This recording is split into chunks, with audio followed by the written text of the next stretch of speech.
Today we discuss the idea of capital.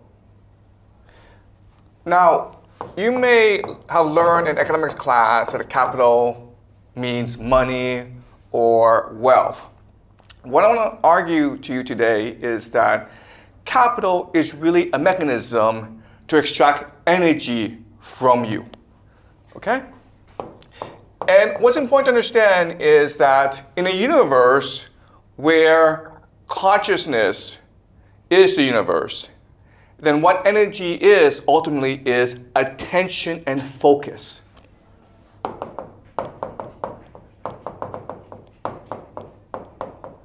Okay? So it's not enough for you to work at something, you also have to concentrate on it in order for capital to extract energy from you. Okay? All right. So with this in mind, let's discuss an example. All right? Okay. So the most basic example is you have a landlord class, and they're trying to extract energy from the peasant class. Okay? Now, before, traditionally, we've understood energy as maybe grain. Okay? Grain. Capital. But the problem with this is you're actually not that extracting that much energy from the peasant because it's not that hard to grow grain. Also, grain can be stored. Okay? So, in other words, as a landlord, your priority is not necessarily just to extract rent from the peasant. Your priority is somehow to get the peasant to focus entirely on the task at hand. And to do that, over the centuries, landlords have figured out certain ways or certain mechanisms in order to extract the most value from the peasant class. Okay? So let's discuss the mechanisms. The first is that we've transitioned from slavery to freedom. Okay? If you really want to extract value, if you really want to extract energy and attention and focus, it's much better to give peasants the illusion of freedom rather than just enslave them. Okay? So give peasants the belief that they have control over their lives. Another way of saying freedom is equity, right? Equity. So think of a company where I might give you some equity and then you work a lot harder because you think you can make more money. Okay, so this is a first trick that we've learned over the centuries. The second trick is to make capital more abstract. Okay? So the abstraction of capital. So let's use an example. Okay, grain was initially capital. The problem with grain is that you only need so much. So as a peasant, you only want to work as much as necessary in order to grow grain to feed your family. And maybe a little bit more to save. But most of the time, you just want to enjoy your life. But then we transition to gold, right? And gold, yeah, people are more greedy. But the problem with gold is there's only a finite amount of it. All right? It's hard to locate. So only a minority would expend all their energy trying to locate gold. Okay? And now what we've done is we've transitioned to the idea of money. Okay? As I will show you, the great innovation of the past 100 years is to convince people that money is God. Money is both nothing and everything. And so you can spend your entire life dedicated to achieving money. Okay? So that's the second great innovation. And the third great technique that's changed economics is to understand that if you really want people to focus their energies, you need to create anxiety in them. Okay? Anxiety. And how do you create anxiety? Well, the best way is to create the idea of debt, right? So I'll lend you $1 million today, and you enjoy it, but then you have to spend the rest of the time paying it back. The problem with this, of course, is that there's interest, and so you can never really pay it back, which causes anxiety. And so the idea of debt, I can extract much more value from you than if you were not in debt. Okay? That's the first tool. Second is the idea of inequality and poverty, where a certain class of people are poor, and they'll always be poor. And that incentivizes, encourages the middle class to work even harder. All right? The third mechanism of anxiety is wealth destruction. What is wealth destruction? Simple. War or depression, right? When the economy collapses, when all your wealth vanishes. The idea here is, listen, if the peasants work really hard and they store up a lot of grain, they have a huge granary, they really don't have to work anymore, right? So as a landlord, what do? Well, you go burn down the granary. All right? So war is not just a mechanism to expand capitalism, but it's also a way to make people more anxious because you destroy their wealth and therefore they have to work a lot harder. Okay? So again, in economics class, you may taught that the point of capitalism is to accumulate more capital. No, guys. The point of capitalism is to focus the energies of the peasants. Okay? Because the attention, the focus, is what makes society much more energetic. And that's the end goal. All right? So if society is wealthy, that's actually a good thing because it makes people lazy and complacent. And so the way to resolve this issue is by constantly engaging in wars and by having the boom-bust cycle that you might learn in economics class, right? So in economics, you might learn that the boom-bust cycle is natural to capitalism. It is not natural to capitalism. It is artificial. The people in charge artificially destroy economies, to destroy wealth, to make the peasants work a lot harder. Okay? So are you guys following along? Okay? So that's the strategy that we've learned these past few centuries. And that's why in today's society, we are the wealthiest society ever in human history, and yet at the same time, we are the most miserable, we are the most anxious, and we are the most in debt, okay? Because the landlord class, the capitalists, the elite, what they figured out are three mechanisms in which to extract as much energy from us as possible. First is to give us the illusion that we have freedom in our lives, we have the freedom of choice, that we have equity in society. We can vote for our leaders. When in reality, it's all just an illusion. Okay? Second is to make money God, the end-all and be-all, both nothing and everything, the very focus of your life. And because money is so abstract, you can spend your entire life trying to achieve more and more of it, and yet at the same time, achieve nothing and nothing, okay? So think of like someone like Jack Ma, who has like more money than he can possibly spend, and what does he want? He wants more money, okay? And the third is to create anxiety in society so that people's entire existence is one of stress. And as a result, people are much more focused on work and wealth creation. Okay? And you do that by a constant process of wealth destruction.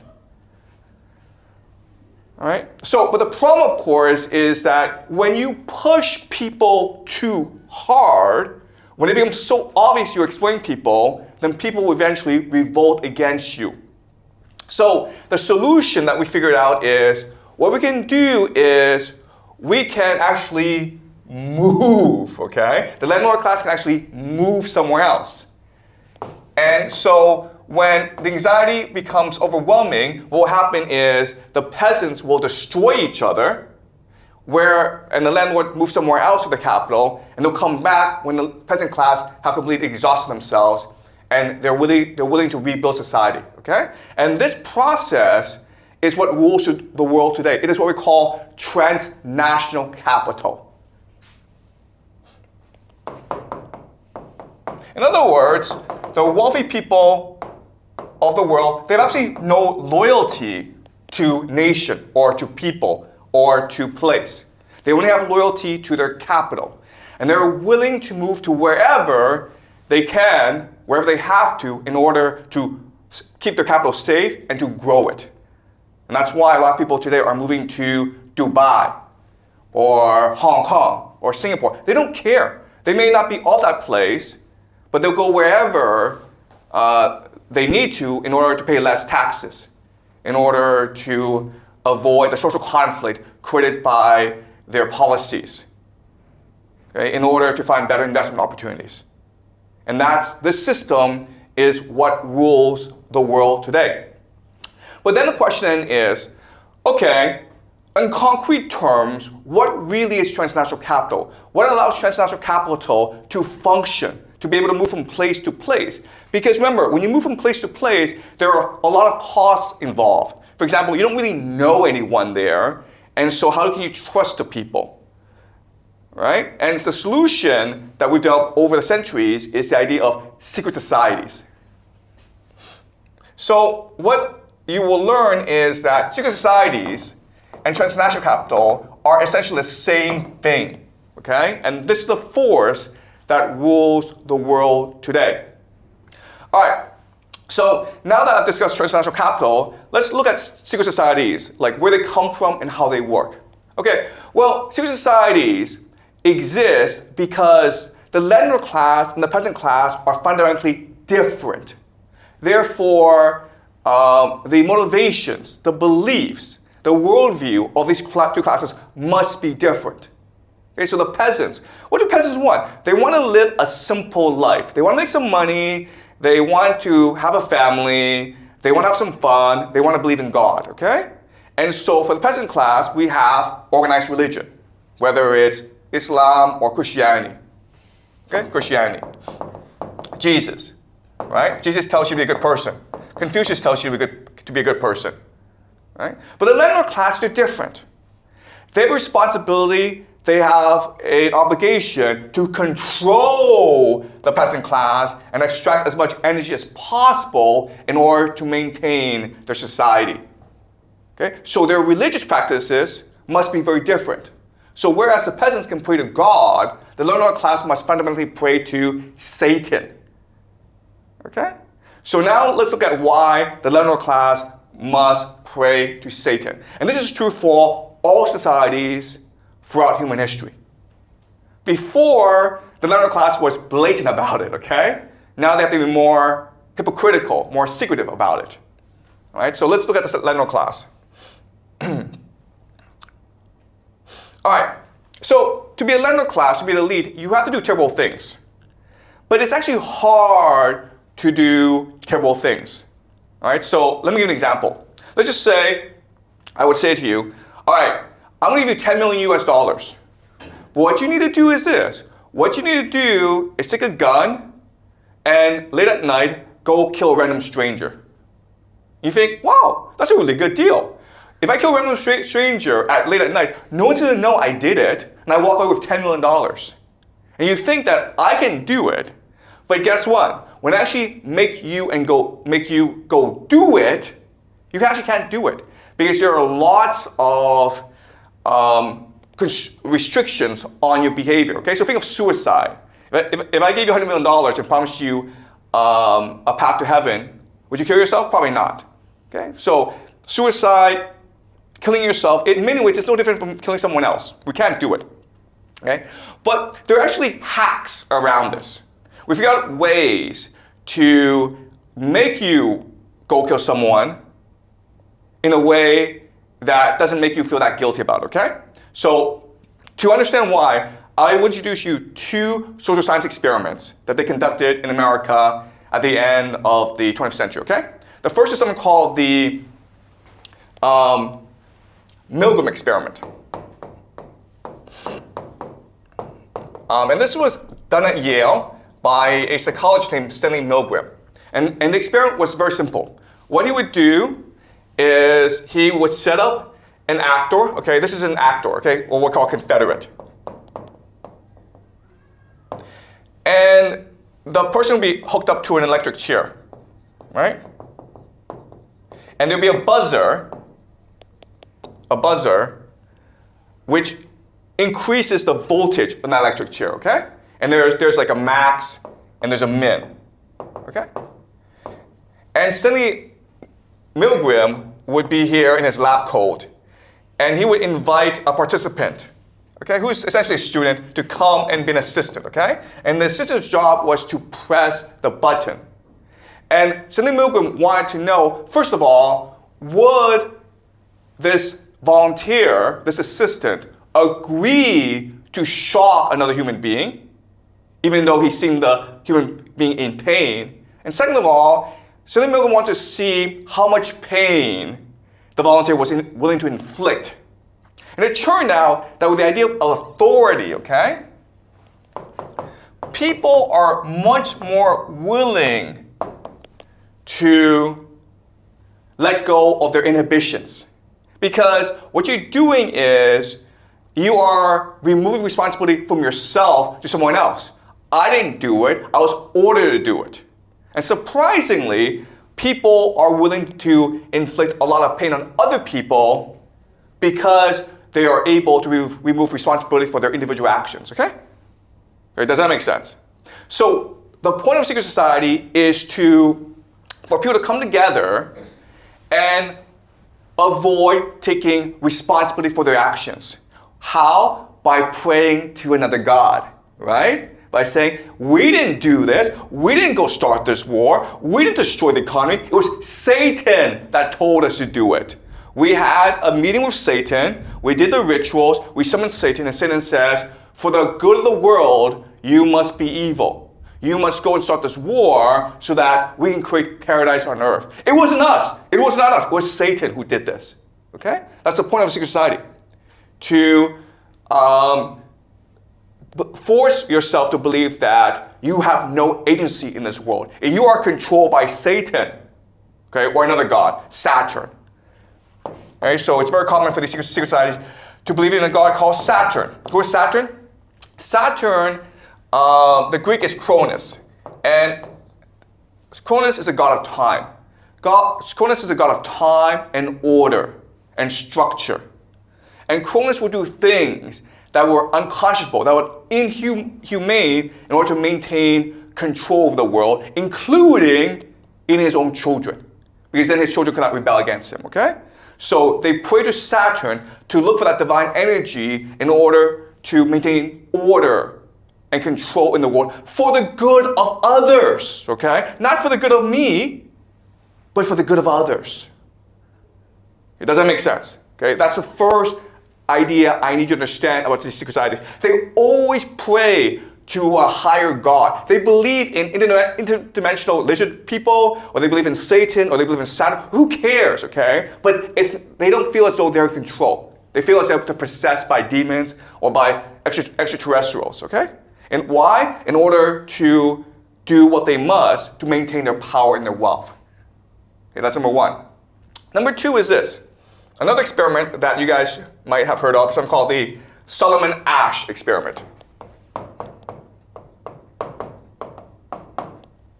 Okay. And here, the experiment is 10 people in a room. 2, 3, 4, 5, 6, 7, 8, 9, 10. Okay, and they all sit together.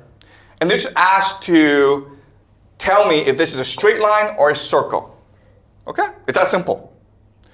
Then what happens is a volunteer is asked to come into the room, okay? And this volunteer goes last. And everyone around the room goes and tells the answer, okay?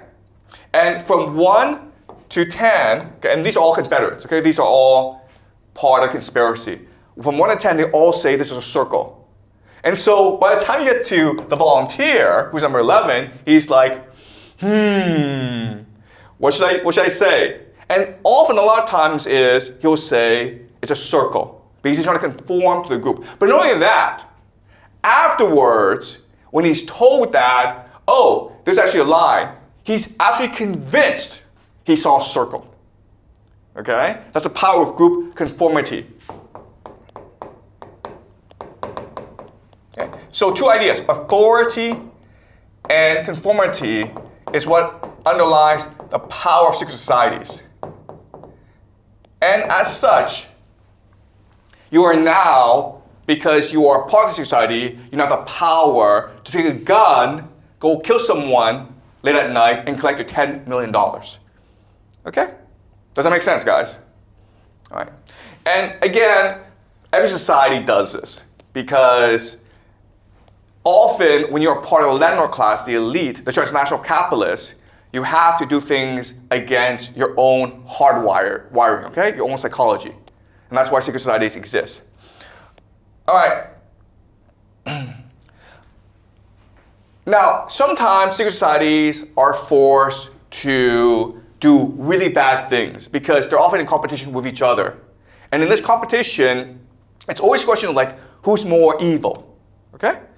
So what they figured out is this. They figured out how to structure the secret societies, okay? This hierarchy. Sorry, hierarchy. Okay, so these are the people at the top, the landlords. And these are basically the initiates, okay? The people who want to join. But they are ignorant about the true purpose of the secret society. So the question then is, how do you maintain this hierarchy? And what they figure out is something really, really simple, all right? It's really simple human psychology. Throughout human history, what was very common was for groups of young men, okay, they've been discarded by their families because the families don't have enough to eat, so they get together and they form like wolf packs. They go around, and what they really want is a wife. Okay, that's what they really want. More than food, they want a wife. So what they're forced to do is go as a group, as a gang, go to a village and kidnap a woman and kill the family, okay? And this is a very common thing in human history. And let's try to figure out the psychology of what's going on. Okay, so you have like 5 guys. This is just a thought experiment. Okay, 5 guys, young guys, and they're gonna go to a village where there's a family. Okay, a husband, a wife, and 2 kids. What they're gonna do, of course, is they're obviously gonna kill the husband, and they're also gonna kill the 2 children. Okay, and they're gonna kidnap the wife. Now let me ask you this question. Let's understand the psychology of this woman when her entire life is destroyed, okay? Does she, A, want vengeance? B, become depressed? C, fall in love with one of the guys? A, B, or C, guys? A, B, or C? Yeah. What is that? A. Okay. You guys would think she would want vengeance for what has happened, but that's not what happens, okay? It's more likely that she becomes depressed or she falls in love. It's often at times that she falls in love. We call this a Stockholm syndrome. All right, it's a very basic human psychology that is consistent throughout human history, throughout all societies. When a woman sees her entire life collapse like that, she has no longer any stability. Her reality is destroyed. And therefore, she clings to anyone who is willing to support her, even though that person is the same person who destroyed her life in the first place. It's really weird psychology, but it's very, very true. That's also why arranged marriages work, okay? Throughout human society, older man is often paired with a younger wife. She might be like 14 or 13. But, after a few years, they do fall in love with each other because the woman is completely dependent on the man. Okay, and also that physical intimacy. All right, so it sounds really depressing, but this is a very basic principle of human psychology. Because at this point in history, when her reality has collapsed, her soul has left her, okay? And now she's basically a slave. And what a slave does is someone who clings to life. All right, does that make sense? Okay. Now, what happens to these 5 guys, okay? A, do they feel guilty for what they do? B, do they fight over the woman? Or C, are they brothers forever? The obvious answer is C, right? They're brothers forever, okay? So even though they've committed this terrible, terrible act, right, it's made them more unified. Okay? And this is a structure of secret societies. The structure of secret societies is for the people that are very top to commit these rituals of torture in order to turn the initiates into slaves. And those who are most willing to participate in these rituals, those who are most willing to become slaves, become the middle people, okay? The people that are most trusted, because now they're slaves. And that's how secret societies work. And that's why there are so many different degrees to secret societies. And that's why at the very top, no one knows what they're really doing. What they're really doing is praying to Satan, okay? Because Satan is giving them the strength, or Saturn, who knows, okay? Or whatever. Saturn or Satan is giving them the strength in order to torture these initiates, so these initiates become their slaves for life. And then these initiates are given limitless wealth and power because they are now completely loyal, dependent on the master. All right? All right. All right. This sounds confusing, but let's use another example. All right. So Spartans. Sparta. So Sparta, remember, Sparta is a war society, a militaristic society that is intent on maintaining control over its slaves, okay, the Helots. And the Helots outnumber the Spartans 10-1. So these Spartans need to be really cohesive as a society. They need to fight and die for each other. So their education system is like this. At 5 or 6, the Spartan child is taken away from the parents, okay? And this obviously creates fear and anxiety.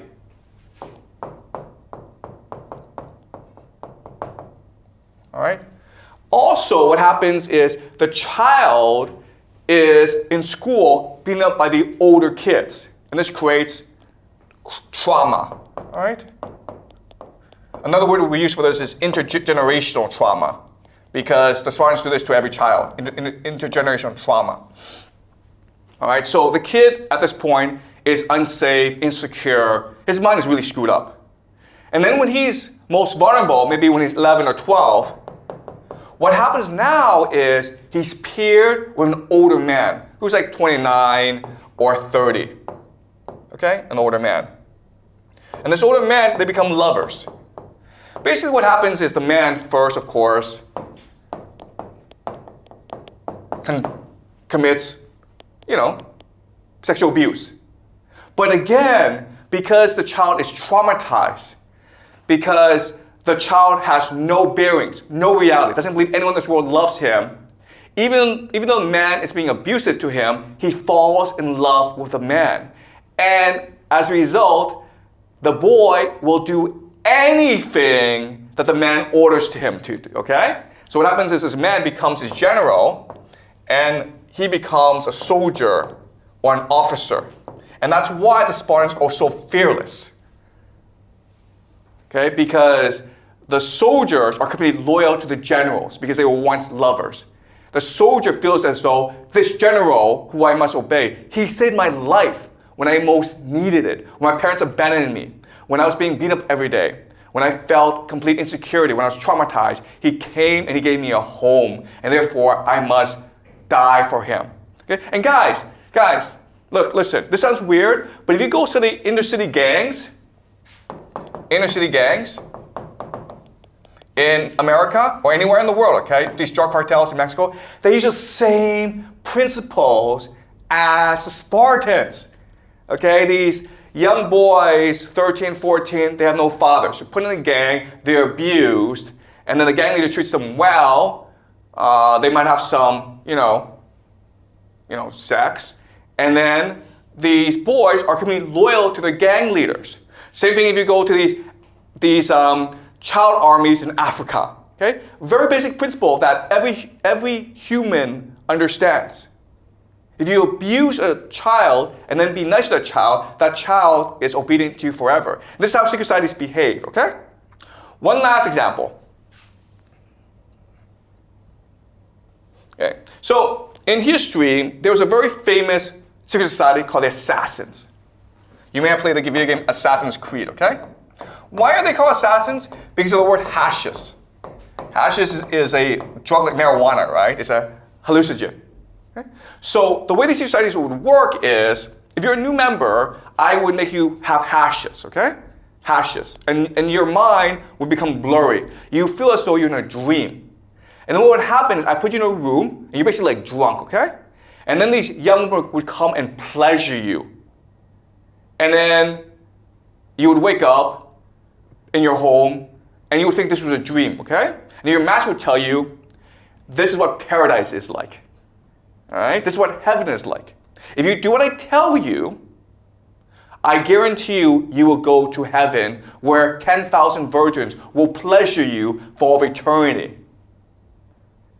Okay? And this turns these assassins into the most dedicated killers. Again, I keep on saying this. It's really hard to convince someone to go kill another person. But these assassins are willing to do whatever it takes in order to enter paradise. Okay? So, guys, this combination, sex plus trauma plus hallucinogens or hallucinogens, psychedelics, okay? These three things, psychedelics, drugs, sex plus trauma, they create the perfect slaves, okay? Slaves. Because now what you can do is you can take these slaves and then have them infiltrate other secret societies. They become the perfect spies because they are forever loyal to you, okay? They're completely emotionally dependent on you, and they will do what it takes in order to please you. But you have to like train them from an early age, okay? And this is how these secret societies, they fight each other. They recruit an army of young kids. They traumatize, brutalize these kids to train them to be spies, to be killers, and then they will unleash these kids on other secret societies and their enemies as well, like the assassins did, okay? Does that make sense? Okay, you have a question? So, like, for the woman, like, her families are being killed, like, won't she remember, like, who has killed all her families, but just have relied on that murder because he's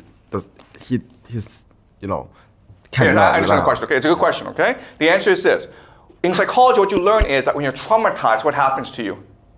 What happens to you? You're not there. The word is disassociation, okay? You're not there, you don't remember anything because your mind will explode or your system would collapse if you actually remember in detail what happened. So your mind disassociates. You're not there. You don't remember anything. Okay? That's why trauma is so effective. Because not only do you become obedient and dependent on the person traumatizing you, but at the same time, you actually don't remember this association. Okay?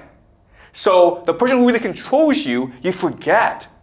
Your handler, okay? Your handler is someone that is at the back of your mind. But even if you don't know that person, what happens if that person comes before you and tells you what to do, you obey.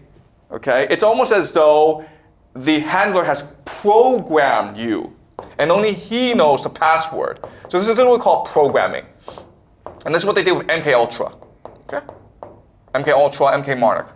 Okay? But it's a very common thing. We've been doing this for thousands of years in every single society because it works and it's easy and it's effective. Okay?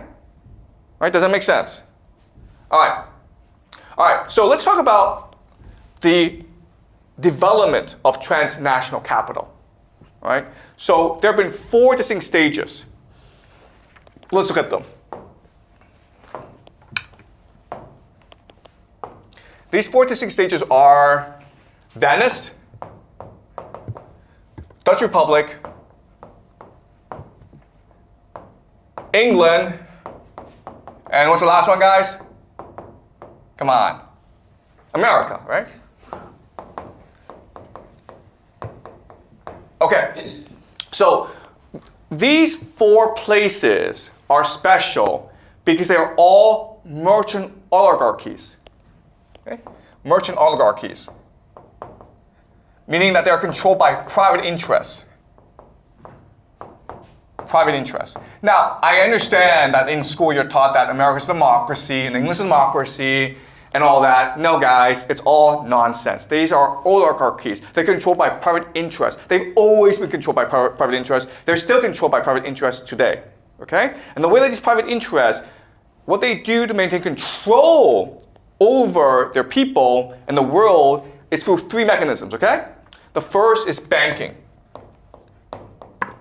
Banking just means that these oligarchs are pooling their resources together in order to extract energy from the world. Now, the thing about banking that's very important is that if you're able to bank in a certain way, you're able to extract energy across time and space, right? You're able to borrow money from the future and spend it today.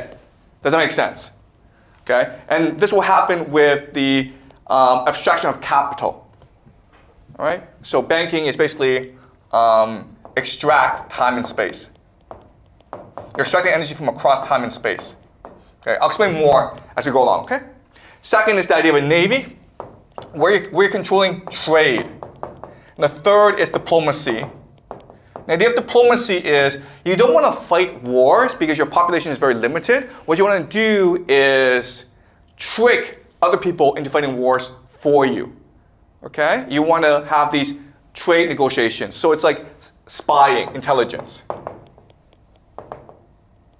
All right? And then all four, what's really important is that if you're a merchant oligarchy, you're actually controlled by a secret society. Okay? Not a king, but by a secret society. Because otherwise, how else can these merchants get along with each other, okay? So secret societies is what allows them to work together to plan and control their populations. Now, what's going to happen is this. Venice is one of the early oligarchies, but with each iteration, it's going to improve in power. Why? Because by the time we get from Venice to England and the Dutch Republic, we have something called the Protestant Reformation. Okay? So what I will do is explain to you what the Protestant Reformation is.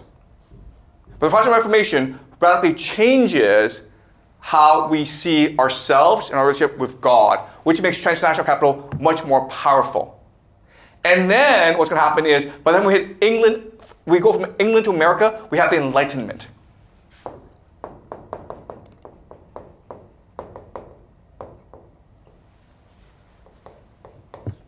Okay?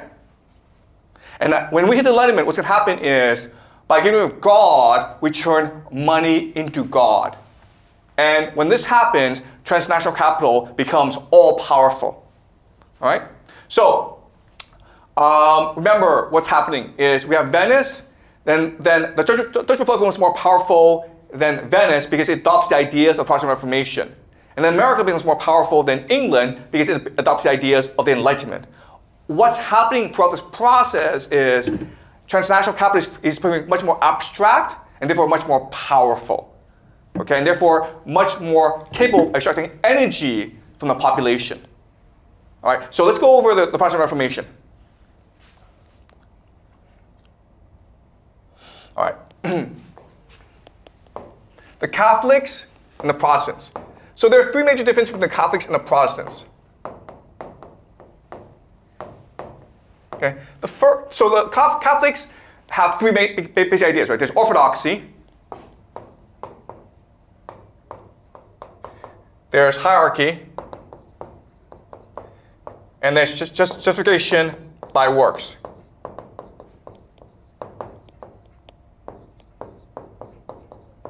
All right? So the idea is, hey, if you want to go to heaven, just obey the Catholic Church, what the priest tells you. Don't think, just do what the priest tells you to do. Really simple, right? Okay, but there are three problems with all this, okay? The first problem is God becomes distant from you, okay? You're not allowed to communicate with God. And as I keep on saying in this class, we humans are first and foremost religious. We want to be spiritual. We want to have communion with God. But the Catholic Church says, no, you have to just obey us, okay? You have to obey our dogma, even though our dogma doesn't really make much sense. Okay? The idea of hierarchy, of course, leads to corruption, where the priests can do whatever they want because they're in power, okay? And they become extremely wealthy and powerful. And the third problem, just justification by works, is it leads to hypocrisy. You can be the worst person in the world, but hey, as long as you give enough money to the Catholic Church, you go to heaven, guys, okay? All right? So that's why the Protestants hated the Catholic Church. And so they proposed a new system. All right? The new system is, first of all, direct access. You don't have to go through the priest anymore. You don't have to listen to the dogma of the church. You can just actually communicate with the God directly through the Bible. Okay? Second idea is egalitarian, where there is no longer any hierarchy. You can communicate with God directly. Okay? And the third idea is justification by faith. Okay. The problem, though, of course, is that these three solutions to the Catholic problem will create more problems. Okay? The first is the idea of direct access. So you can access God directly. The problem is that Christians believe in the Holy Trinity. Okay, the Holy Trinity, right? God, Jesus, and the Holy Spirit are different but the same. Okay? Separate but co-equal. It makes no sense whatsoever. And as such, if you're trying to access yourself, you can't do it because this precludes you, okay? It is impossible for you to insert yourself into the story of the Holy Trinity. If it was just Jesus, you could talk to Jesus, but how do you talk to Jesus, God, and the Holy Spirit at the same time? You can't do it, okay? So this causes confusion, okay? Second problem is the idea of egalitarian. This causes just so much chaos, debate and chaos, right? Because now, hey, if I want to, I can start my own religion. I don't need to get people to agree with me. I need to start my own religion and have followers follow me, okay? So this causes a lot of debate within the Protestant religion. It still happens today where among the Protestants, there are like thousands and thousands of different branches, okay? The last problem is most problematic. Justification by faith. This creates anxiety, right? Because if you don't really know God because of the Holy Trinity, how do you know you really believe in God? Right? The Catholics believe that all you do is give some money, do some good work, don't sin, and you go to heaven. But the Protestants believe that, no, you have to really believe in God in order to go to heaven. Okay? What's even worse is that another reformer named John Calvin, he proposed the idea of double predestination. Because the Catholic Church says, you know what? Only we can decide who goes to heaven, so if you disobey us, you'll burn in hell. And John Calvin, to respond to this, says, no, no, no. The Catholic Church has no power over anyone because God, at the beginning of time, has already decided who will go to heaven and who will go to hell, okay? Double predestination. It's already been decided, guys. And how do you know? Well, the solution is through energy, right? If you work hard, and you make a lot of money, you become very wealthy, then you know that God favors you. But after you become very wealthy, what's really important is for you to understand you can't spend any of this money because you can't sin. Okay? So you can only invest the money. All right? As you can understand, the merchant oligarchies love this because now they're taking people's money and they're able to invest it in any way they want. It's all going to the bank. Okay? And this is the Dutch Republic. This creates the Dutch Republic, which becomes the wealthy society in Europe at this time, in the 17th century. Okay? All right? Any questions so far? Okay? So what's going to happen, though, is by the time you go from England to America, okay, England's also Protestant.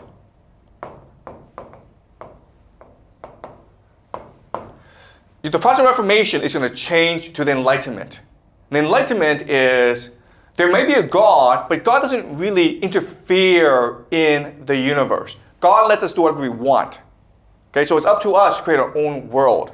So now that God has left, what happens is you need something to replace the God, right? This becomes money, okay? Money as God.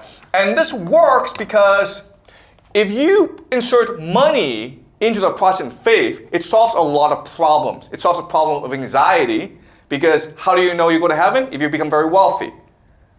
Okay? And everyone, how do you know you're favored by God? Whoever becomes the wealthiest, okay? So money becomes the new religion of America. And this is what ultimately leads to the triumph of transnational capitalism, okay? All right. Okay, so how do we get from the Dutch Republic to England?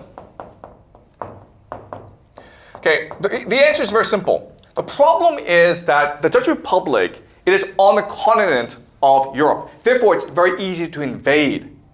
Now you have a problem, like how do you keep your money safe from invaders, okay? Because they have a lot of gold. And so what they will do is they will take this money, and in 1688, they will transfer most of this money to England, okay? So how does England convince the Dutch to invest in England? Well, first thing is they make a Dutch aristocrat, Willem of Orange, the king of England, okay? All right? 1688, England invites Willem of Orange to become the king of England. That's number one. Number two is the Bank of England is set up in 1694. What makes the Bank of England special is that it is a private bank that is guaranteed by Parliament.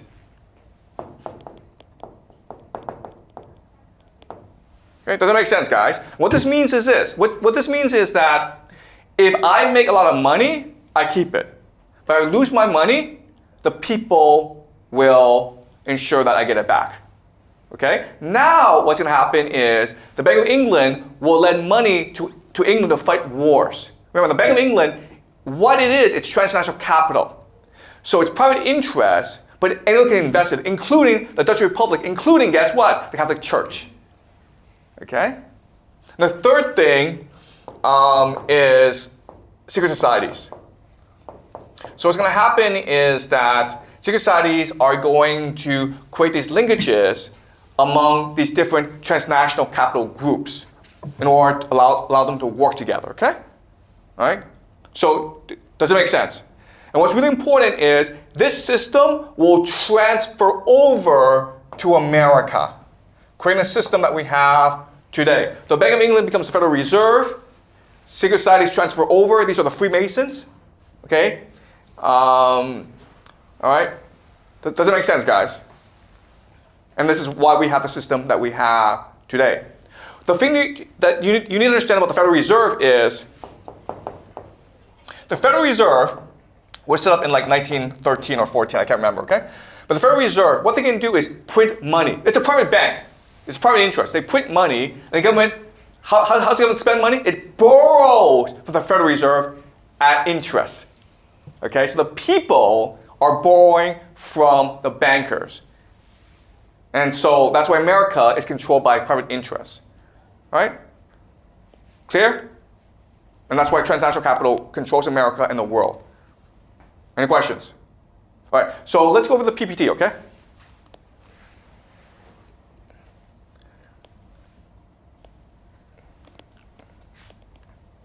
All right, so Venice.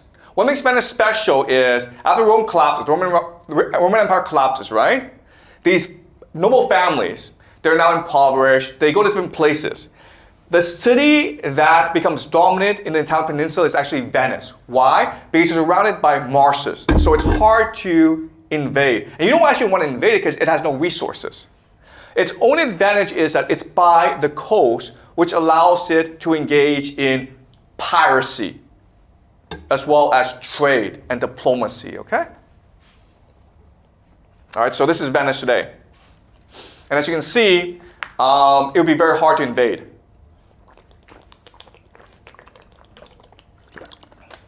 Also, remember at this time, it's very poor, so no one wants to invade it.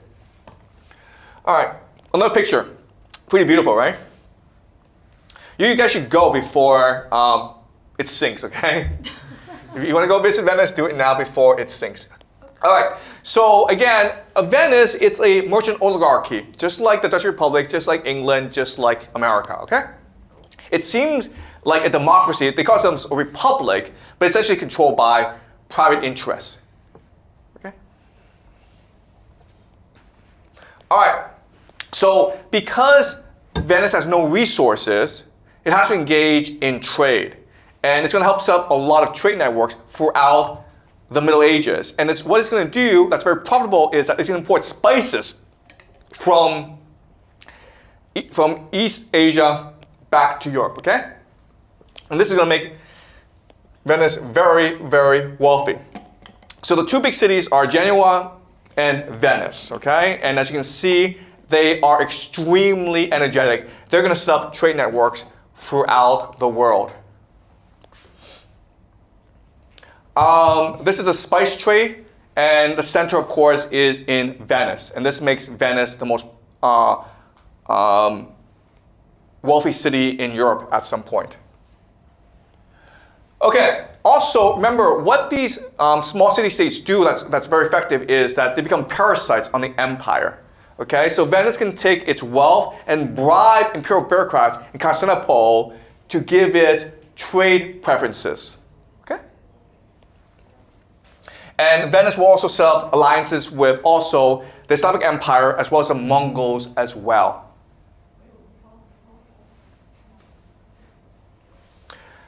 Guess who is from Venice? Marco Polo is from Venice, okay? Why is Marco Polo traveling around the world? To set up new linkages for Venice.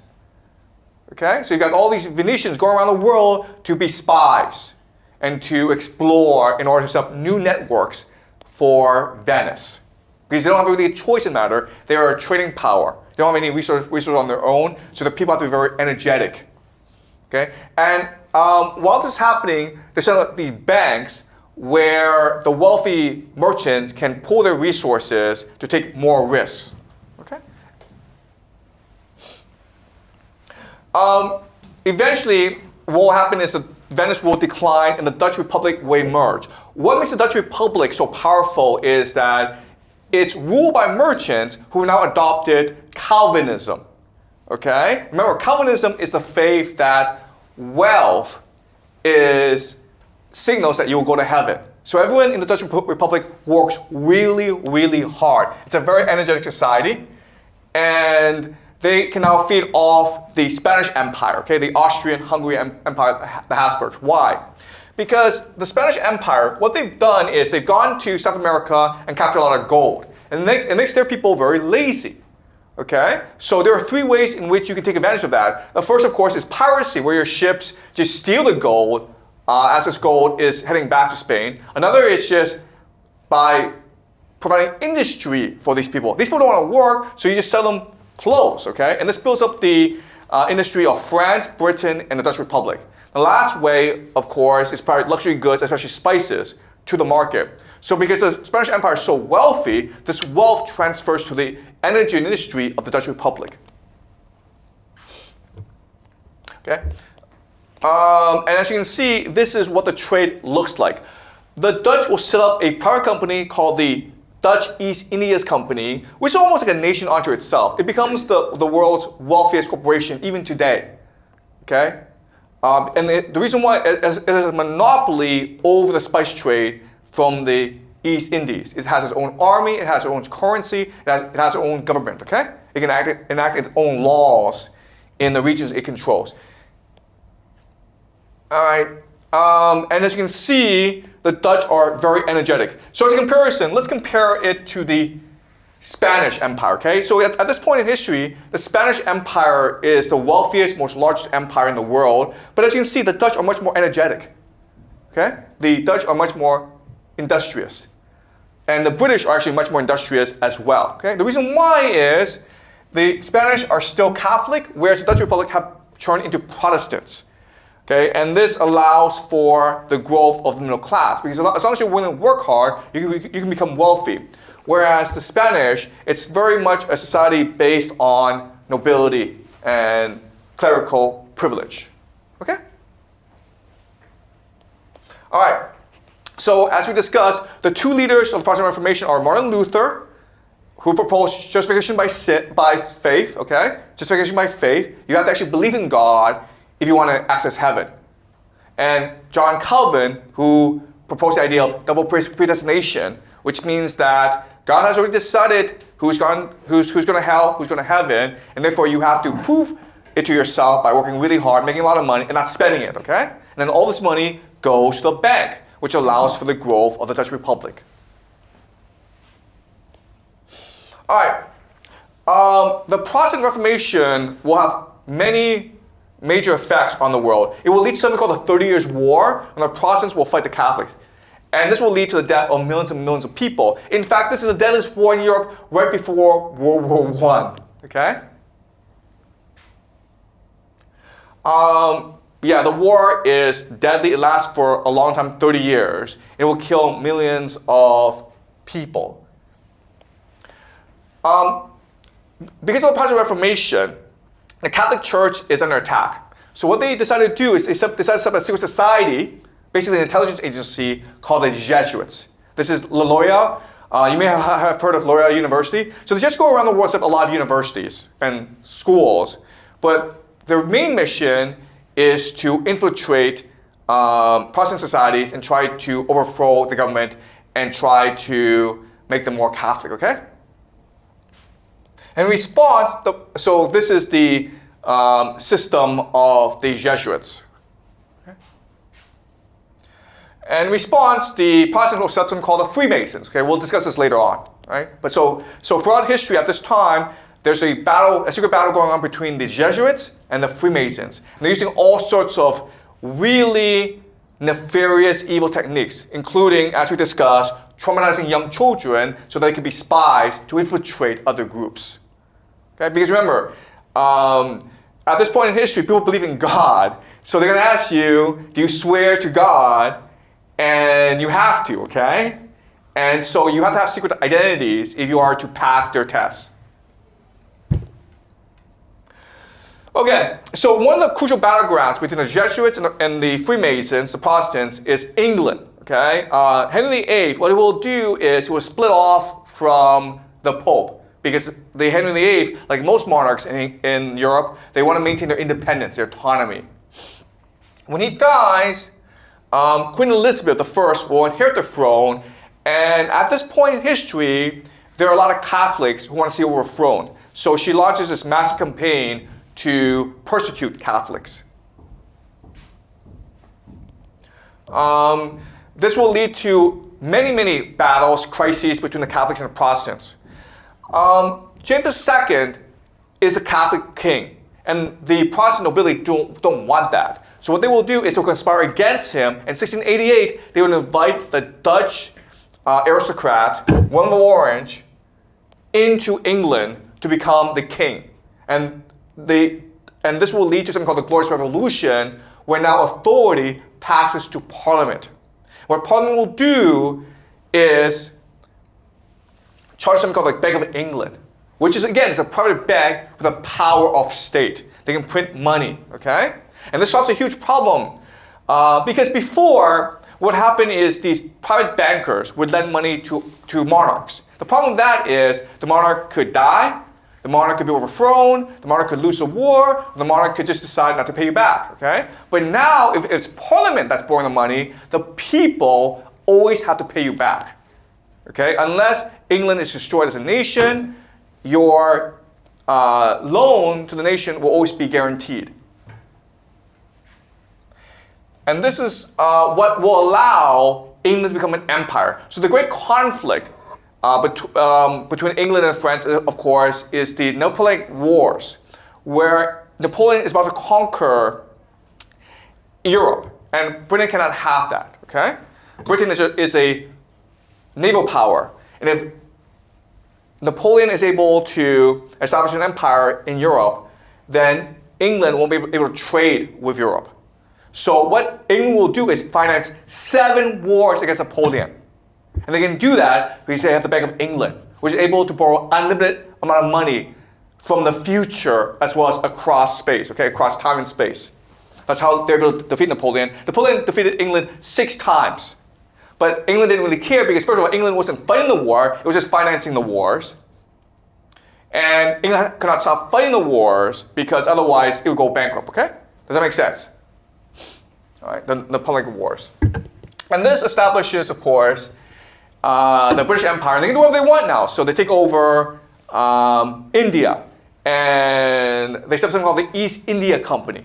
Okay? And the East India Company is also a nation unto itself. It is at this time, as a company, maybe the third or fourth richest nation in the world. And of course, what they do that's very important is they extract wealth from India. They basically steal a lot of wealth from India. People estimate that they've stolen like $45 trillion of wealth from India. Okay, so you can see how in 1700, before the arrival of the East India Company, India might have like a quarter of the world's GDP, but over the next 200, 300 years, their wealth will plummet. Okay, the reason why is what's going to happen is that England will turn India into a resource colony. They will destroy the manufacturing base of India, turn it into an agricultural economy, and then force India to buy British manufactured goods. Okay? So what they will do is use India to drive their industrial revolution. Okay? And as you can see, they're also forcing the Indians to pay a lot more money than their own people. And so in 1913 to 1950, the average income of Indians don't really change that much. Okay? But what's really important for you to understand is this. The British could not have done this without help from the Indian people themselves. Okay? So what's happening is the British, for the Bank of England, they're able to co-opt the Indian elite. Why? Because now you're able to take your wealth and then store it in England. Okay? Does that make sense? Before, you couldn't really take your wealth anywhere, so your interests were aligned with the people. But now that you're able to take this wealth and then put it in England to be safe, your interests are now aligned with the British. And guess what, guys? The same strategy happened in China as well, where the Chinese local elites were helping the British establish opium trade networks throughout the country. That's why opium was able to spread so fast, okay? And guys, the system is still around today, okay? So the British Empire may be gone, but the British system of money laundering, of stealing a nation's resources by corrupting your elite, it still exists today, okay? So these are all places where England has these offshore private banks so that the elite of Africa, of Asia, can steal from the nation and store it in these banks, okay? All right, so England has some of the world's worst tax havens. All right, so what did England do with this money? Well, what England did was invest it in America. At this time, America is industrializing. And what's interesting about America is only a few individuals were able to monopolize entire industries. This is Cornelius Vanderbilt, and he monopolized the railway industry. How did he do that?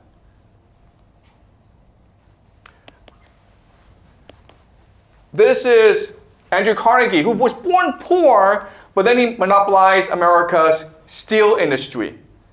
How did one person do that? That's really strange, guys. Oh, Rockefeller, he monopolized America's oil industry. In fact, over 6 weeks, he was able to buy out all his competitors. Where did he get all this money to buy out his competitors? How did he become a monopolist? How is this happening, guys? J.P. Morgan, he monopolizes America's financial industry, and he creates something called the Federal Reserve, which is a system they still have today, where America is ruled by private banks. Okay, how is this happening? All right, so these questions. How is it possible for these individuals to monopolize industries? Why are these monopolies national rather than regional? Okay, and why didn't government make public these critical infrastructure and resources like we do in China, right? Oil should belong to the people. Why does it belong to one person? The reason why is it is England that is using its wealth from India and China to finance these individuals and allow these individuals to develop entire industries. Why is it doing that? Because the Americans at this time in their history, they hate the British, right? The Americans like, in 1776, we fought a revolution with the British. Why would we allow the British come back and buy up our land and our oil and our steel and our railways, right? Therefore, they needed people like John Rockefeller and Carnegie to act as their agents. Okay? Does that make sense? All right? So in America, you're taught that these people, Andrew Carnegie, John Rockefeller, they were just rags to riches. It's because of the American dream. It's a land of opportunity. If you work hard, you can become a billionaire. No, guys, that's not true, okay? If you belong to a secret society, if you are financed by the British Empire, you can become a billionaire.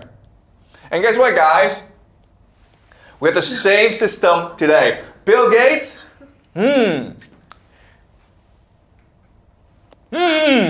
Mark Zuckerberg, really strange. This 19-year-old guy drops out from Harvard and founds Facebook, okay? And now he's a billionaire. How does that happen, guys? Well, it must be the American dream. Oh, ChatGPT, guys. Really strange. If you have a dream and you just follow it, you can become a billionaire in America. Yeah. It's all just a scam, right? Google, it's all just a scam, okay? What you need to understand about these companies is they were all founded with US military technology that is public, okay? The internet, it's a US military technology. Google, these search engines, it's all US military technology. And they were given to these guys for free. Why would they do that? Okay, again, if you think that we're ruled by secret societies, and it's really secret societies that control the world, and they want this technology out there to better surveil people, it makes a lot more sense, right? Because if the Pentagon said, hey, we have this free computer that you can use, you'd be like, I'm not going to use this computer because you'll spy on me, right? But if Mark Zuckerberg says, hey, free Facebook, guys, you want to use it? You're like, yeah, sure, Facebook, yeah. He's a dork from Harvard. Of course he can be trusted, right? Same strategy, okay, guys? All right, so 1913, these bankers met together to set up the Federal Reserve System. And this led to something called the Bretton Woods system in 1945. America won the war, and America promised the world that the US currency, backed by gold, will become the reserve currency of the world. But the US currency will always be backed by gold, therefore you have nothing to worry about, right? Well, in 1971, Richard Nixon says, screw that, okay? We're not backed by gold anymore. We're not backed by gold anymore. You can use it. You don't have to use it though, okay? But guess what? Oil will now be sold in US dollars. Okay, this is called the petrodollar. So if you want to buy oil, you have to use US dollars, okay? And then he did something else that was very important, and actually more important than linking the US dollar to oil. Can you guys guess what? Oh, this. Okay? Guess what? Millions of Chinese working really hard. It's all for useless US dollars, guys. Okay? All right. Okay, so America was founded by Ben Franklin and George Washington, among others. They were both members of the Freemasons. They were both members of secret societies. Okay? So America is really a Freemason country. And how do we know? Look at Washington, D.C., okay? Guess what, guys? The architecture, the city design, it's all secret society stuff, okay? This is a pentagram, and this is the White House, right? This is the White House. And you can see how it's designed. This is occult symbolism. This is another picture showing you that this is a Freemason symbol backed by the Pentagon. I'm sorry, the pentagram, okay? Okay? If you want to see more of the secret society's occult symbolism, just look at the US money. All right, this is the all-seeing eye, the pyramid. All the symbolism comes from Egypt, Greece, Babylon, okay? It's all part of the Freemason system. This is seal of the United States, the New World Order, okay? The New World Order. We'll be discussing this next week. Okay, but now you reach a point in history where you've got too much wealth, people become lazy and complacent. So what do you do with these peasants? We know exactly what they're going to do. They're going to destroy the economy like they did in 1929, and then they're going to start World War III. Okay? That's the goal. Because how the system works is, if you're transnational capital, you need people to constantly focus and working. Okay? And you do that by creating anxiety, by destroying wealth, by creating a cycle of constant death and destruction. All right? Any questions? Clear, guys? All right. So, great. So, next class, we will discuss the Samson Francus. Okay? All right. Okay, so today we will look at Jewish history. So, let's review what we learned about Jewish history so far. Now, remember that for most of human history, the Middle East has been the wealthiest part of the world. And as we discussed before, the Levant, especially Jerusalem, is the center of the world because it connects all the major civilizations. Okay, you have Egypt, Anatolia, Mesopotamia, and over here you have the Persians. And over here is the Mediterranean. Okay, as you can see, basically all roads lead to Jerusalem. So whoever controls Jerusalem controls the major trade access point, which is the most profitable part of an empire. And so for these empires, it's always been a problem of how to keep Jerusalem under control because Jerusalem, whoever controls Jerusalem, can always choose to switch sides, right? So if Mesopotamia controls Jerusalem, what the Egyptians will do is bribe Jerusalem to switch sides. And this keeps on going over and over. And they've tried many different techniques on how to control Jerusalem. The Babylonians tried to take captives, hostages, and that didn't really work as well. So the Babylonians decided to destroy Jerusalem, okay? And with it, the Israeli identity became splintered and scattered. And this is the Babylonian Empire. But eventually what happened is that the Babylonians will be conquered by the Persians. And the Persians will adopt a new technique to control Jerusalem, which is divide and rule. They will create the Jewish identity implanted in Jerusalem, and that will create conflict with the locals. And the Jews will not be forever loyal to Persia because they are a foreign entity within the Levant. And only by swearing loyalty to Persia can they maintain control over the Levant. And in return, the Persians will give the Jews financing to build their second temple. So at this point in history, a Jewish identity emerges, and there are three pillars to the identity that continues even today. Okay? So the first pillar is they become a monotheistic religion which believes that Yahweh is the only God, and they're the chosen people of Yahweh because Yahweh had a covenant with Abraham. Yahweh promised Abraham that your people will control the promised land. Okay? And the promised land extends from the Nile in Egypt to the Euphrates in Mesopotamia. Okay? That is the promised land. That's the first pillar. The second pillar is the Jews must follow the law of Moses, because the law of Moses is the law of God, the Ten Commandments, right? And the law of Moses over time will be divided into the Torah, which is the written law, and the Talmud, which is the oral law. Okay? The Torah is basically the 5 books of the Bible, the first 5 books of the Bible. And the third pillar is to use the Bible as the collective memory of the people. Okay, so the Jews believe the Bible, what happened in the Bible, is literal. It is actually what happened.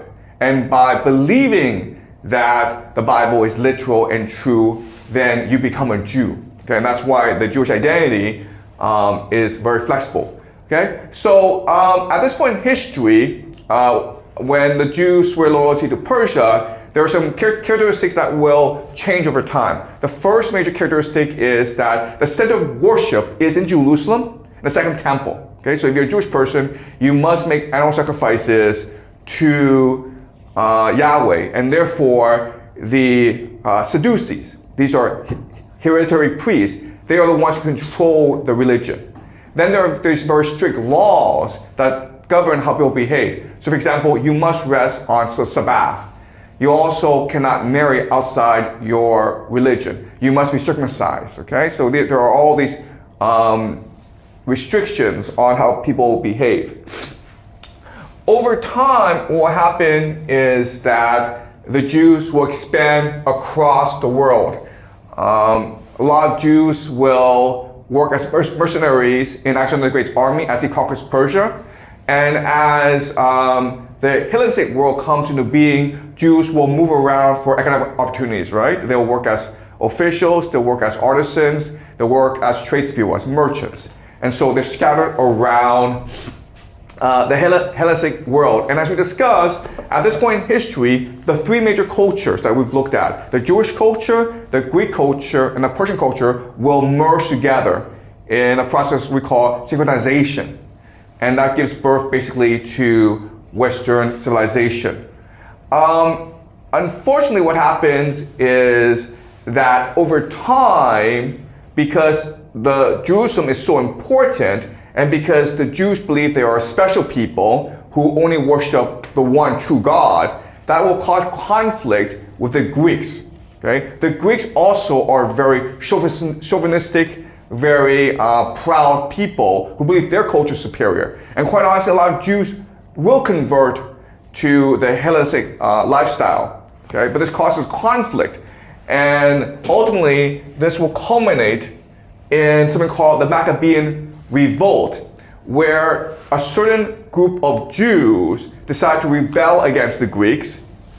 And even though they're a minority, even though most Jews actually do not support them, because of their religious conviction, because of the will of God, they will triumph and they will establish the Maccabean kingdom. And this victory is celebrated today in something called the Hanukkah festival, okay? Hanukkah. And that's a celebration of the Maccabees' revolt against the Greeks. And the reason why is the Greeks wanted the Jews to celebrate their religion as well. They wanted to turn the Second Temple into a site to worship Greek gods. And so the fanatical Jews rebelled against that. Okay? All right. But this kingdom of the Maccabees will not last very long. Again, the problem is that Jerusalem, it is the nexus of empires. And so what will happen is the Romans will come and take control over this area. And the Romans are actually worse than the Greeks. The Romans are even more chauvinistic, more discriminatory towards the Jews. And this will launch three major wars between the Romans and the Jews. The entire Jewish diaspora will revolt against the Romans, and this will lead to many, many Jews being massacred because the Romans are vicious people. In the year 70, they burned down the Second Temple to destroy the morale of the Jews. And because they destroy the Second Temple, this causes a shift in the Jewish religion. Because remember, at this point in history, the Second Temple is a site of Jewish worship. This is the house of God. This is where Yahweh lives, okay? So when the Second Temple is destroyed, what happened is that the Jews, many Jews will choose to convert to Christianity, okay? Because remember we discussed how Paul created Christianity as a mechanism for Jews to still be Jews, but at the same time be Roman as well, okay? That's the idea of the Christian religion. But those who stay become much more fanatical. In fact, they develop a very messianic eschatological attitude, meaning the end of the world is coming, God is coming to destroy the Romans, and we must show our loyalty to God. And so they keep on the fight, even though they've lost the war against the Romans. They will go into the Arabian desert where they will incubate a new religion called Islam, and they will prophesy the coming of the Messiah, who will turn out to be Muhammad, right? So at this point in history, the Jews must leave Jerusalem because the Romans basically kicked them out, and their religion will splinter into many different factions. But the major characteristic is that they've gone from temple worship to worship of their law, okay, the law of Moses. And so the rabbis come into power. Before, it was the Sadducees, the priests who control the temple, who are in charge. Now it's the rabbis. The rabbis are basically the Pharisees, those who teach the oral law of Moses. Okay, so they become the new elite in the Jewish diaspora. And so as we discussed, a lot of Jews at this time convert to Christians. All the early Christians were Jews, okay? And as we discussed, what will happen is those Jews who are most fanatical, they will escape into the Arabian desert and they will incubate Islam. And eventually, Islam will conquer the world. And at this point, they feel as though they've achieved the Messianic age. And they have returned to Jerusalem. Now, the Jews believe that in the Messianic age, the Messiah will come, lead them to victory, bring all the Jews back to Jerusalem, and build the third temple and usher in the Messianic age. Okay, and that's what they believe happened. And so this is the Al-Aqsa Mosque in Jerusalem, and this is meant to be the third temple. Over time, what will happen is they will change it to become a center of Islamic worship. But in the beginning, it was really the third temple. And so at this point, a lot of Jews convert to Islam as well, because they think that Muhammad is their Messiah. Okay, so a lot of Jews are converted to Christianity and Islam, but there are a lot of Jews who do not, and they settle throughout the world. Okay, let's look at Europe at this point. So what's happening in Europe is that Europe is becoming more and more Christian, but the Jews are allowed to stay.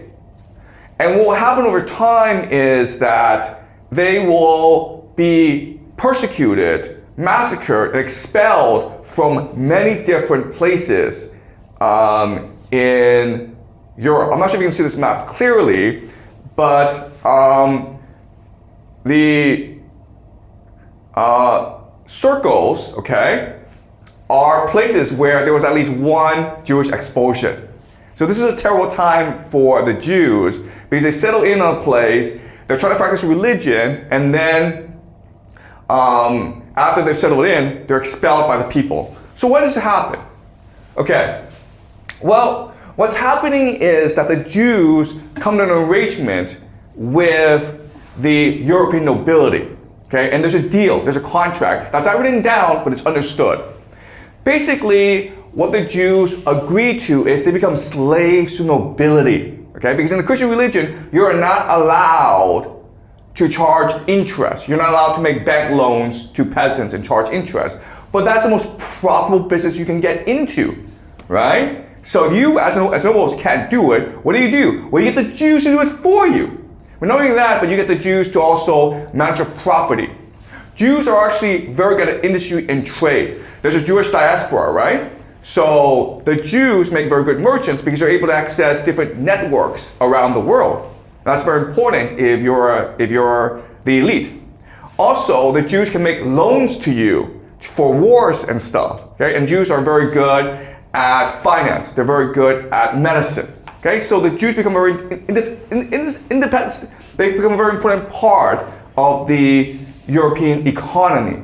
Okay, and the last reason, which is the most problematic, is that the Jews are kept around as a scapegoat.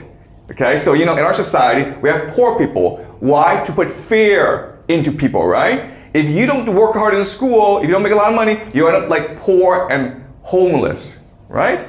Well, in Catholic Europe, the Catholic Church is in charge at this point. The Catholic Church wanted to keep Jews around to scare the Christians and say, hey, if you don't believe in Jesus, you end up like the Jews, okay?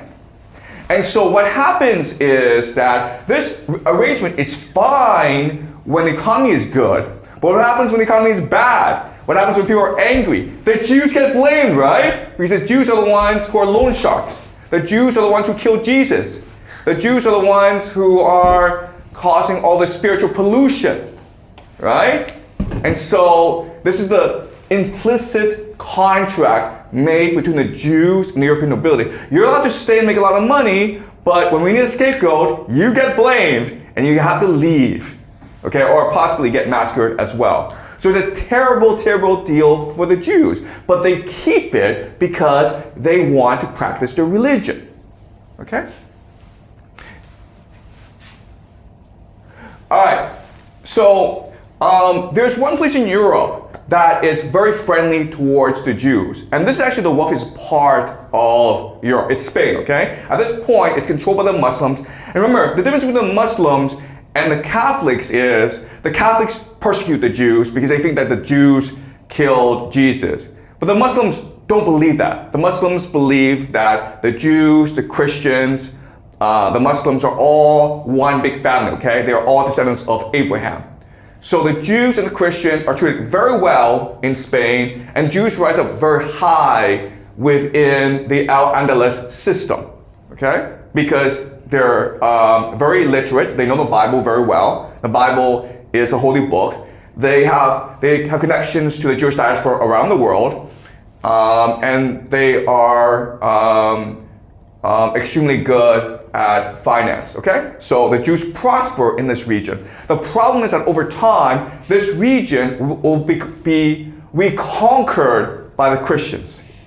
And now the Christians will continue to persecute the Jews and force Jews to convert, okay? So this is when the Jews, Christians, and Islam get along very well in Spain, okay? But in 1492, the Spanish will expel the Jews from Spain. You either convert or you leave, okay? And a lot convert and a lot go off to the Ottoman Empire, okay? And this was a traumatic event in Jewish history because they were extremely well established in Spain. They felt they were Spanish, and now suddenly they lost everything, okay? Now a lot did convert. And this caused this schism, a divide, schism within the Jewish religion.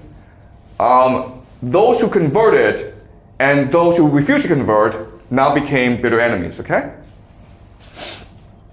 Okay, so what will happen now is a lot of Jews choose to settle in the Polish-Lithuanian Commonwealth, which is a new nation, and because it's a new nation, they need a lot of people. So what they will do is they will have extremely tolerant policies towards the Jews. You're allowed to practice your own religion. So a lot of Jews from around the world settle in the Polish-Lithuanian Commonwealth, and again, they thrive. They do extremely well.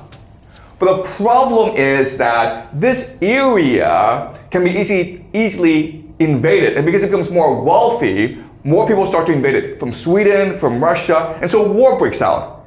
And a lot of Jews get killed.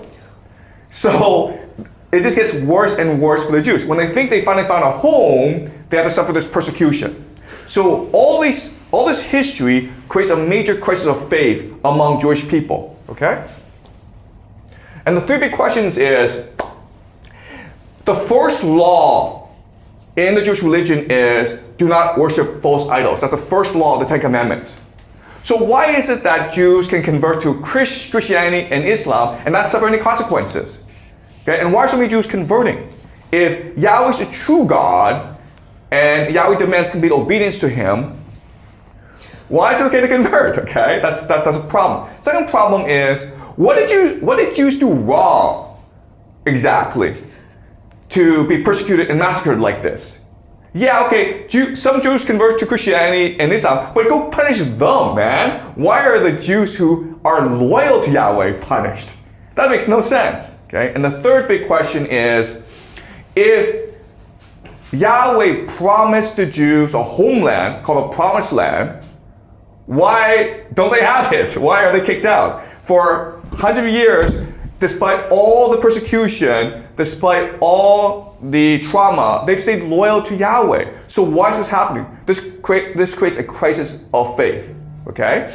And so whenever there's a crisis of faith, Jews believe it is the end times. The world is coming to the end, and the Messiah is coming. Okay, so at this point in history, about the year 1600, there's this heavy anticipation of the coming of the Messiah. And so what will happen is that one man named Zebediah Zevi, who was born in the Ottoman Empire, he will declare himself the Messiah. Okay? And Zebediah Zevi is the equivalent of Jesus in the Jewish religion. Now, we don't actually know much about him. And the reason why is that what we know about him, a lot of information was written by his enemies, the rabbis. His followers are pretty secretive, okay? But one thing happened is this. Whenever you have a Messiah come, what the Messiah does is he's essentially a revolutionary. He's trying to overthrow the social order, okay? And his major concern is, why are Jews being persecuted like this? And his answer is, because we're not practicing the true faith. What we have are all these laws created by the rabbis. But who are the rabbis? The rabbis are just a corrupt elite, like every priest class before. They're like the Catholic Church, right? The Catholic Church is a hierarchy, and so over time they become extremely corrupt. The rabbis don't really suffer that much persecution, right? So when Jews are massacred and persecuted, guess what, guys? It's usually not the Jewish elite that's massacred and persecuted, right? And also, the rabbis are the ones who are helping the European elite persecute the Jews, right? Because it is the rabbis that control the Jews, and to maintain control of the Jews, they come into these unfair agreements with the European nobility.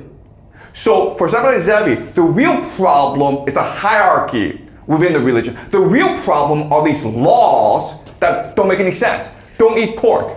So the Sabbath, right? Rest on Saturday. You're not to convert to other religions. Doesn't make any sense. What should matter is your faith in God. If we are a people, if we are a family born of Abraham, and we share one blood, then who cares what you dress like, what you look like? We're all one blood. The faith in your heart is what matters. And also, there should be no hierarchy. People should be free to choose their religion. People should be free to choose their own lifestyle. People should be free to choose their own laws. If God loves us, if there's a divine spark in us, then we should know what is right and what is wrong. Okay? So, there are three things that he does that's really important. The first and most important thing is he proposes an egalitarian society where men and women are all equal, where there's no more hierarchy, where the rabbis are not above you because the law doesn't exist anymore. Okay? What matters is your relationship to God. So in many ways, he's a proto-liberal and a proto-communist. Okay? He believes that the system designed as it is, where you must obey the rabbi, and we must await for the coming of Messiah, who will take us back to Jerusalem. It's meant to defend the status quo. It's meant to make the Jews slaves to the nobility. Okay? So he's very much a proto-liberal and proto-communist. And we'll discuss his influence on our journey next class. Okay? That's the first thing I want you guys to remember. Second thing I want you guys to remember is that he ultimately converts to Islam. Okay? So when he announced himself as Messiah, 1 million Jews follow him because he's preaching a message of liberation, of equality, of freedom. And so 1 million Jews follow him. But then he does something that's really weird, which confuses people, which is he's supposed to, as a Messiah, take them to war against the Ottoman Empire and restore Jerusalem to the Jewish nation. But when he's converted by the Sultan basically says to him, the turban or your head. The turban means you convert to Islam, or I will cut your head off. Zebediah Zevi converts to Islam. And everyone's like, why did he do that? And the reason why he did that is you need to understand, he's a Messiah who's come to redeem the Jews, right? You've got millions of Jews who, in the centuries, have converted to Christianity, to Islam. According to the rabbis, these people will burn in hell. But if they're all part of one family, if they all have the divine spark, then they must be redeemed as well before we can have heaven on earth. So Zebediah Zevi, what he does is, by converting, he sacrifices himself, just like Jesus sacrificed himself on the cross to redeem us from the original sin. He is now redeeming the Jews, all Jews, from the original sin of conversion. Okay? And so by doing this, he's saying it's okay to convert, guys. In fact, I've absolved you of the original sin with God, so now you can now be close with God. And therefore, you don't have to follow the laws anymore. Okay? The Messianic age has come because you are the Messianic age now. So the last thing he suggests is the idea of justification by sin. Okay? And again, there's been a lot of misinterpretation that this just means that, oh, it's okay to break the laws now. Okay? In fact, Zabbai Zevi, he converts to Islam, he eats pork, and he has a lot of wild sex. Okay? And so he breaks a lot of these laws. But what Zabbai Zevi is really saying is that in the Messianic age, the laws don't apply because we all have the wisdom in ourselves to follow our own laws. And by breaking the laws, what you're showing is your true faith in the Messiah, your true faith in God, your true faith in yourself. Okay? Because you're no longer constrained by rabbinic authority. Are we clear? Okay? So, this is the idea of Zabbai Zevi. What happens when he converts is most choose not to follow him. Most choose to go back to the rabbis who are his enemies. But there are 300 families who choose to convert with him. And these families are called the Domai. And guess what happens? The Domai will eventually come to control Turkey. Okay? This is Mustafa Ataturk, who is the founder of the Republic of Turkey. And he's a Domai, guys. Okay? So you can argue that today the Domai control Turkey. Alright, so the Jews believe in reincarnation. And 50 years after Zabbai Zevi's death, okay, a new person named Jacob Frank will emerge and consider himself the reincarnation of Zabbai Zevi. Okay, so he's born into a Sabbatean family. He's born into a family that follows the teachings of Zabbai Zevi, even though Zabbai Zevi is considered heresy, even though he's considered an enemy of the rabbis. He's born into this family, and he will start to extend and systemize the teachings of Zabbai Zevi. And he'll become very successful, okay? He will have a lot of followers, but much more importantly, he will become friends with European nobility, the royal families of Austria and Russia. His followers will become prominent members of the European nobility. They'll become very important intellectuals, and they will become very important bankers. And what I will show you is they've really gone on to conquer the world. And so the question for us is, how did he do that? How did he inspire his followers to go conquer the world? And he did so by presenting a new philosophy, a new religion, okay, that goes against the Jewish religion. It's not Judaism. Okay? He doesn't consider himself a Jew. In fact, he hates Jews. So his new religion, called Sabbatean Frankism, goes against the Jewish faith. Okay? And it is a faith based on success. And his argument is this: Jesus came to our world to teach us that the world is a corpse, right? The material world doesn't matter. What matters is the divine spark in you. Because the divine spark will set you free. The divine spark will allow you to return to the monad. That's what matters. Okay? We're here just to learn spirituality. We're here to learn wisdom through pain and suffering. Then Jacob Frank, okay, then thinks about this and says, well, you know what? If God is forgiving, if God wants us to come here to learn wisdom, why do we have to suffer? Why can't we become kings ourselves? Why can't we break the rules of this world, cheat, hack the system, and become kings ourselves? Because isn't that a much more better way to enjoy our time here? Okay? And so what he will do is he will teach his philosophy, this religion, to his followers, and he will also train and teach his followers on how to master this world, how to conquer this world. Okay? So we will look at his teachings. All right, so we know what he says because a lot of things he said were written down by his followers in Polish. And we are now going to read a translation by Harris Linowitz from the University of Utah. Okay, these are his words.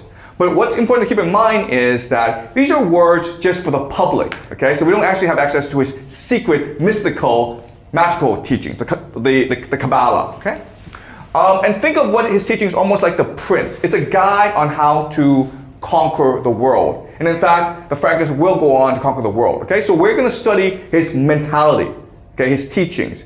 And I'm telling you right now that he's a brilliant teacher. And the reason why is that he's going to teach religion, teach ideas through telling stories. He's a storyteller. And the power of stories is that they're like seeds that embed in your mind and they grow over time. They become like oak trees, these massive trees that shape the way you see reality and the way you see yourself. Okay? So stories are the most powerful mechanisms of education in the world. Okay, so Alan, can you read the story, please? Yeah. One Saturday I went outside the city and there brought myself some oranges and having a penknife on me, peeled them. A learned Jewish scholar came, along with his pupils. Why are you doing this? By God, don't you know that today is a Sabbath and you have a knife on you? You are right, I answered. You speak the truth. But why are you, such a learned man, carrying a knife with you? How can that be? Shouted the Jew. It is my habit to bathe on Friday and put on different clothing for the Sabbath. Well, since I said so, reach into your pocket and you will find a knife there for sure. The Jew was stricken by fear when he, having put his hand into the pocket, brought out his own penknife. He cried out in amazement, You cannot be a man, for if you are a man, then I am an ass. And he began to beg me to come to him, promising all kinds of good things, but I did not want to do it. And in this way, I did similar things wherever I could. Okay, so certain things that you will notice about the story is, first of all, he has contempt for Jews, okay? A learned Jewish scholar. And what he shows is that it's very easy to trick these people. Why? Because they're learning. Their laws have made them stupid, okay? They're very strict about following the laws, and so they become very ignorant. And what he also shows you is how to control people. You control people by using their own laws against them. Okay?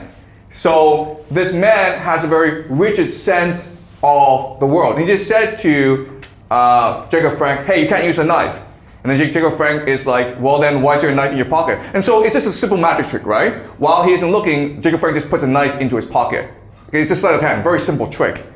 But these sleight of hands, because people are stupid and ignorant, you can use these tricks to control and manipulate them, okay? So just because he's able to do this, the learned Jewish scholar is now saying, oh, you must be the Messiah. You must be divine. Let me follow you. And Jacob is like, no, you're too stupid to follow me. Goodbye, okay? All right?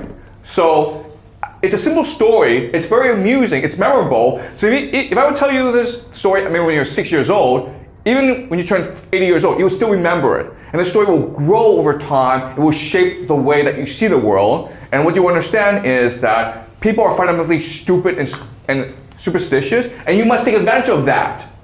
Okay? Take advantage of that. Because why not? All right.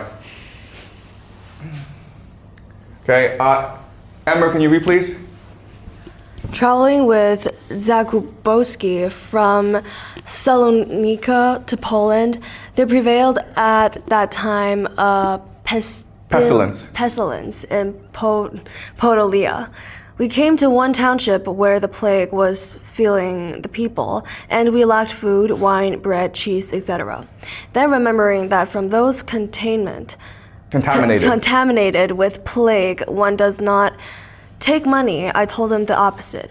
You go there, purchase everything, but don't give them money. He did just that. He came to the baker, bargained for bread, put it in a sack, but when he had to pay, the baker fell down and died. He went to the shopkeeper where he bargained for cheese. He put the cheese away and the shopkeeper died. He went on to the store to buy vodka. The same happened with the owner. In a word, just wherever he went, he bought everything without money, because the plague was sweeping the sellers away. Coming back then to me, where I was waiting for him, a rider on horseback knocked him down with his horse. "What are you doing?" shouted Jakubowski. "Are you going to ride right over me?" He didn't even finish saying it when the rider toppled over and fell to the ground.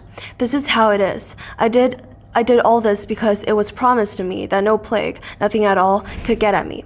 Therefore, all my orders were carried out successfully by the hand of the one whom I signed, and so should you be. Okay, so stories can be interpreted both literally and metaphorically. Literally is when people are afraid, you take advantage of their fear. Okay? When people are afraid to buy things, you go buy things. If people see the plague, you see it as an opportunity to make money for yourself. Okay? That's a literal. But then the spiritual is, remember Jesus saying that how the world is a corpse. And if you see it as a corpse, you can stand above people. Okay? And what Jacob Frank is saying, if you see the world as a corpse, you can do whatever you want. You can take advantage of people. Okay? As long as you believe that I'm above you, okay? You're a dead body. I can take everything from you. You will always triumph. So this is the idea of justification by sin. How do you know you truly believe in God? By breaking the laws of man, by breaking the conventions of man. Because it's these conventions of man, this morality, these laws that keep you back, okay? What matters is your relationship with God. You have true faith, you can do whatever you want. You can conquer the world, and God will let you because you have faith in God. All right? All right, can you read out? I asked Rabbi Issachar and Rabbi Mandachis that if the second belonged to the divine, why did he die? Rabbi Issachar replied to me, "It stands in our book that he came to this world to experience everything there is, therefore he had to come to experience the bitterness of death as well." "That's fine," I replied. "The answer is good, but if he came to experience everything, why then did he not taste how it would be to be Pasha, Vizier, or Sultan? Why did he not experience rulership? I don't believe it." They could not give me any answer to this. And so this is a great point he makes, okay? You have these divine beings like Jesus. They come to experience the world, to learn wisdom. And so why do they suffer? Because suffering is part of wisdom. And then Jacob Frank's like, yeah, but then isn't being a king also an experience? Why didn't he become king? Okay, so what Jacob Frank is telling you is that these laws, this morality, religion in place, it's all a mechanism to control you, to subjugate you, to enslave you. Okay, so his is a religion of liberation from oppression. Okay, keep on reading, Alan. Yeah. That place to where I go, all have knocked so that the door be opened to them. The patriarchs, the Moses, Aaron, David, Solomon, and all the pillars of the world, none have been able to open it. But I will labor, and with the strength of my God will open it. No one knew, but only Balaam, who knew a little, but he too not well. That which I mentioned to the company must be understood concerning those pillars of the world, as was mentioned above. Yeah, so he's saying the Jewish religion, you worship Moses and David and Solomon, but you know what? At the same time, they were all slaves because they could not see the truth of this world. They could not see the true structure of this world. They couldn't really conquer it, but I can, and I will show you the way as long as you follow me, okay? The company is his followers, and the people who follow him are called the brothers and the sisters. So it's a very egalitarian, flat hierarchy where there's no, it's not a triangle like most secret societies. It's just they all obey Jacob Frank, and Jacob Frank will lead them to the promised land. Okay? All right, can you read Amber? Should I wait for this? Maybe not. In a dream, I saw Jesus, having priests around him, sitting at a spring of living and clear water. I noticed that the spring went away from them and came to me. Okay, so this is very simple, right? You think Jesus is the Messiah. Wrong! I'm the true Messiah, okay? Because the water flows to me. life flows to me. Am I going? I tell you, as Christ, as you know, said that he came to free the world from the hands of Satan. But I came to free it from all laws and status, which have been till now, for all that was the work of the hands of Satan. And by that all fell into his hands. I must destroy all that and only make that which is black look utterly white. At that time, the good God will reveal himself. Okay, so why is it important to sin, to break the laws? Because the truth of the matter is, this world that we live in is controlled by the false God, by Satan. And therefore, we have a responsibility to sin, to show the world that his laws can be defied, to defy Satan himself, to show the world that these laws are idiotic. They don't make any sense. They're stupid. Okay? And by doing that, we accelerate the end of this world. That is the Messianic age. When this world ends, we will have a new world when we will see the truth for ourselves, when we will awaken to the falseness of this world. And then we have defeated evil. Then we will have defeated sin, okay? This is the idea of accelerationism, right?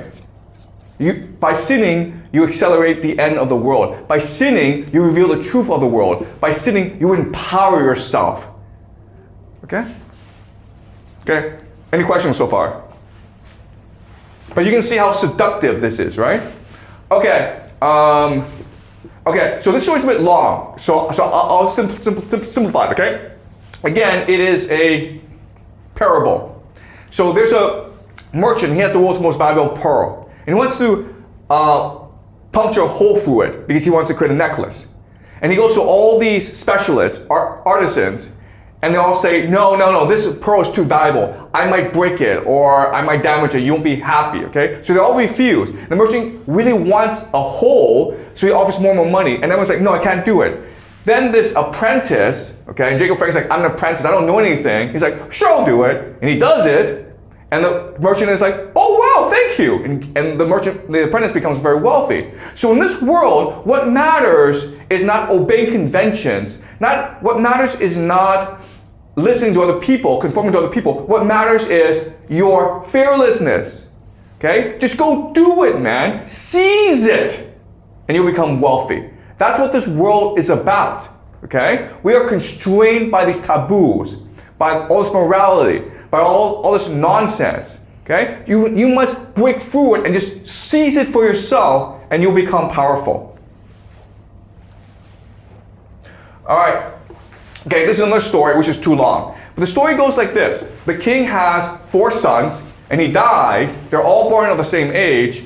So he doesn't know, they don't know who inherits the throne, okay? So a great mystic comes and says, okay, here's a king, this is his body, shoot an arrow at his heart, and whoever hits the heart will become king. All 3 sons try, and they miss. And the 4th son says, I can't do it. Because he is the king, he's my father. He may be dead, but he's still my father. And then the wizard, the mystic says, he is your king. Because he understands what matters is family. Okay? So what Jacob Frank is saying is this. Everyone else we can treat like animals. They are animals because they're stupid. They're governed by these idiotic laws. But we, the company, the brothers and sisters, the family, we have to love each other. We have to respect each other. Even in death, okay? And our love for each other is what will allow us to conquer the world. All right, Alan, can you read, please? Yeah. There was once a bear. During its absence, its children were taken from the lair. Out of the great pain of not finding the children, when he came back, the bear fell upon the village and wounded animals and people. The elders of the village sent to it the following order: if you will not leave us, then we'll bring 2 districts together and destroy you. The bear laughed and sneered at it. They sent the same message again with a memorandum that will gather 4 or more districts. The bear made fun of it again. Finally, it was sent to the bear with these words, saying, in our village there are 4 brothers. We shall send them against you. When the bear heard this, it collected itself and went off on its way, after having withdrawn from the village right away. So it is with you. Okay, you understand this? So his followers can say to Jacob Frank, Master, there's only 1,000 of us, but there's 1,000,000 of them. And Jacob Frank's like, look, 4 brothers are more powerful than 10,000 men. That is the power of love, right? Jesus taught us the power of love. Dante taught us about the power of love. If we can use it, we can conquer the world. Okay, we need to harness the power of the divine spark to come together to conquer the world. It is love that will conquer the world. All right, Amber, can you read, please? Holy smokes. Okay, you know what? This is too long. Okay, so I'll just tell you the story. The story is very simple. There's an elephant. He's running loose, and he's killing people. So the king says, whoever can kill the elephant can marry my daughter. So a prince decides to do this. He disguises himself as a normal person, and he says to the king, I will go kill the elephant, but only on the condition that you first let me see your daughter. And the king says, sure, why not? Because you're going to die anyway. And when the prince sees the princess recognizes him right away and says, you must be a prince. Please don't go out there and get yourself killed. Marry me. And the king hears this and says, if you are truly a prince, you don't have to go kill the elephant. And the prince says, no, I already promised you what I will do. Out of my love for your daughter, I will go and kill the elephant. And he does. That's the power of love, okay? That's what Jacob Frank is telling you. That's the power of love. Do things not for money, do things not for power, but because of your love for each other. Okay? That's a secret to conquering the world. All right, can you read, Amber? Once, while the Sultan was visiting a slave gallery with his vizier, he asked each slave about his crime. All said they were innocent of the judgment. Only one, having revealed his crime, did not hide anything from the Sultan. Why should this criminal stay here with all these honest people? Shouted the Sultan. Away with him off this galley. And so the criminal was released. The vizier asked the Sultan about it. Why do you set him free when he himself admits to his crimes? The king then asked the robber, what do you intend to do now? The robber fell at the Sultan's feet and said, O Lord, if you will take me into your service, then surely I will lack nothing, neither clothing nor robes, and you will see how devotedly I serve you. You will surely be content with me. Okay, so again, he's teaching his followers how to conquer the world. And one thing that you need to understand is, yes, humans are animals, but there's still good animals and bad animals. And you need to differentiate, okay? Animals want to be loyal. So if you treat a good animal well, that animal will be loyal to you forever. Okay. All right, can you read, Alan? It is a custom during the Jewish wedding that a distinguished person sit by the groom. I wanted to beat everyone up so that this place would be given to me. But they all spoke up. It is not proper to try to attain that by fighting, but by disputation. If you win over them in a dispute, then it will be proper for you to sit next to the groom. I asked them a few questions, and they give me the answers. This is not a great deal that you give me the answers because the school teachers taught you that, but answer me a single question, and that will be the end. And I ask, it stand with you that the father should circumcise his child, and in other place it stand that the mother should circumcise. To that they cannot answer. So I sat down beside the groom. Okay, so the problem with people is that they're stupid, okay? And there are lots of these laws in the Bible. And if you just look at the Bible, you just read the Bible, there's contradictions. But the Jews believe, oh no, the Bible is the word of God. But if it's the word of God, why are there so many contradictions in the Bible? Okay, and all you have to do is reveal these contradictions to the Jews, and they'll just shut up and obey you, right? So what he's telling his followers is, if you want to win the world, you cannot win the world through violence and power because there's too many enemies. If you want to win the world, you do so through argument, through learning, by showing the stupidity of people. And this is very effective, okay? So he's telling his followers, go become lawyers, man. Go become scholars. And at some point in the 19th century in Warsaw, all the top lawyers in Warsaw are Frankist, okay? Because Frank's going to teach you how to think for yourself, how to think critically. All right, can you read out? Elohim said, Elohim is the gods, okay? Keep on going. Noise Adam, let us make a man. They wanted to make man higher than he is now, but it was from God himself that Adam should sing. And so in all ages they fall until it reached the lowest lowness.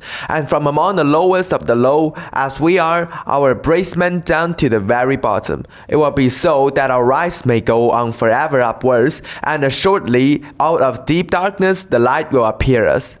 As was said above, that is exactly what you have yet from Signor Cento. We shall thank Adam. Okay, so the Elohim are gods, okay? So what he's saying is that there's a hierarchy of gods. And the true God had an argument with the Elohim, okay? The Elohim is basically saying, let's make man as servants to us. So the man should be imbued with both spirit and a bit of flesh. And God says, no, I want man to be all flesh, to be all pleasure. Okay, why? Because that will allow man to sin. And the more they sin, what they will do is learn wisdom and knowledge. That's a secret to mortals. Because we can sin, we can learn knowledge in a way that the gods cannot. And so the more we sin, the more knowledge we have. That's why it's important to sin. If you do not sin, you just follow the laws of man, you'll just stay stupid. Okay? But if you really want to understand the world, break the rules. The law says, don't go and steal from the store. Why not? Try it. See what happens to you. The worst is that you'll be fined, right? Or you go to jail for a day or 10 days, whatever, okay? But it's knowledge. It's true knowledge that God cannot give you. That's why God created us, to do things that He cannot do, right? All right, can you read, Amber? If you would have held on to her by that golden thread, as was indicated before, that with her is the power of leading you before that big brother, who is the King of Kings, or to lead him down to you together with his brothers and his whole household, so that the whole company could see him. As I promised to show you God, so that everyone individually would have the power of asking him for three things. Then we would be united with him, and at the time, we would go out in freedom from everything. That is from death, subjugation, etc., as we said above. Okay, so something to understand about the religion is the Messiah is actually Jacob Frank's daughter, Eva. Okay, so the Messiah is a woman. That's the first thing. Second thing is that there's an eschatology in this religion. At the end of days, when all the world ends, we'll have eternal life. Okay, so in most religions, it's when we die, we become spirit. But Jacob Frank's like, why would we want that? Why would we want to be like a floating spirit in space? We can't feel any pleasure. True pleasure is to enjoy life. Have as much sex as you want, man. Eat as much food as you want. Get drunk as much as you want. That's true pleasure. And that's what the end of days will be like. So when we have achieved the end of days, the big brother will come, okay? Big brother is like this interdimensional higher God who will come and give us all the wealth. We'll be free from death, okay? So that's what they believe. We'll talk about this next week as well. But keep this in mind, okay? All right, okay, so this is too long, but let me tell the story. So a prince marries a goddess, and they have two kids, and the goddess kills both kids. And the prince gets angry and leaves her, but then they meet again. And the prince gets angry and says, why did you kill our kids? And the goddess says, here are your kids, and the kids come back. What's happened is that by killing them, they've gone on to other dimensions to learn wisdom, to become strong and beautiful. And so what Jacob Frank is saying is, don't question me, okay? I know things you cannot possibly know. I can access different dimensions. I can access the truth of the world. So when I do things, it's for the greater good. But never ever question me. All right, this is actually an important story, okay? So Amber, can you read it, please? When I was little, I was at the place of an old lord, and he had pears of extraordinarily flavor and smell in his garden. He gave me some to taste and some for eating. I asked him, "Do you have many trees in your garden like this that give this fruit?" He answered, "I have a lot of big old trees and a few young ones." I said to him, "I will steal fruit from your garden and cut branches so I can plant them myself in my own garden." The Lord said, "If you manage to steal them, then they will be yours. I won't do anything bad to you for it. But if I catch you in the garden, then I will do with you as I please." That garden was surrounded by a strong, high wall. Taking a long pole, I measured the height of the wall, and having gathered some lads in the woods, I had them make a ladder for that height. Having immediately concluded that there must be some kind of trick here, when I got there, I first climbed up the ladder, and I noticed a long cord lying along the wall. I concluded immediately that there was some kind of trap, not threading on the cord at all.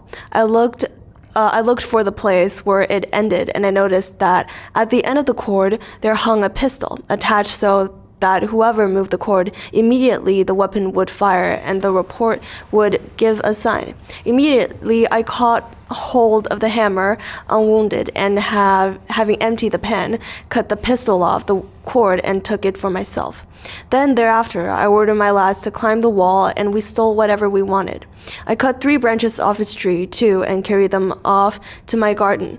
In the morning the Lord seized and recognized the theft. Thereafter he posted a lot of guards to stand watch in the garden at night. What did I do? I went with my boys, and we all stood round the wall and fired guns, so that we did not allow the guards to sleep. I did this for 3 nights, night after night, the guards being worn out. I didn't go to the 4th night. The guards settled down to sleep. Thereafter I returned with my peasants and began to steal. That Lord sent for me, but I would go only with one who had been there at the conversation. When I got there with him, the nobleman began to get mad at me. Then that other said, "But you have such an agreement." And so there was peace between us. Okay, so this is a really important story, okay? So let me explain why. First of all, it's a rewriting of 2 different stories. It's a rewriting of the story of the Garden of Eden, right? When God told Adam and Eve, don't eat the fruit. And what the story is telling you is that it's not their fault, it's God's fault, okay? That's number 1. Number 2 is, it's also a rewriting of the story in Augustine's Confessions. So Augustine is one of the main architects of the Catholic Church. And he writes a story of how, when he was young, he and his friends went to steal pears from a tree. And they stole the pears, and then he recognized that, oh, he did this not because he was hungry or because the pears were tasty. It's because he's an evil person. Okay? And what Jacob Frank is saying is, that's a stupid story. What God wants us to do is to break the rules of man so we can be more wealthy. Okay? And this is a story that's also metaphorical. He's telling his followers that God will not punish us if we break the laws. Okay? Because God cares about our creativity. God cares about our willingness to try new things, to explore, to test the boundaries. That's what God wants. So as long as we do so and we don't break fundamental laws like killing other people or hurting other people that angers God, we'll be fine always. And I will show you how to do so. I will show you how to get power and not break the laws of man. Don't worry about morality. Don't worry about convention, taboos. These are all idiotic things that doesn't matter. We just made them up. Okay? What matters is that we gain more and more power. And I will show you how to do so through trickery and through deception. Yes? Do we have a specific time that we can really do such things so freely and we are not restrained by laws and such stuff? Okay, look, Jacob Frank, first of all, he's a Kabbalist, okay? So he's a mystic.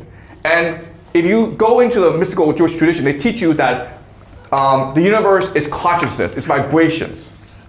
So in other words, reality is just a hallucination. It's what we imagine it to be. And so these laws, these taboos, these transgressions, they're all things we made up. They have absolutely no relevance to reality. Okay? And so the reality is that if everyone thinks these laws exist, but you know they don't exist, that makes you king, okay? So that if you can see this for yourself, become a king, become a prince. In fact, you'd be stupid and weak and ignorant if you did not do so. If you know for a fact that these laws are stupid, then break them. Take advantage of this.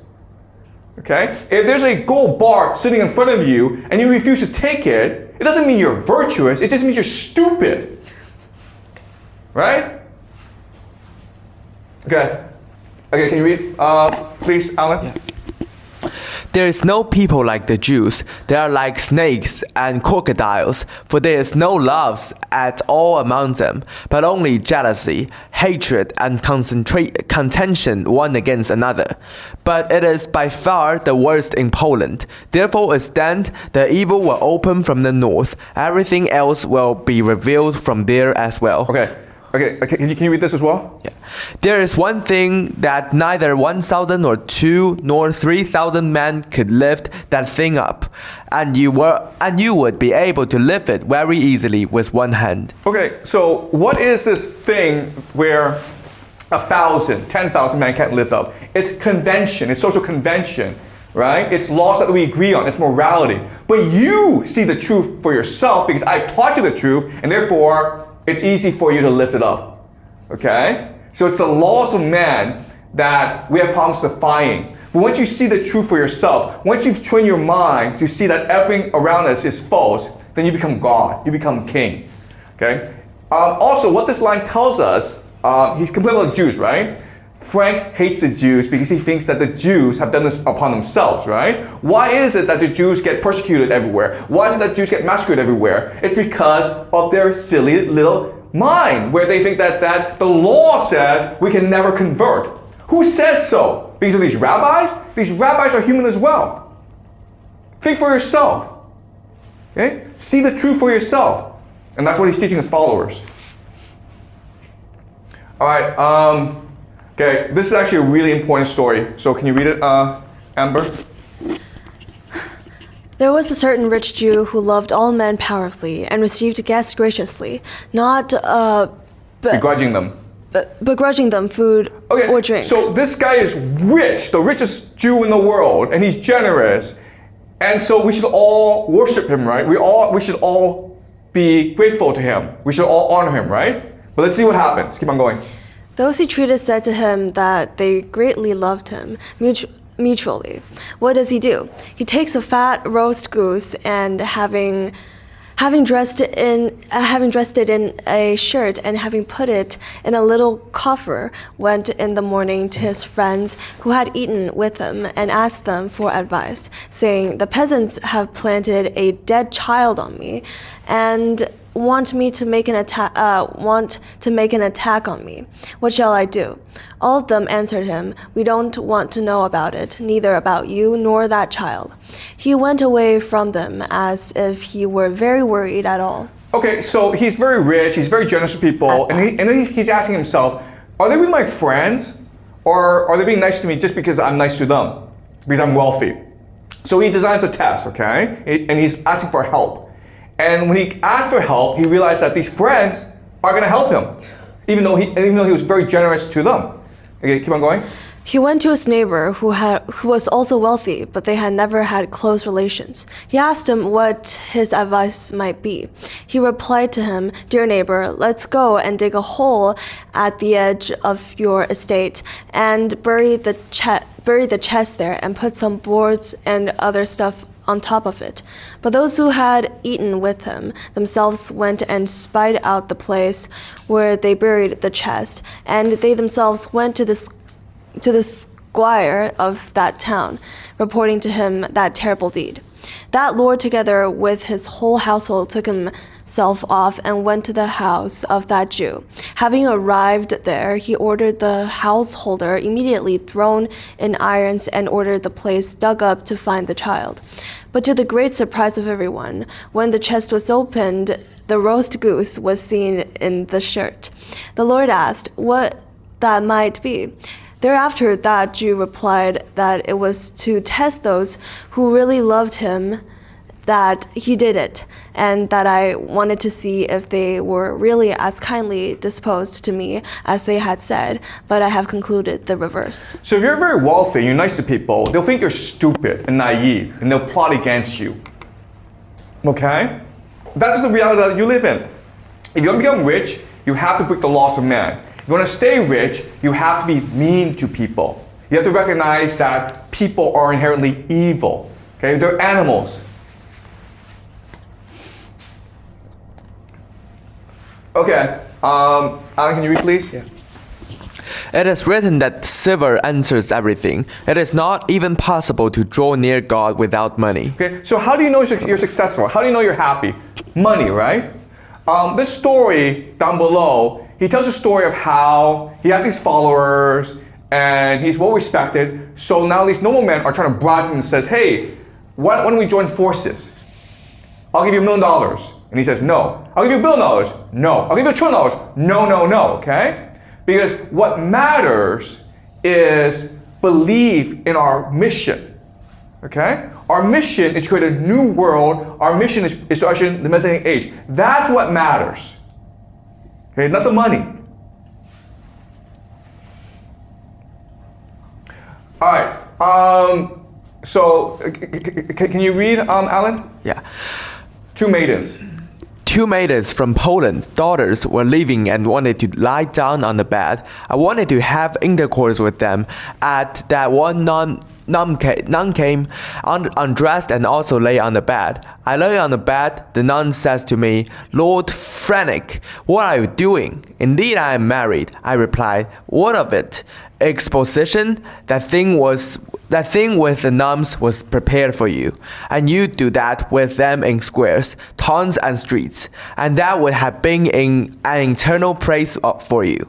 Also that the priest would become your servant, but you did not want it. Okay, so this is a really important idea. The idea is that the reality is constructed through hallucination, okay? Through our own imagination. And so everyone is living in someone else's imagination. These laws were created by someone else. But what this means is that what you can do is create your own reality, and then when you create your own reality, then people will obey your laws, okay? So think of the story. This is a nun, and she's sworn to uphold the church rules, right? But all Frank did was undress, lie in bed, and just lay there and imagine her coming. And she does. She comes, she undresses, and she's lying beside him. And now she's like, I'm afraid that if I do this, if I have sex with this man, I will be punished by God. And then he's like, don't worry about it, okay? So the world is what you make of it. The world is what you imagine of it. If you train your mind to see the world in a certain way, then everyone else will see the world your way, okay? That's what controls the world, the imagination. Does that make sense, guys? Okay, but you can see why he's so powerful, right? Yeah, yes? But like if I create my own world inside my head, but I did not tell others or I did not influence others by my actions, how could I like let others to follow my world? Okay, so this is something that a normal person cannot do, okay? This is someone who has an imagination can do, right? So think of a writer. The writer is imagining the world and writing it down. Okay? And when you read the book, what happens? You come into this world. Think of a television show, right? A television show is just a reality that someone made up. When you watch a television show, you think it's real. You come into this world. Okay? And this is what you can do as well. If you train your mind in a certain way. But you have to train your mind in a certain way. Okay? And how do you train your mind? Through constant education, through reading, through dialogue, through debate. And that's why the Franks are so powerful. Okay? Because they're not like a bunch of robbers. They're people who are deeply engaged in learning and exercising their imagination. Okay, does that make sense?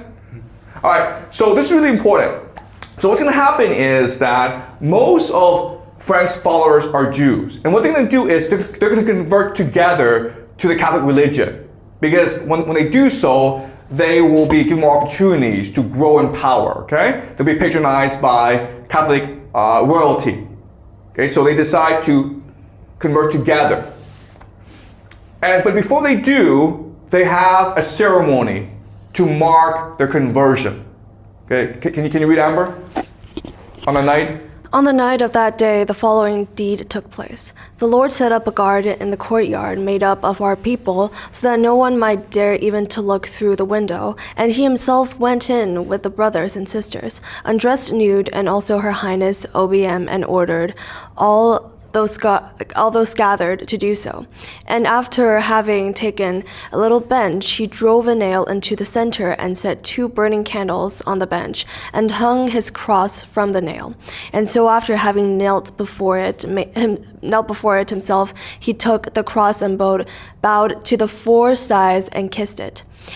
Then Her Highness and then everyone he ordered to do so. After that, the sexual relations took place thereafter according to his determination.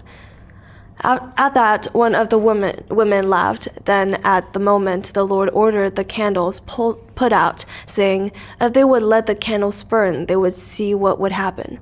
And at the time he said, with this deed we go to the naked things.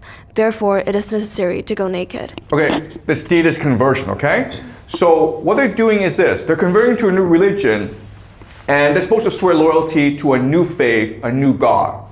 But what they're doing in the ceremony is swearing loyalty to each other, okay, through a ritual.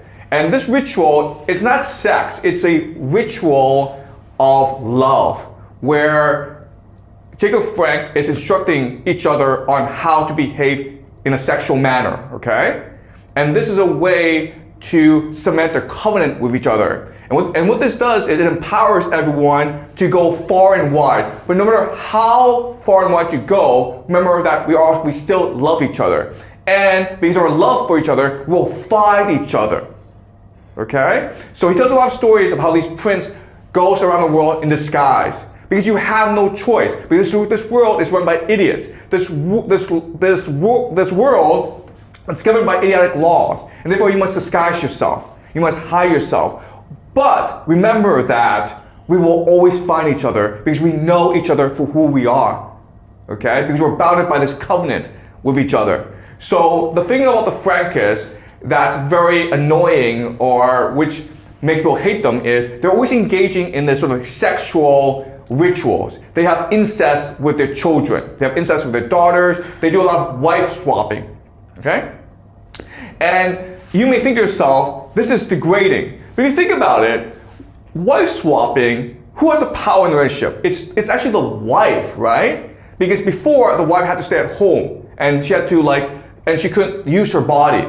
But now with wife swapping, she can now meet other powerful men and control them, manipulate them. Okay? So the Frankists are an extremely egalitarian people where there's also women empowerment. Okay? Does it make sense? All right. Can you read, Amber? August 28th, 1762. Her Highness OBM traveled from this place to the Lord. Okay, so they're in Poland. Her Highness is a daughter, right? Eva. Okay, the Messiah. Keep on going. She arrived there the 8th of September, stayed, and on the day of judgment had sexual relations with the Lord for the first time. The 18th of October, the Lord said to her, now you have become pregnant by me with a son. When she came to the Lord for the first time, the Lord began with her that ceremony that King Ahasuerus did with Esther, at which she was mightily frightened. Okay, so this is incest, and the goal of this incest is for Jacob Frank to create another body to reincarnate. Okay, so they believe in reincarnation. So even though Jacob Frank, he's really the last iteration of somebody Zevi, he's the last one we know about. Okay, there must be someone else as well. Okay, so what Jacob Frank and somebody Zevi represent is a more powerful understanding of faith. Okay, so remember, there have been 3 different understandings of faith. The Catholics believe in the idea of justification by works. If you just do what the church tells you to do, if you avoid sin, you go to heaven. Martin Luther says that's stupid. The church doesn't have authority to decide who goes to heaven, so he used the idea of justification by faith. It's only if you truly believe in God that you can go to heaven. But the question is like, how do you really believe, so you believe in God? And what Stefan Zevi and Jacob Frank says is like, by sinning, by going against the laws of man, by being shunned by your community, by being hated by your community. That is true faith in God. And when you do this, when you sin, not only do you learn knowledge, but your faith grows more powerful. And those who understand this, we are a forever community. We are the true prince of the world. We are the true leaders of the world, and together we will rule the world together. And guess what, guys? They succeeded. All right, why? Well, because, look, at the end of the day, the Frankists, they are a secret organization. And they figured out how to create the most resilient, the strongest organization in the world, okay? So these are the characteristics of a really strong organization. Here's strict hierarchy. So everyone's loyal to Frank, okay? Unity of purpose. They're all loyal to Frank. Selflessness. They all love each other. Relentless pursuit of material victory. They love money, secrecy, discipline, energy, and motivation. Okay? Self-hatred, fear, anger, jealousy. Okay? And self-hatred, fear, anger, and jealousy is created by sinning, right? Because when you have sex with your own daughter, when you do this sort of stuff, you feel tremendous guilt. But this guilt can be channeled to make you more energetic, to make you more focused on success, to make you want to achieve the end of days. Okay? Does that make sense? All right, so again, guys, Frankinism is not Judaism. These are two different things. In fact, Frankinism is a rejection of Judaism, okay? Because in Judaism, they teach you about the spirit. Well, for Frank, the spirit doesn't matter. What matters is the material. Because the spirit doesn't allow you to access wisdom. It's the material that allows you to access wisdom. Sinning allows you to access wisdom. Jews tell you to obey Yahweh. And Frank says, no, what matters is we defeat Satan here on earth, okay? That's the true mission. Defeat Satan. Jew says, trust God. All right, so the idea is, don't worry about the Messiah coming. Eventually he'll come and he'll lead us back to Jerusalem and he'll bring us all back and he'll build a third temple. And Frank says, no, let's not wait. God doesn't want us to wait. God wants us to seize the day. God wants us to make our own world. That's why God created us, because we have the capacity to create our own world, our own paradise. So let's do it. Let's not wait, okay? So he's an accelerationist, okay? And you do that by sinning a lot, by showing the fakeness of this world, that this world is ultimately an illusion, okay? So does this philosophy make sense to you guys? Mm-hmm. All right. So one thing that you guys need to know is that it is rumored that Frank, he's actually the true founder of the Illuminati, which is an alliance of secret societies that control the world today, okay? So the Frankists, what they will do is, when they convert to Catholicism, they will have access to both the Jewish faith, Islamic faith, as well as the Jesuit faith, the Catholic faith, okay? And they will combine all three together, because they have spies everywhere that allow these different secret societies to coordinate, okay? So there's one rumor that Frank founded the Illuminati, but I suspect he did. Why? Because one of the most famous members of the Illuminati is Goethe, okay? And Goethe wrote a very famous play called Faust. And let's think about the plot of Faust. The plot is this. You have Faust, who's a scholar, and he's looking for wisdom. So he makes a deal with Mephistopheles, the devil, and Mephistopheles says, I will give you eternal wisdom in return for your eternal life, your soul. And Faust says, sure, okay? And Faust does a lot of things. He sins, he has sex with a young child, she dies. He does a lot of really bad things, but he learns a lot of wisdom. And when he dies, he's supposed to go to heaven. When he dies, he's supposed to go to hell, okay? But at the very last minute, when Mephistopheles has come to claim his soul, God sends angels to rescue Faust and take him away, okay? That's a very Frankist attitude towards life. Sin as much as you want in order to gain wisdom. If you do so, if you gain a lot of wisdom, then God will reward you with eternal life, okay? All right, again, the Frankists infiltrate the Jesuits, and so a lot of people believe that the Frankists now control the Catholic Church, or have a lot of say over the Catholic Church, okay? Okay, they also infiltrate the Freemasons. I'll show you this next class, okay? They're also a major influence on development of Mormonism, okay? If you look at the structure of the Mormon church and you look at Frankinism, it's very similar. Scientology, guys, okay? If you just look at Scientology, it's very similar to what the Frankists believe as well. All right, some very famous Frankists in history. Look, there's lots of them, okay? But it's all secret because they work in silence. The big thing is their secrecy among their secrecy. Okay, they go in silence. But we know for a fact that Louis Brandeis, who is the first Jewish Supreme Court justice in America, he was a Frankist. And there's a very famous university, Brandeis University, founded after him. Okay? So if you know that this guy is a Frankist, think about how many other very powerful Americans are also Frankists, okay? I'm not allowed to name their names because, well, they would deny it, and I would get in a lot of trouble if I mention their names. But they are very powerful people, and you know who they are, okay? You will know their names, but you may not know they're Frankists. This is William Butler Yeats, who is a very famous Irish poet. He himself also is a member of a secret society, okay? And we're going to read a poem together by Yeats to show you the influence of Frankist philosophy on modernity. In fact, what I will show you next class is you can make the argument that Jacob Frank and Sabbatai Zevi together, they created modernity in the West. All right, so we're going to read a poem by this very famous Irish poet, who is also a Nobel Prize winner, also a member of a secret society called the Order of the Golden Dawn, okay? All right, so it's called Crazy Jane Talks with a Bishop, okay? So Emma, can you read, please? It's very simple. I met the bishop on the road, and much said he and I. Okay, so this is a woman, and she's talking to a bishop, right? A high religious authority. Keep on going. Those breasts are flat and fallen now. Fallen now. Those veins must soon be dry. Live in a heavenly mansion, not in some foul sty. Okay, so you're fallen, right? So you've seen a lot in life. You've lived a terrible life, but don't worry. God is forgiving. If you convert, if you change your life now, God will forgive you.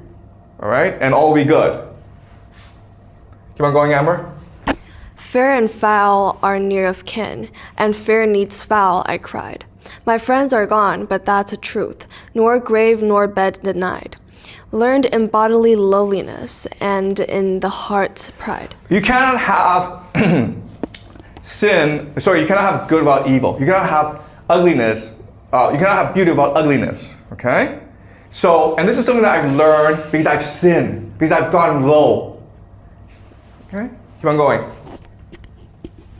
A woman can be proud and stiff, one on love intent, but love has pitched his mansion in the place of excrement,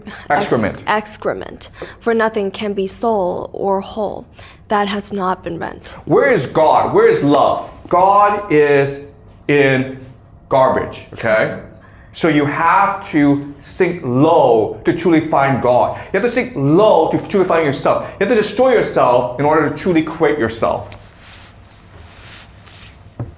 Okay? And that is a very Frankist attitude. So in many ways, Frankist belief has conquered modern Western culture. And I will show you why next class, okay? Any questions? Like, I think Frank said that you can have all pleasures that you want of sins, but I think that is a kind of low vibrations. So we need to have that low vibration and sins to learn our mistakes so we can find the success, right? Okay. Look, sin is taboo, okay? It's these barriers. It's these walls in front of you. But if you really want knowledge, you have to break through these walls so that reality can reveal itself more clearly to you. Do you understand? Sin are all these invisible walls that you put in front of you for no particular reason. It's all part of your imagination. Okay? So if you want to see the world as it truly is, if you really want to see yourself for who you truly are, then you must sin. Because sin will also cause a process of guilt and reflection and wisdom, okay? It will cause another process of pain and suffering. And we avoid sinning because we're afraid of social condemnation. We're afraid of being laughed at. We're afraid of being mocked by other people. But if you really want true knowledge, you have to go against social conformity. Okay? Does that make sense? Okay. So don't sin just for the sake of sinning. Sin because it allows you to access greater knowledge, a deeper knowledge. Okay, does that make sense, guys? All right. Any more questions? Yeah?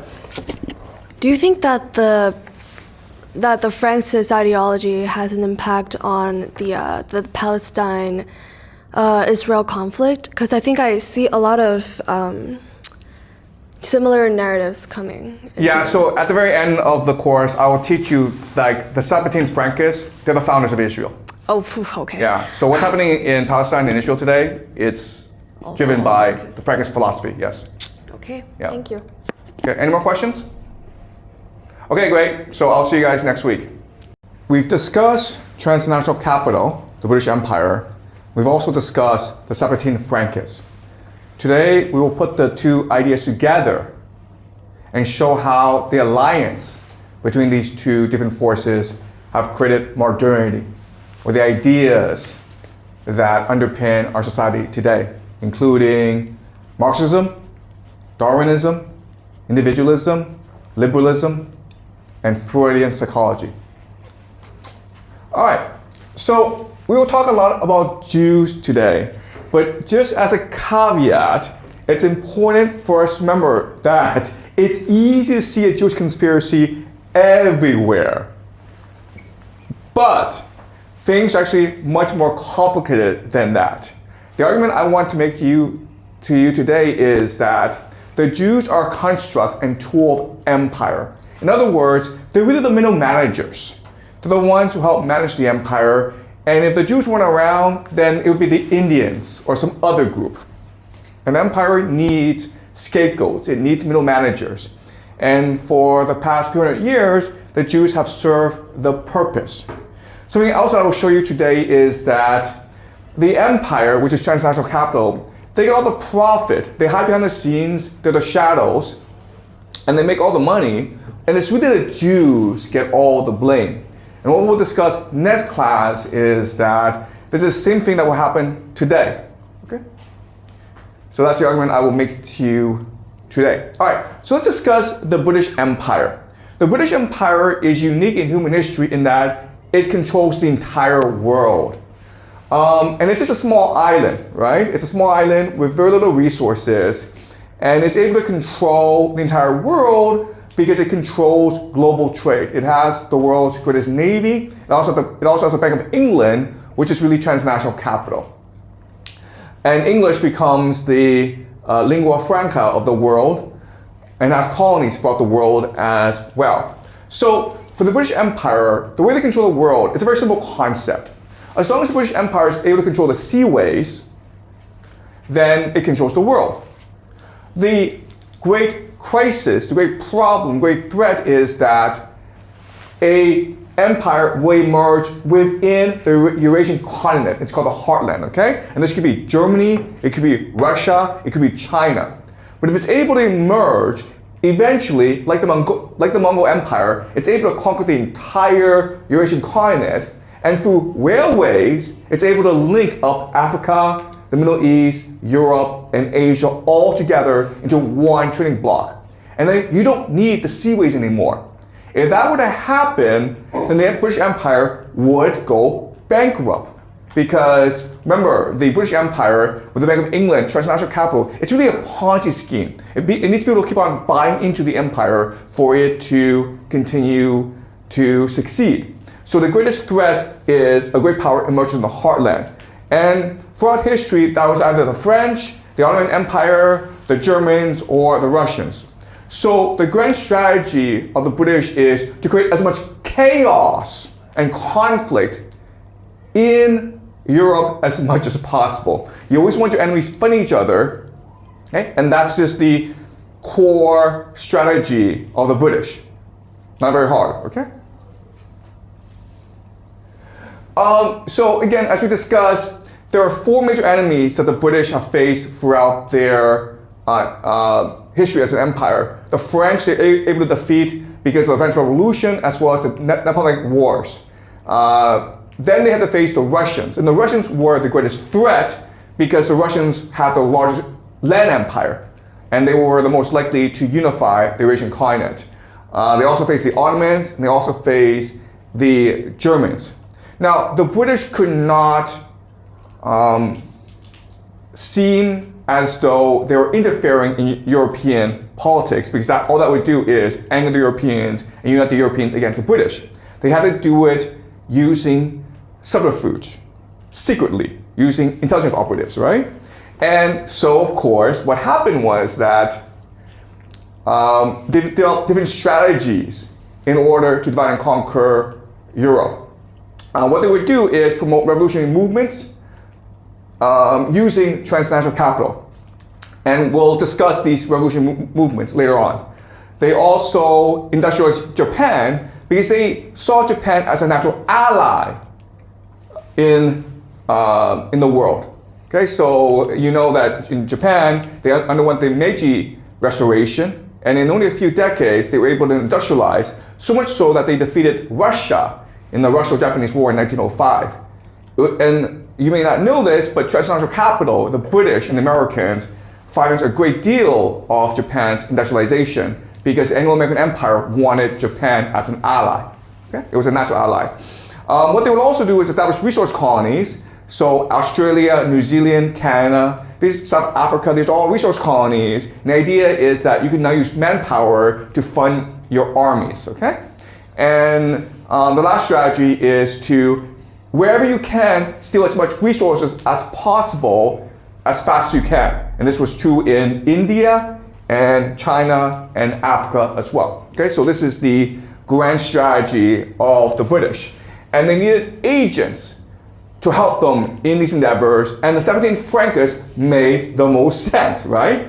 So the advantages that 17 Francas brought to the British Empire were fourfold. The first is that they already had a diaspora, right?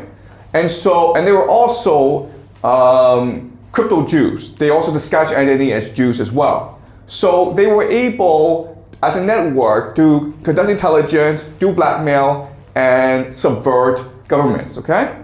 They also had access to a lot of transnational capital. They themselves were extremely wealthy. Now, last major advantage, and the most important, is that they had revolutionary cells and networks. Okay, so remember, the 17 Francas, they believed that they were saving the world. They believed they had to destroy the world in order to save it. And these made perfect revolutionaries. And I'll show you this as we move on. Okay? Now, the last reason that we won't discuss much today, but we'll focus a lot on in our last class, is the idea of eschatology, where the British Empire, they are Christians, and they believe that they must use Jews as a pawn in order to force the return of Jesus. This is something that we'll discuss a great deal next class, but I want to focus on these three reasons first, okay? All right. And it made sense for the British to align themselves with the 17 Francas because the way they saw the world was the same. Okay? As an empire, as transnational capital, remember, you're focused on extracting as much energy as possible from your workers. So you're very materialistic. Well, the Francas were also very materialistic as well, right? They believed that the body was more important than the spirit. Second is that both the Francas and the British, they wanted to obtain power through chaos, instability, and regime change. And both were very focused on the pursuit of wealth and power. So these were natural allies. Sorry. All right. So let's use an example of how the Ottoman Empire, let's use an example of how the British Empire worked the 17 Francas. And the most obvious example is the Ottoman Empire. So for the longest time, the Ottoman Empire was the most powerful force in Eurasia. And this was the Ottoman Empire at its height in 1683. Remember, in 1666 is when Zevi declared himself the Messiah. And remember that Zevi had to convert to Islam And the people who followed him into Islam are called the Dongmei. Okay, the Dongmei are very important people. But over time, empires will decay. In 1853, Russia attacked the Ottoman Empire, and this led to the Crimean War. The British and the French feared Russian expansionism, and so they support the Ottomans. And the Ottomans were able to defend themselves against the Russians. But this alliance came at a cost to the Ottomans. The British and the French made the Ottomans take out loans in order to finance the war. And over time, because of interest, these loans started to overwhelm the Ottoman financial system. And so what happened was the British and the French bankers came and established their own tax administration. And so from now on, a third of all revenue, tax revenue, that the Ottoman Empire generated would go directly to the French and British bankers. Okay? And so this caused the Ottoman Empire to decline rapidly over time. And the French and the British, they set up a central bank controlled by foreigners. And not only that, but they set their own tax administration. So they had their own tax agents. And that's why these bankers became very wealthy. Guess what? These bankers had a natural ally in the Dongmei, right? The Sabbatean Frankists. And so these Sabbatean Frankists also became very wealthy. Now what happened is that the Ottoman Sultan didn't really like this relationship. He didn't like being bossed around by these bankers. And so he went to the Germans. And so now the Germans were now financing the Ottoman Empire, and they were now allies. And so the British and the French didn't like this. And so what the Dongmei did was start to finance a revolutionary group called the Young Turks. The Young Turks believed in three things. They believed in secularism, no religion. They believed in liberalism. And they believed in individualism. Okay, just basically the basic ideas of modernity. And eventually, the Young Turks were able to overwhelm the Ottoman Empire and establish something called the Republic of Turkey, which is still around today. So guys, the Republic of Turkey, if you go to Turkey, it's a Dongmei that control Turkey. Okay? All right? So remember, the Dongmei come from Zabtai Zevi. They are crypto Jews. They pretend to be Muslim, but they're in fact Jews. And these three Dongmei will help to found the Republic of Turkey, and they still control Turkey together. Okay, so that's an example of an alliance between the Sabbatean Frankists and the British Empire. Another example of an alliance is, of course, the Rothschild banking dynasty. This is Jacob Rothschild with King Charles of England. And this alliance goes back hundreds of years. And the Rothschild family is, of course, one of the most powerful banking families in the world. So there's a story of how they got rich. In 1815, Napoleon and the British fought the Battle of Waterloo, and this would determine who controlled Europe. In the battle, the British and the Germans together were able to defeat the French. When this news happened, an agent of the Rothschild got into a Corvette, which is a fast boat, and they sailed all the way back to London to tell the Rothschild the news. The Rothschild controlled the media at that point, and so the media told everyone, oh my God, we lost the Battle of Waterloo. So as you can imagine, people start to panic. There was a stock market crash, and then the Rothschild bought up all the assets. And that's how they became extremely wealthy. And this is a strategy that they continue to use throughout their history. Okay, so where the 17th Frankists and where the British Empire collaborated the most was in philosophy, in developing a understanding of the world that allowed them to amass more power. Okay, so let's go quickly over some basic British philosophy. So British philosophy at this time was controlled by Freemasons. We'll discuss the Freemasons more next class, okay? But the main purpose was to really deny God and truth. And there were three major strands of this philosophy. Okay, the first major strand is what we call empiricism, and the most famous proponent of this is John Locke. John Locke argued that we are born with a tabula rasa, a blank mind, okay, a blank slate. And so whatever information comes into us is through experience, only through experience, okay? Not through reasoning, not because of God, not because of imagination or inspiration, not because of the divine spark in us, but through just experience and only experience, okay? David Hume proposed a new idea called skepticism. And he goes even further than John Locke. John Locke says that we experience the world and that's how we know the world. Now, the entire basis of science is the idea called induction. If I see a white swan 1,000 times, I can then infer that all swans are white. Okay, this is the idea of induction. This is what underlies the scientific process. Without the idea of induction, you can never access truth. And what David Hume says is, induction does not work. You cannot prove that just because you've never seen a black swans don't exist. Okay, you could have seen 10 million white swans. That does not prove that all swans are white and can only be white. And he's right, because there are black swans, okay? So what he's saying is the very project of truth-seeking, the very project of epistemology, of philosophy, it's all nonsense. Not only that, but we don't really know things. All we do is remember things. Okay? So when we say that Rome is the capital of Italy, we think we know it, but we don't know it. It's all just convention. It's all just we agree to call a place in Italy Rome. We agree that that's a capital. Okay? It's all just agreement. But there's no basis for truth here. Right? So now this raises the problem of, okay, if God doesn't exist, if truth doesn't exist, if there's no way for us to reach truth, if there's no way for us to discover truth, then what can we do? And so Jeremy Bentham proposed the idea of utilitarianism.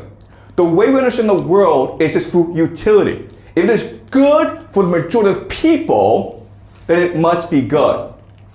If it causes pleasure for the majority of people, then that policy must be good. If people want to eat candy all the time and makes them feel happy, then we should allow them to eat candy. And that is inherently good. Okay? And then what his disciple, John Stuart Mill, will do is he'll take the basis of this idea of utility as a basis of good and evil to create liberalism. Okay? So the very idea of liberalism today is based on utilitarianism. So for example, homosexuality. Why is homosexuality good? Because first of all, homosexuals want to be homosexuals, okay? You force them not to be homosexuals, they'll feel bad. But also what's more important is they're not doing any harm to anyone, right? So if you just do the mathematics and you recognize that allowing homosexuality is a positive, and that positive and brings more pleasure to the world, then you should allow it. Okay, and this religious talk of it goes against the will of God, it's against the Bible, it's just nonsense. We should just focus on first principles and just focus on utility. Does it bring benefit to people? And this is the very basis of British philosophy. And as you can appreciate, this aligns very much with the Francis idea of the world, right?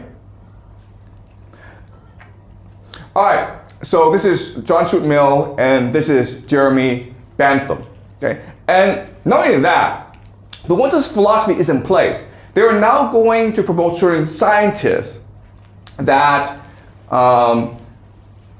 agree with this philosophy, or whose findings support this philosophy. And the most famous, of course, is Charles Darwin. Okay, Charles Darwin, right? When his book, The Origin of Species, came out, it was an instant bestseller. And within 20 years, it became the mainstream understanding of how we originated, even though if you actually read the book, even though if you actually look at the science, it's still very problematic. All right, so this is very strange how science is supposed to be a field of rigorous debate, rigorous science, right? But the evidence supporting evolution is limited. And again, we discuss this all the time, but it doesn't explain to us how we come to think, right? It explains to us how we develop our bodies. Sure, yeah, from apes we get humans, that makes sense, but intellectually, we're a lot more imaginative than apes. How to explain that? And he doesn't explain that, okay? And you're not even allowed to ask this question. All right, so as this alliance between the seven Frankists and the British Empire is growing, there's certain individuals that become these meeting points of these two different groups, okay? So let's discuss two of them. The first is Benjamin Disraeli. And it's important because he becomes the first and only Jewish prime minister of the British Empire, okay? The second person is Leonon de Rothschild, who is here to the Rothschild banking family. They're best friends, and you could argue the Rothschild banking family financed Benjamin Disraeli's banking career, okay? And in 1844, Benjamin Disraeli will publish a book called Coningsby. It's a novel, okay? It's not a memoir, but it's a novel. But if you read it, people will say that the characters are very much based on people that Disraeli knows. And Disraeli is very explicit in telling us why he wrote the book. And the idea is to tell the British people more about Jews, because Jews right now in history in Britain, they're an exotic species. And it's also to establish how Jews think. Now, what's amazing about this novel is that if you read it, and it's really strange, but it conforms to every single anti-Semitic stereotype that we say today. Today, you say that Jews rule the world. You say that Jews work together, they conspire together. You say that Jews think that they're superior to everyone else. You are labeled as an anti-Semite, okay?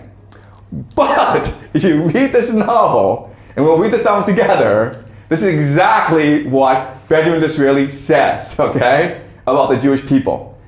All right, so let's read it together. Okay, so Amber, can you read, please? This is the introduction to the book Coningsby. Okay. In asserting the paramount character of the what is this? Keep going. Okay, polity and the majesty of the theocratic principle, it became necessary to ascend to the origin of the Christian Church and to meet in a spirit worthy of a critical and comparatively enlightened age the position of the descendants of that race who were the founders of Christianity. The modern Jews had long labored under the odium and stigma of medieval malevolence. Okay, so what we're saying is this. Christianity is a great religion, but it's important that we look at the origins of Christianity and who founded Christianity, okay? Which is the Jews. We know it's the Jews who created Christianity, okay? Okay, keep on going. In the Dark Ages, when history was unknown, the passions of societies, undisturbed by traditionary experience, were strong, and their convictions, unmitigated by criticism, were necessarily fanatical. So during the Dark Ages, everyone was just stupid, okay? Keep on going. The Jews were looked upon in the Middle Ages as an accursed race, the enemies of God and man, the especial foes of Christianity. No one in those days paused to reflect that Christianity was founded by the Jews, that its divine author, in his human capacity, was a descendant of King David. Okay, divine author, of course, is Jesus, okay? Keep on going. That his doctrines avowedly were the completion, not the change, of Judaism, that the apostles and the evangelists whose names men daily invoked and whose volumes they embraced with reverence were all Jews, that the infallible throne of Rome itself was established by a Jew, and that a Jew was the founder of the Christian churches of Asia. So this really is not just saying that Jews are important, but he's also saying that Jews are superior because they're the ones who created Christianity. And what he will say later on is Jews created everything because Jews are the most intellectually creative people in the world, okay? And remember, Disraeli is a Jew, and he's one of the Jewish elite, okay? All right, let's keep on going. All right, so in the novel, the major character is Sidonia, who is a wealthy Jewish person based on the Rothschild family, okay? And he's going to explain to us how Jews control the world. All right, can you read, Alan? Yeah, okay.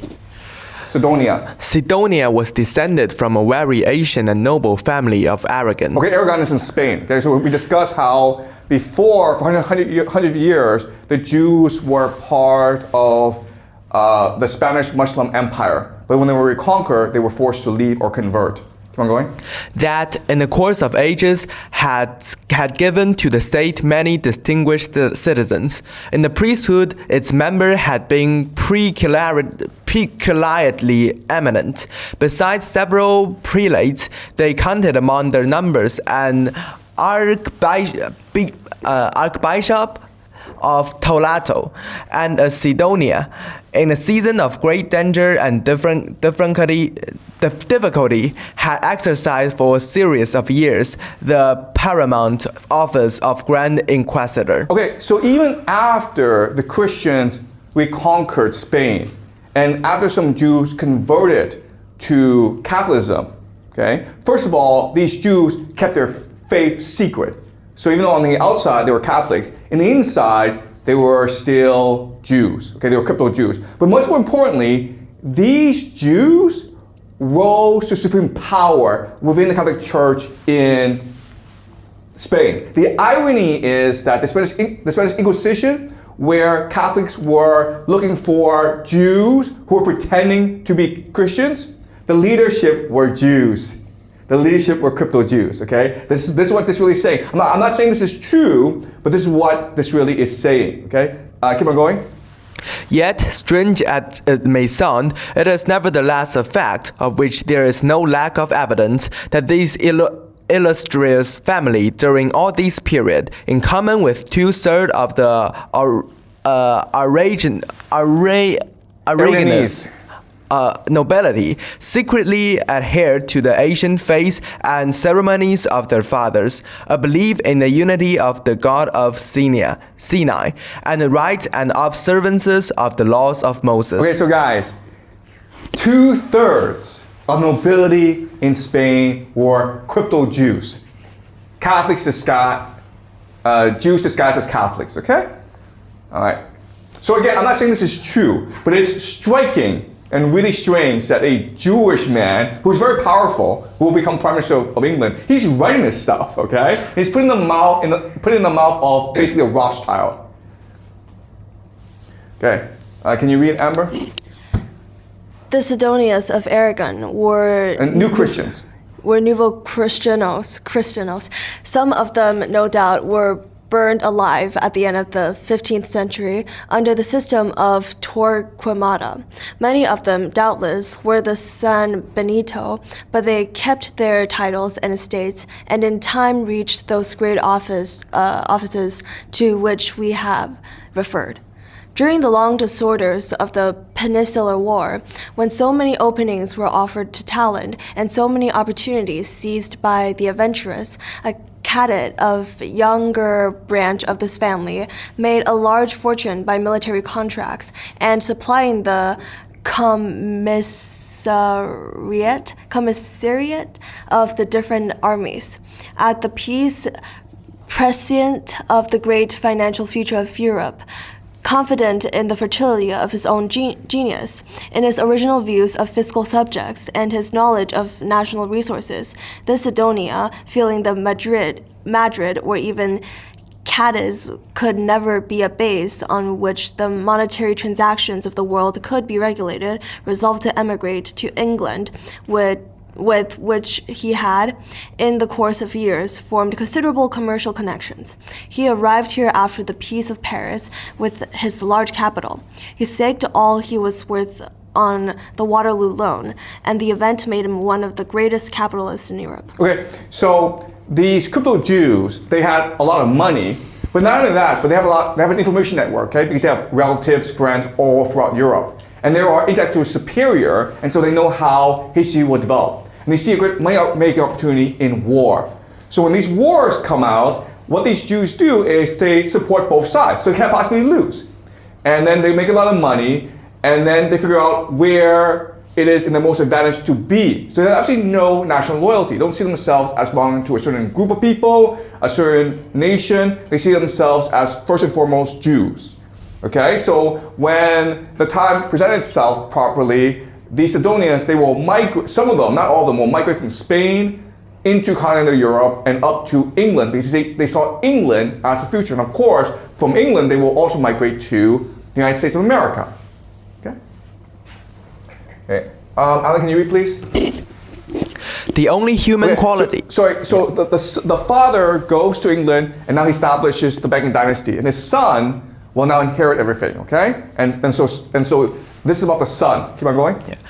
The only human quality that interested Sidonia was intellect. He cared not whence it came, where it was to be found. Creed, country, class, character, in this respect were alike indifferent to him. Okay, so again, this is a very anti-Semitic trope where Jews don't like the idea of nation or culture or religion. They like the idea of ideas. Okay, and one anti-Semitic trope is that Jews have a conspiracy to degrade religion, culture, society, nation state in order to advance their own interests. Okay, keep on going. The author, the artist, the man of science never appealed to him in vain. Often he anticipated their wants and wishes. He encouraged their society, was as frank in his conversation as he was generous in his contributions. But the instant they ceased to be authors, artists, or philosophers, and their communications arose from anything but the intellectual quality which had originally interested him. The moment they were rash enough to approach intimacy and appeal to the sympathizing man instead of the congenial intelligence, he saw them no more. Okay, so this is a really important idea where, again, this is propaganda for Jews, right? So this really is saying how great Jews are. Jews are intellectual. But you know what Friedrich Hegel will say is that without culture, there can be no great ideas. Okay? Ideas emerge from community, from culture, from belonging. Okay, so think of Homer or Dante or even the Yahwehs. Okay? If you think that you are intellectual above culture, above nation, above people, you will not produce great ideas. Okay, keep on going. It was not, however, intellect merely in these unquestionable shapes that commanded his notice. There was not an adventurer in Europe with whom he was not familiar. No minister of state has such communication with secret agents and political spies as Sidonia. He held relations with all the clever outcasts of the world. The catalogue of his acquaintance in the shape of Greeks, Armenians, Moors, secret Jews, Tartans, Geese. Okay, all right, that's fine. Okay, look, the idea is that Jews are international, first and foremost international. They're cosmopolitan, right? And as a result, what will happen is that over time, because he is in contact with so many different groups, he's so intellectual, he's always reading his history, he comes convinced that the superior race, the greatest race of humanity are the Jews. Why? Because unlike other races, the Jews refuse to intermarry. They refuse to breed with other cultures. And so as a result, the Jews are first and foremost pure. They are Aryan. Okay, this is really ironic again because the Nazis will use this idea 100 years later to justify the Holocaust. But at this time in history, the Jews think that they are the superior race because they are the most pure, okay? So this is all that is saying. All right, can you read, Amber? In this country, says Sidonia. So this country, of course, is England, right? Since the peace, there has been an attempt to advocate a reconstruction of society on a purely rational basis. The principle of utility has been powerfully developed. I speak not with lightness of the labors of the disciples of that school. I bow to intellect in every form, and we should be grateful to any school of philosophers, even if we disagree with them. Doubtly grateful in this country, where for so long a period of our statesmen were in so pitiable an arrear of public intelligence. There has been an attempt to reconstruct society on a basis of material motives and calculations. Okay, so again, this is the idea of utilitarianism, right? This is Jeremy Bentham, John Stuart Mill. Keep on going. It has failed. It must ultimately have failed under any circumstances. Its failure in an ancient and densely peopled kingdom was inevitable. How limited is human reason? The profoundest inquirers are most conscious. We are not indebted to the reason of man for any of the great achievements, which are the landmarks of human action and human progress. It was not reason to be besieged Troy. It was not reason that sent forth the Saracen from the desert to conquer the world. Okay, so the Saracens are the Muslims, okay? Keep on going. That inspired the Crusades, that instituted the monastic orders. It was not reason that produced the Jesuits. Above all, it was not reason that created the French Revolution. Man is only truly great when he acts from the passion. Never irresistible, but when he appeals to the imagination. Even Mormons count more votaries than Bentham. And you think then that an imagination once subdued the state, imagination may now save it. Man is made to adore and to obey. But if you will not command him, if you give him nothing to worship, he will fashion his own divinities and find a chieftain in his own passions. So, Sonoy is emphasizing the limitations of British philosophy, right? Locke, Hume, Bentham, Mill, they're all limited. And so what the British need is for the Jews, with their imagination, with their religion, to save the British, to lead the British, to guide the British. Okay, does that make sense? So again, this is trying to establish Jewish supremacy. Okay, all right, this is much too long, okay? But what he's really saying is, like, listen, we Jews, we want to be part of society.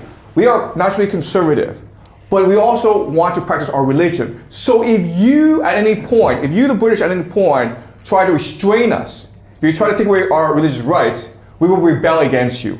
We are cohesive. We will stand up for liberalism. We will stand up for secularism. We will stand up for individualism. Because these three philosophies are what most protect us from religious overreach.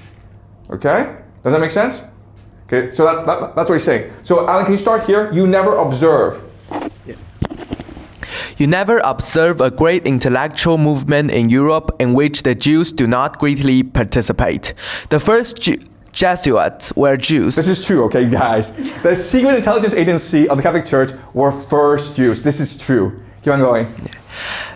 That mysterious Russian diplomacy which so alarmed Western Europe is organized and principally carried on by Jews. So the Jews are the agents of the Russian Empire. Keep on going. That mighty revolution which is at this moment preparing in Germany, and which will be, in fact, a second and greater reformation, and of which so little is as yet known in England, is entirely developing under the auspices of Jews, who almost monopolize the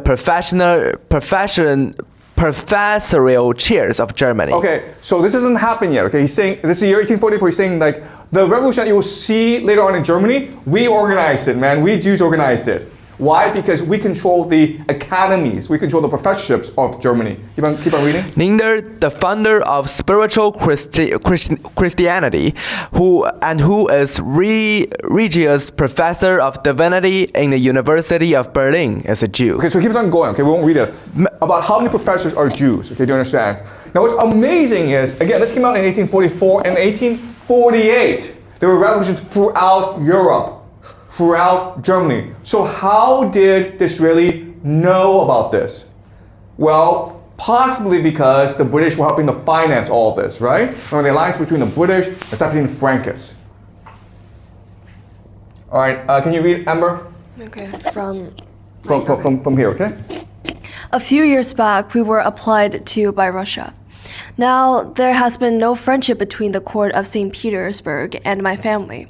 It has Dutch connections, which have generally supplied it, and are representations in favor of the Polish Hebrews, a numerous race, but the most suffering and degraded of all the tribes, have not been very agreeable to the Caesar. The Tsar. Okay, so what he's saying is, we're very rich and nation states come and look for us for money, okay? So Russia wants a loan from us. We said, no, you mistreat the Jews.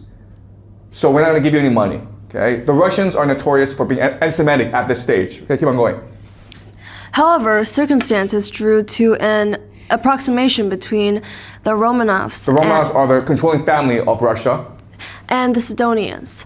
I resolved to go myself to St. Petersburg. I had, on my arrival, an interview with the Russian Minister of Finance, Count. Cancrum. Cancun. I beheld the son of a Lithuanian Jew. The loan was connected with the affairs of Spain. I resolved on repairing to Spain from Russia.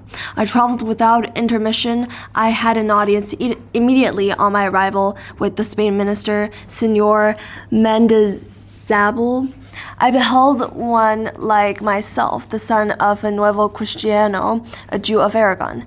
In consequence of what transpired at Madrid, I went straight to Paris to consult the president of the French Council.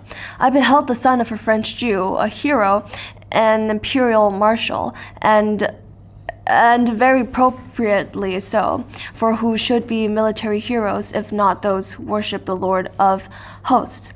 And is Solute a Hebrew? Yes, and others of the French marshals, and the most famous, Massena, for example. His real name was Manasseh.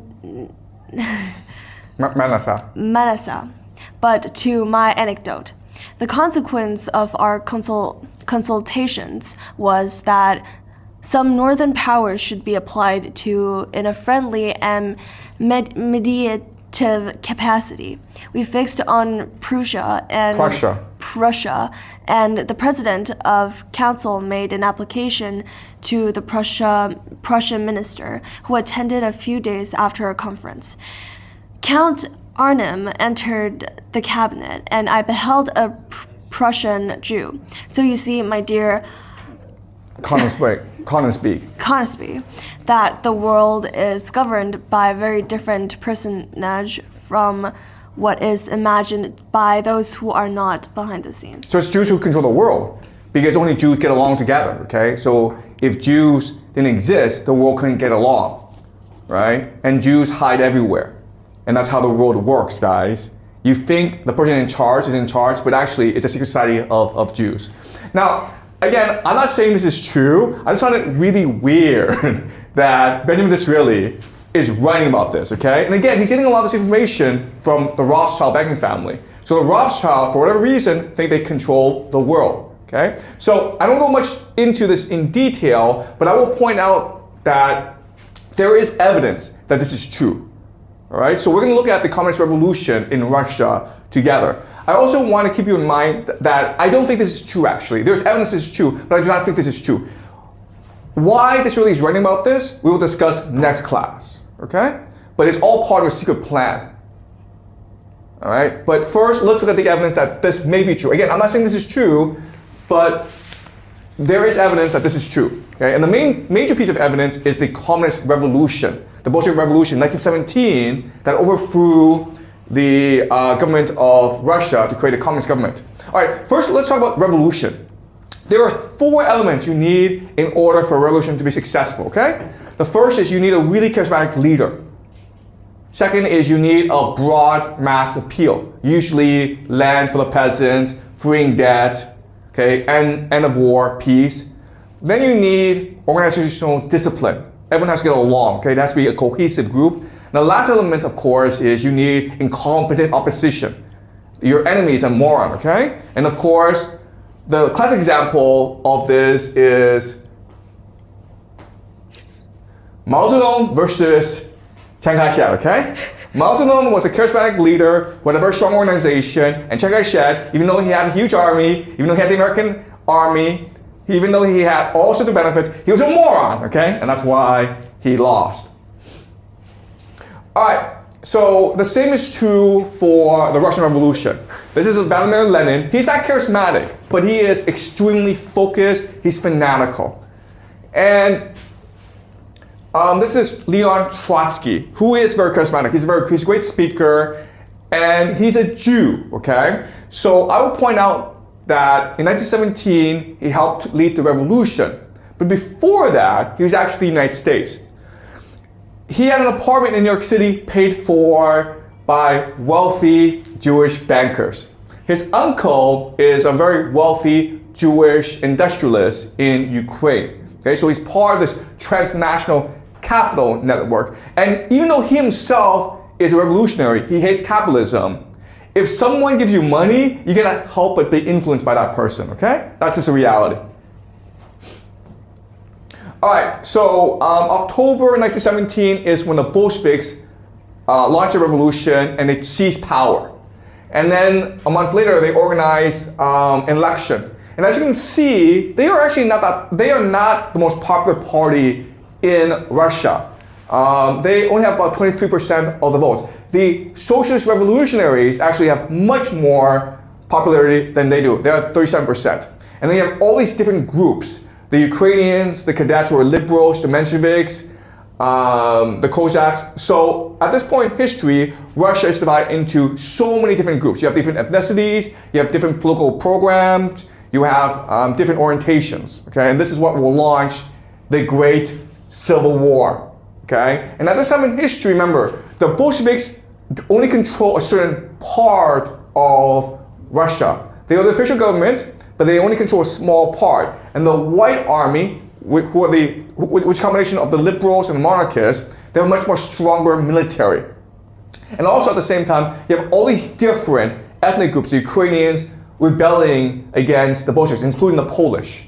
But over the next 5 years, slowly the Bolsheviks will obtain absolute power. And so the question is, how do they do that? Well, the first tool is terror. Okay, this is called the Red Terror, where they went around and killed anyone who opposed them. Now, what you don't understand is there's actually a strategy behind the Red Terror. The very idea is to steal as much money as possible from wealthy people, okay? So you're an aristocrat, you have a lot of wealth hidden. I need your money. So you either give me your money or I will kill your daughter, and I will kill your son, and then I will kill your wife, okay? So it's your choice. Give me all your money or I will kill everyone in your family. So the Bolsheviks were fanatical about this, and that's why they won the war. Leon Trotsky organized the Red Army in the war against the White Army. Okay, there were also the Greens, which were these peasants. So there was a lot. So the Bolsheviks were far behind. So how did the Bolsheviks, the Red Army, win the war? Well, guys, they had a lot of help. Okay, they had a lot of mercenaries coming to the country, tens of thousands of mercenaries to help them, especially the Chinese mercenaries, the Latvians, the Hungarians. Okay. Why? How did they get all this money? Transnational capital. Wall Street and the city of London were bankrolling the Soviets. Why were they doing that? Also, we have to remember that at this time in history, during the revolution, Britain and France, the United States, Japan sent armies into Russia. Now, what you learn in class is, oh, it's because they are capitalists and they fear the communists. And that's why they sent armies to try to reduce the Bolshevik threat. That's not true, guys. Why they sent the armies is because the Bolsheviks reneged on debt, okay? Russia owed a lot of money to Britain, Japan, United States, and France. And so these armies were sent in order to threaten the Bolsheviks. So what the Bolsheviks did was they stole as much money as they could from the peasants, from the nobility, from the treasury, and pay off these armies. And then these armies helped them in the war against the whites. Okay, does that make sense? Okay? All right, so let's summarize what we've just learned. Now, what you're taught in history class is America and Britain needs Russia in war against Germany, and that's why, and the Germans control the Bolsheviks, and that's why Britain and America would not support the Bolsheviks. And the counter argument is, no, it's transnational capital that has influence over Anglo-American foreign policy. Okay, do you understand? Anglo-American foreign policy, it's not to serve national interests. It's to serve private capital. Okay, that's the first point. Second point is the Bolsheviks are communists, and so they're a threat to capitalism. And the counter argument is actually transnational capital cares about profit. They don't care about ideology. All right? What drives them is money, not ideas. The third argument is the Bolsheviks hated imperialism and capitalism, so they would refuse to work with Wall Street and the City of London. And the counter argument is that they believe that the ends justify the means. We just have to do what we need in order to obtain power. Then we can create our socialist paradise. Okay? All right. All right. So this is a book called Wall Street and the Russian Revolution. A historian by the name of Richard Spence. He spent a lot of time collecting documents that show that in fact transnational capital were helping the Bolsheviks win power in Russia. Why? Because they believed in the Bolsheviks? No, because transnational capital first and foremost steals. You understand? They like revolution because revolution is an opportunity to steal as much as you can. Okay, you can buy things really cheaply during a revolution, and this is his argument. All right, so let's read a couple passages from his book. So, Amber, can you read, please? The pro-Bolshevik faction on Wall Street had a most outspoken pitchman in the aforementioned William Boyce Thompson. Departing Petrograd, he arrived back in the States on Christmas Day in 1917. On 18th January, he sat for an interview with a representative of Dow Jones and published in the Wall Street Journal. Wall Street Journal, of course, is the newspaper of Wall Street. Keep on going. Despite the fact that Bolsheviks had proclaimed an armistice on the Eastern Front and opened peace negotiations with Berlin, Thompson insisted that the Russians would never conclude a separate peace. Okay, so he's just lying to people, okay? The Bolsheviks want peace with Germany. They promise peace to the people. That's why they're popular. And these Wall Street bankers are just lying to American people. Okay, keep on going. He pooh-poohed reports that there was anarchy in Russia and said that the Russian people were trying to adopt socialism as the basis of their government.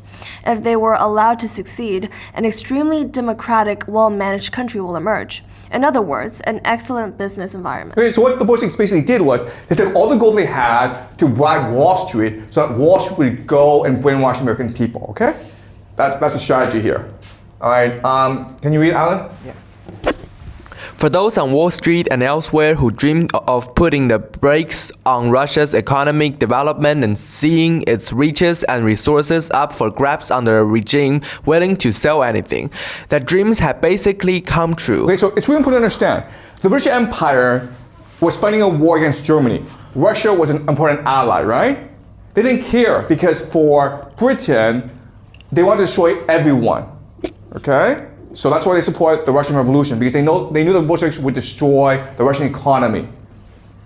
So, keep on going. From 1918 through early 1921, Bolshevik war communism reduced Russia to an economic based on barter and robbery. Besides the abolition of private trade and the destruction of the monetary system, the Red regime embarked on a massive looting campaign, ransacking palaces, bank vaults, churches, and museums. They expropriate every valuable they could get their hands on and stash it all in a new state treasury. By the close of 1921, an estimated $450 million in valuable had been sequestered there. With more to come, much of it destined to be fenced abroad for a fraction of its value in capitalist hard currency. So this is how empire works, guys, okay? They destroy nations in order to steal as much as they can. What happens afterwards, they don't care. All right? It's that simple. All right. Okay, so after the Bolsheviks consolidated power, after the win Civil War, everyone assumes that Trotsky would be the new leader. But it's Stalin that becomes the new leader, okay? Why? Because after the war ends, there's expectation among the Bolsheviks that, we helped the transnational capital so much they're going to help us rebuild our nation. Okay, they're going to give us loans. They will give us technology to help us rebuild Russia. And guess what happened? Transnational capital says, no, you guys are good. We're good. We made our money. Okay, and so now what's happening is that Leon Trotsky, who is a Jew, he gets blamed, right? Because Leon Trotsky is the one who brought in transnational capital. He's the one who facilitated this exchange. And now the Bolsheviks thinking, oh, this is a Jewish conspiracy. You Jews were planning on us all along to steal everything from us and then screw us over in the end, okay? And that's why Stalin won. All right, so let's go over the difference between Leon Trotsky and Joseph Stalin. Leon Trotsky did not work for transnational capital. Okay? He was first and foremost a revolutionary who was interested in global revolution. He had a messianic calling to transform and save the world. But he was accused of being transnational capital, and because he was a Jew, everyone just assumed that he was a spy, okay? And he also had a personality which was arrogant and aloof. Stalin had his own issues, okay? But he benefited from the fact that Trotsky was a Jew, and he was able to slowly amass power for himself. He also has a background as a police informant, but being a spy for the capitalists was a much worse crime. All right?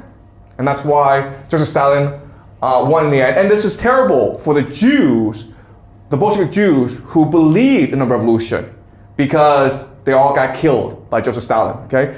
Leon Trotsky was killed along with all his children. All right, so it's not just that transnational capital supported the Bolsheviks, they also supported Karl Marx, okay? All right, so Karl Marx has an interesting background. He actually comes from many generations of rabbis. So he's basically a Jewish aristocrat. And he was German, but then he moved to England. And he wrote many letters, wrote many books to promote communism. These books aren't going to sell well. So he was poor all his life. But what's interesting is he lived a very nice life, okay? He lived in England and he lived a basic middle class life. So where did he get all his money from? Well, he got all his money from Frederick Engels, who was a friend of his and whose father was an industrialist, okay, a Jewish industrialist. So why would a Jewish capitalist support Karl Marx? And the answer is because communism benefits transnational capital, okay? So why? Why would it benefit transnational capital? All right, can you read, Amber? So this is a letter written by Karl Marx, okay? For as soon as the distribution of labor comes into being, each man has a particular exclusive sphere of activity which is forced upon him and from which he cannot escape. He is a hunter, a fisherman, a herdsman, or a critical critic, and must remain so if he does not want to lose his means of livelihood. While in communist society, where nobody has one exclusive sphere of activity, but each can become accomplished in any branch he wishes, society regulates the general production and thus makes it possible for me to do one thing today and another tomorrow, to hunt in the morning, fish in the afternoon, rear cattle in the evening, criticize after dinner, and as I have a mind, without ever becoming hunter, fisherman, herdsman, or critic. Okay, so the problem with capitalism is that it degrades our individuality. We as individuals want freedom to enjoy ourselves, right? This is a very Frankist idea, right? We want to enjoy ourselves, we want to be free to enjoy the pleasures of life. The problem with capitalism is the idea of specialization, right? Where you're forced to do one thing only, according to the needs of the capitalists, okay? Can you keep on reading, Amber? Okay. Supposing that we had produced in a human manner, in his production each of us would have doubtly affirmed himself and his fellow men. I would have objectified in my production my individuality and its peculiarity, and would thus have enjoyed in my activity an individual expression of my life, and would have also had, in looking at the object, the individual pleasure of realizing that my personality was subjective, visible to the senses, and therefore a power raised beyond all doubt. Okay, so what we're saying here is that before, each of us were craftspeople. So I might make a vase, okay? And when I make a vase, then this vase is an expression of my individuality, an expression of my creativity. And by looking at this vase, it becomes an objective symbol of my existence. I can look at this vase and my own individuality will be reflected back at me, okay? Keep on going. In your enjoyment or use of my product, I would have had the direct enjoyment of realizing that by my work I had both satisfied a human need and also objectified the human essence, and therefore fashioned for another human being the object that met his need. Then I give you this vase to a friend, and I see this vase at the friend's home, right? And he puts flowers, and he's very happy with this vase. And then I can see my impact in the world. All right, keep on reading, Amber. I would have been for you the mediator between you and the species, and thus been felt by you and acknowledged as a completion of your own essence and a necessary part of yourself. And I would thereby have realized that I was confirmed both in your thought and in your love. Okay, so this vase now shapes your reality. And I know that this vase has given you meaning and it has shaped your reality, and therefore I find meaning in that, okay? And again, this is a very Frankish attitude, right? Where you can project your imagination onto people and it can shape the way he or she sees reality. Okay, this is a very similar concept. Keep on going. In my expression of my life, I would have fashioned your expression of your life, and thus in my own activity have realized my own essence, my human communal essence. Okay, right. So again, this is something that sounds perfectly correct, right? And the reason why it sounds correct to us is because it becomes a basis for our society. Okay, the idea of individualism, the idea of materialism. Okay, keep on going. In such a situation, our products would be like so many mirrors, each one reflecting our essence. Thus, in this relationship, what occurred on my side would also occur on yours. Okay, so this is a really important metaphor, okay? He's saying that objects become mirrors where we can see our own individuality reflected, okay? And this goes against the religious concept where our humanity is all reflected in each of us. Okay? So what he's doing is creating a material outlook. Does that make sense? He's denying the existence of God, he's denying the existence of spirituality, but he's taking the concepts of religion and applying it to a material world. Right? He recognizes that we have these spiritual, religious needs, and what he's saying is that we don't need God to achieve these needs. We can have materialism achieve these needs, okay? Which again is a very Frankish concept. Keep on going. My work would be a free expression of my life, and therefore a free enjoyment of my life. In work, the peculiarity of my individuality would have been affirmed since it is my individual life. Work would thus be genuine, active property. Presupposing private property, and my individuality is so far externalized that I hate my activity. It is a torment to me and only the appearance of an activity, and thus also merely a forced activity that is laid upon me through an external arbitrary need, not an inner and necessary one. Okay, so why would transnational capital support this idea? The reason why is that before the debate was mind versus matter, right? What matters more, the spirit or the flesh? And what Marx is saying is, no, what matters, well, the debate, the dialectic is between private property versus public property. In private property, I have to work for someone else. In public property, I work for myself. That's the question, that's the debate, that's the dialectic, okay? And so by doing this, it's a very clever trick that transnational capital uses by making us think that the only thing that matters is private versus public, as opposed to mind versus matter, okay? That's the goal of communism.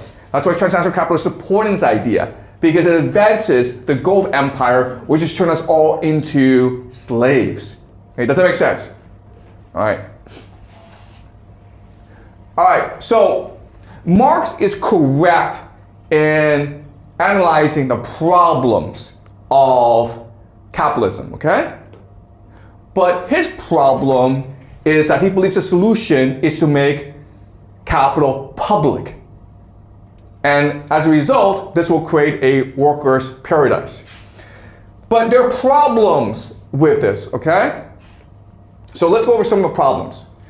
Okay, Marx believes that history is linear progress. So capitalism will lead to socialism, which will lead to communism. It is a linear progress, okay?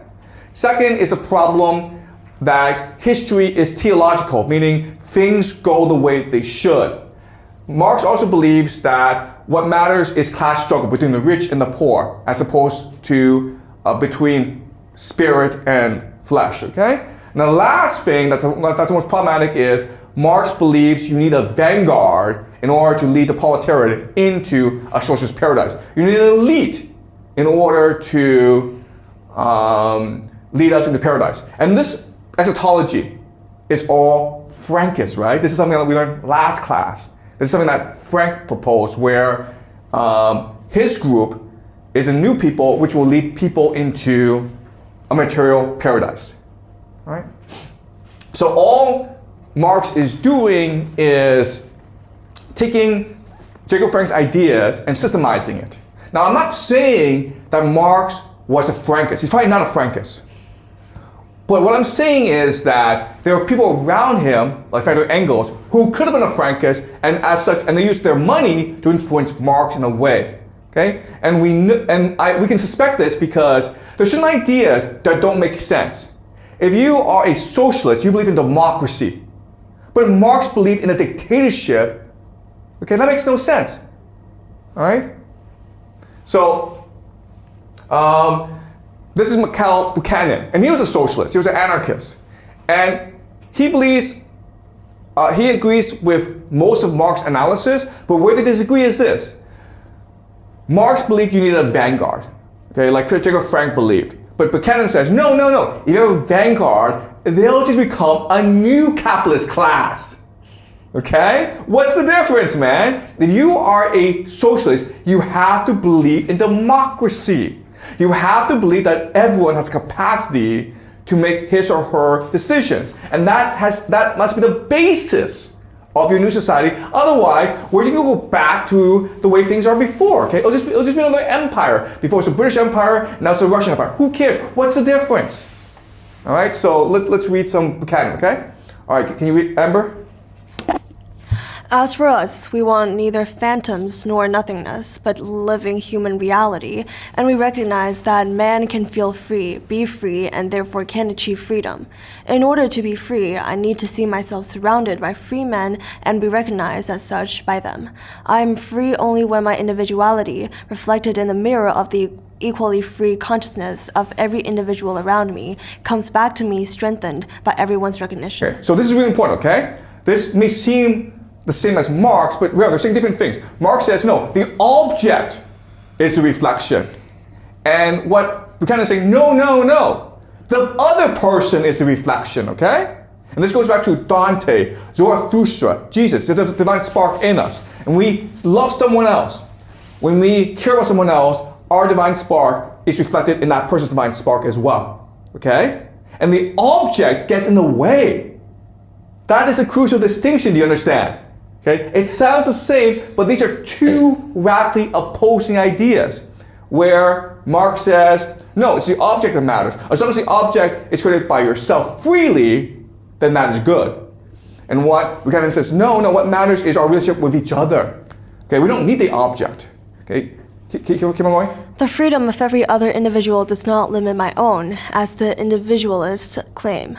On the contrary, it is the confirmation, realization, and human dignity of all persons to see and feel my freedom confirmed, sanctioned, and boundlessly expanded by universal agreement is happiness. It is human paradise on earth. How you create paradise is through love. Okay, you understand? Not through objects, not through public property, not through socialism, but through love. Okay? The problem with Marx is he focuses on the individual. What makes the individual happy? And what Buchanan says is, that's stupid. You have to focus on what makes a community happy. Because it's only through the happiness of others can we ourselves be happy. Okay? And this is something that Jesus said, Zarathustra, Dante. Okay? This is what makes logical sense. And Marx is not a dumb guy. Okay? He's a really smart person. But he says something opposite, which suggests to us that he is being influenced by an outside force. Okay? He himself will not come to the conclusion that he himself would not come to the conclusion that you need a vanguard to lead the workers. All right, keep on reading, Amber. Available to everyone will be a general scientific education, especially the learning of the scientific method, the habit of correct thinking, the ability to generalize from facts and make more or less correct deductions. But of encyclopedic minds and advanced sociologists, there will be very few. It would be sad for mankind if at any time theoretical speculation became the only source of guidance for society, if science alone were in charge of all social administration. Life would wither, and human society would turn into a voiceless and servile herd.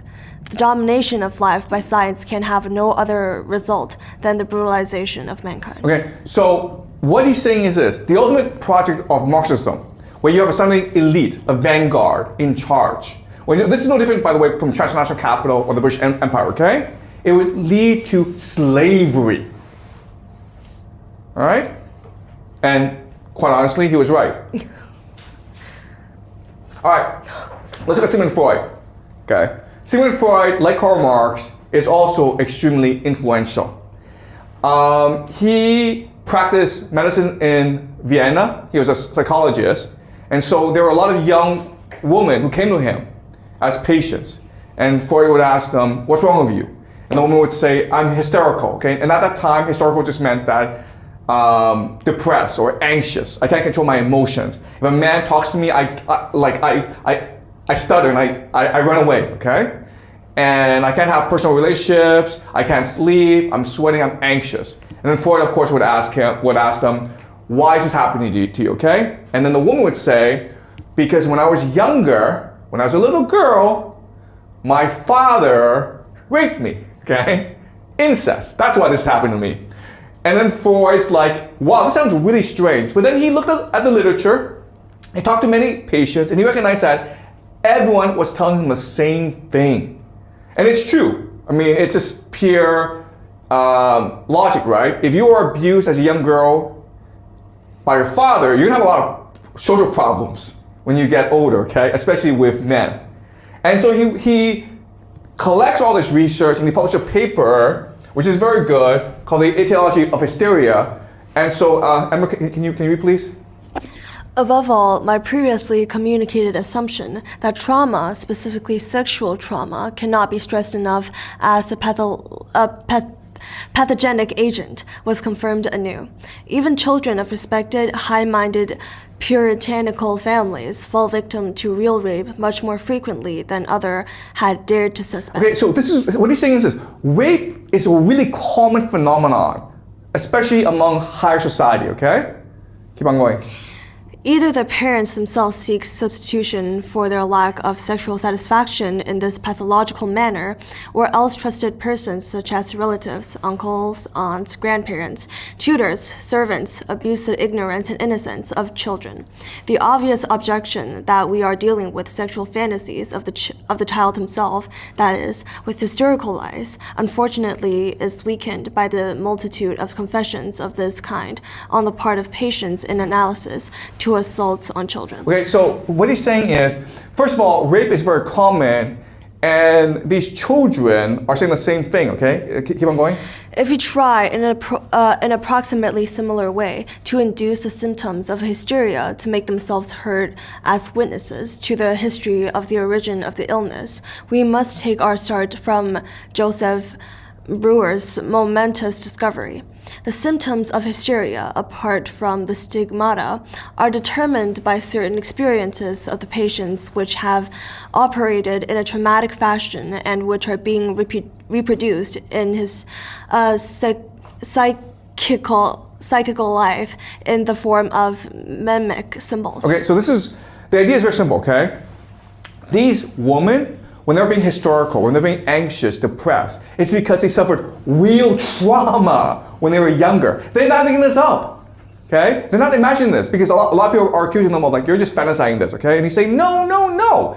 The science tells us, the research tells us that you can only have these symptoms if you yourself experience it, okay? You cannot imagine a leg injury. You have to be hit by a car to have a leg injury. And this is what he's saying. You have to be raped by your father or a trusted friend or a relative in order to have these symptoms. Otherwise, they can't exist. Okay? All right, keep on going. All right, so this is a book by Jeffrey Mason, okay? And he was, for the longest time, an follower of Freud, okay? Freud was dead, but he himself looked at Freud's personal letters. And what he discovered was there's a sharp break, okay? And early Freud was very scientific. He believed the woman who were his patients, but then later on, for whatever reason, he changes everything, okay? So can you keep on reading, Amber? I therefore put forward the thesis that at the bottom of every case of hysteria, there are one or more occurrences of premature sexual experience, occurrences which belong to the earliest years of childhood, but which can be reproduced through the work of psychoanalysis in spite of the intervening decades. Okay, so again, he's writing these letters to his friends, and he's saying very clearly, I am certain, 100% certain that if these women are suffering from depression or anxiety, it must be because of sexual abuse at an earlier age. And when I talk to them, I can reconstruct the experience, okay? Because even though they're traumatized, the memory is still there. So through talk therapy, I can slowly reconstruct the experience, and this will help them heal, okay? And this is true. If the women are able to reconstruct this experience and they feel as though someone believes them, advocates for them, they will feel much more safe about the world, okay? So this is true. This is very simple. Okay, keep on going. There are, however, a whole number of other things that vouch for the reality of infantile sexual scenes. In the first place, there is the uniformity which they exhibit in certain details, which is a necessary consequence if the preconditions of these experiences are always of the same kind, but which would otherwise lead us to believe that there were secret understandings between the various patients. Okay, so what he's saying is it possible there's conspiracy among these patients? Possibly, but they're telling me, they're giving me like these details. And these details make a lot of sense. Okay, so he doesn't believe it's a conspiracy, but he does not discount the possibility of a conspiracy because he's a scientist. He wants to be rigorous. He wants to be absolutely certain. Okay, keep on going. In the second place, patients sometimes describe as harmless events whose significance they obviously do not understand, since they would be bound otherwise to be horrified by them. Or again, they mention details without laying any stress on them, which only someone of experience in life can understand and appreciate as subtle traits of reality. Okay, so he says that one thing about this trauma is disassociation, okay? So these patients will reveal details that would shock anyone else. But she says it indifferently, which means that she was disassociated from the experience when it happened. So just by talking to that person, you're able to reconstruct the experience itself. All right? Does that make sense? All right. Okay, keep on going. It is less easy to refute the idea that the doctor forces reminiscence of this sort on the patient, that he influences him by suggestion to imagine and reproduce them. Nevertheless, it appears to me equally untenable. I have never yet succeeded in forcing on a patient a scene I was expecting to find in such a way that he seemed to be living through it with all the appropriate feelings. Perhaps other may be more successful in this. So one major objection is it possible you are implanting false memories in your patient?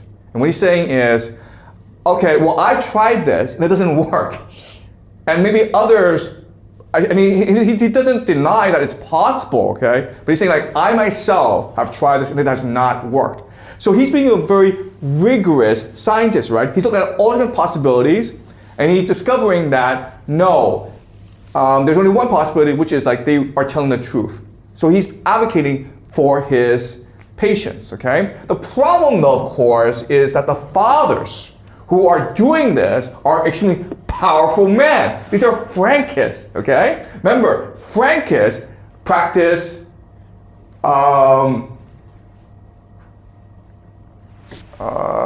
father-daughter incest, if you understand, okay? The 17th Franks are very powerful people, especially in Vienna. and this is part of their religion. If you do it over generations, it just becomes multi-generational trauma. You just do it because you're addicted to it, okay? And this is screwing up a lot of these young women. It's making them miserable. Yeah? So you mentioned that this kind of rape is frequently occurred in upper class. Why does it not so frequently in the lower class? You know what? That's a good question, okay? And the answer is, if you are an upper class woman, you're much more likely to report this than if you are from the lower class. So we're not saying that this occurs only among the rich. It could also occur among the poor. But it's the rich who have money to send their daughters to psychiatrists. Okay? The rich are educated and therefore they will report this. They will understand this is a bad thing. Okay? So we don't have evidence to suggest that this is more common among rich. Okay? But what this is telling us is that among Frankists, this is very common. All right. So after this happens, after Freud is reporting this, and the Frankists are getting angry at him, what happens now is an alliance between Freud and the Frankists. In fact, you could argue that Freud now joins the Frankists. And so now what we'll see is a radical change in how Freud perceives these patients. Okay, so Amber, can you read, please? Since childhood masturbation is such a general occurrence and is at the same time so poorly remembered, it must have an equivalent in psychic life. And in fact, it is found in the fantasy encountered in most female patients. Okay, namely that. Namely, that the father seduced her in childhood. This is the later reworking, which is designed to cover up the recollection of infantile sexual activity and represents an excuse and an extenuation thereof.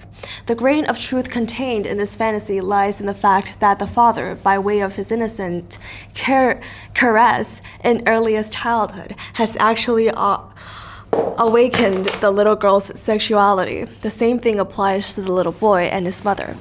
It is these same affectionate fathers that are the ones who then endeavor to break the child of the habit of masturbation, of which they themselves had by that time become the unwitting cause. And thus the motives mingle in the most successful fashion to form this fantasy, which often dominates a woman's entire life, seduction fantasy. One part truth, one part gratification of love, and one part revenge. Okay, so now this is like really weird. Okay, what he's saying is these young girls, these young boys, they want to have sex. They're like sexually obsessed. And whenever a father kisses them, which the father wants to do, they think this is going to lead to sex. But the father recoils at that possibility, and now the young girl feels rejected. But she has all these sexual desires, so she masturbates. But while she's masturbating, she feels anger and guilt at her father, and therefore she makes up these sexual fantasies that the father is raping him. And that's why, and she's determined that the world know of this. That's how angry she is at him, okay? This is complete nonsense. But guess what, guys? This becomes standard mainstream academic knowledge taught in schools and universities for many decades. Okay, this is called the Oedipal complex. That's electric complex. Have you guys studied this? Yeah. It's complete utter nonsense. Agreed. Right? Okay, can you keep on reading, Amber? The motives. The motives for illness often begin to stir in childhood. The love-hungry little girl, unhappy at having to share her parents' affection with her brothers and sisters, realizes that all that tenderness comes flowing back when her parents are made anxious by her illness. The girl now knows a way of calling forth her parents' love and will use this as soon as she has at her disposal the psychical material necessary to produce a morbid state. Once the child has become a woman and, in contradiction of the demands of the childhood, has married an inattentive man who suppresses her will, unstintingly exploits her work, and expends neither affection nor money upon her, illness becomes the only weapon with which she can assert herself in life. It gives her the rest she craves. It forces the man to make to make sacrifices of money and care that he would not have made to the wealthy woman, to the healthy woman. And it requires him to treat her with care if she recovers, because otherwise a relapse would be waiting in the wings. Her illness is apparently objective and involuntary, as even her doctor will be obliged to testify, and it enables her to employ without conscious self-reproach this useful application of a means that she found effective during childhood. So why is women being hysterical later in life? Because it allows them to control people. Okay, it draws attention to them. They want attention, but it also makes people obey her whims. Okay, this is gaslighting. All right, this is peer and other gaslighting. And the guys, this is what psychology is: just peer and other gaslighting. Okay. All right. The problem, of course, is how do you convince your patient that this is true?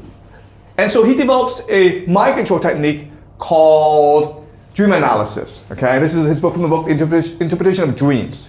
Okay, and it's all just mind control crap where the patient is trying to recall dreams and you're brainwashing that patient. Okay, because if you discuss memory, the person's like, I know what I saw, right? But with dreams, then you can implant false memories. Then you can make suggestions. You can hypnotize that person. Okay, and so psychology becomes now mind control.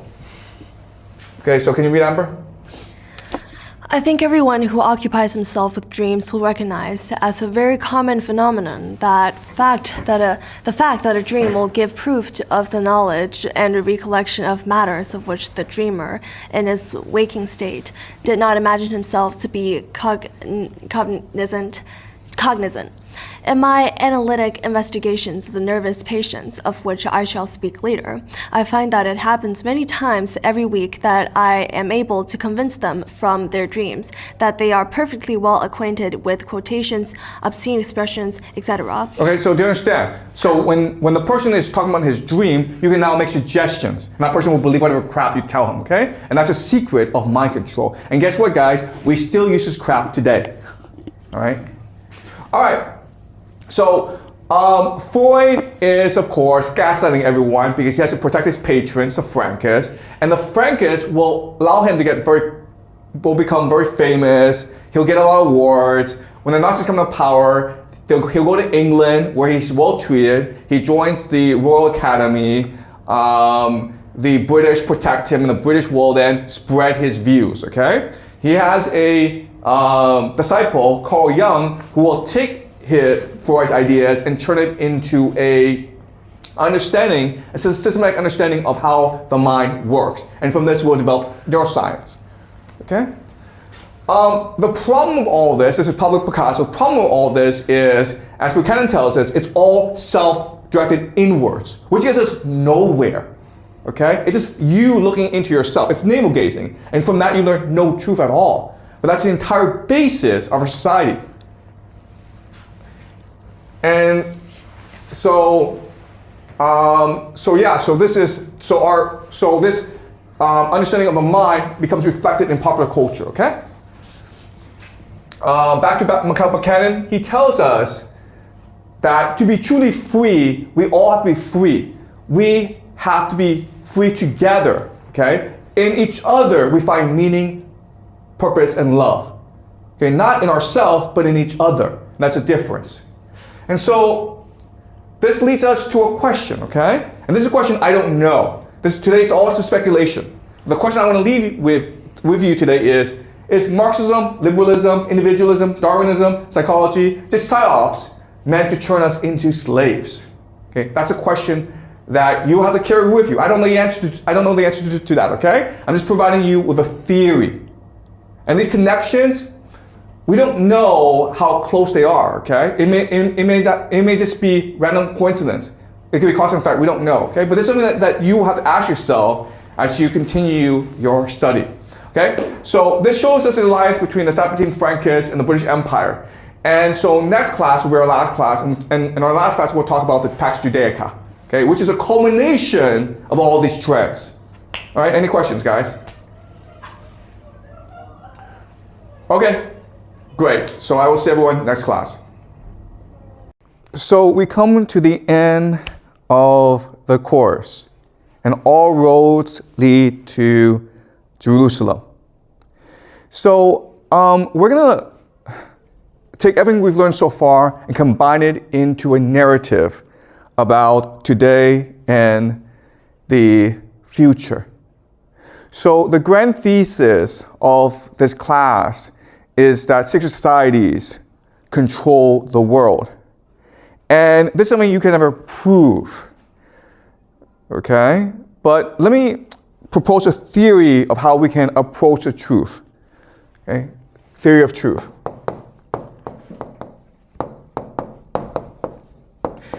If you have a theory or an idea or a narrative, and it does these three things, then it approaches the truth.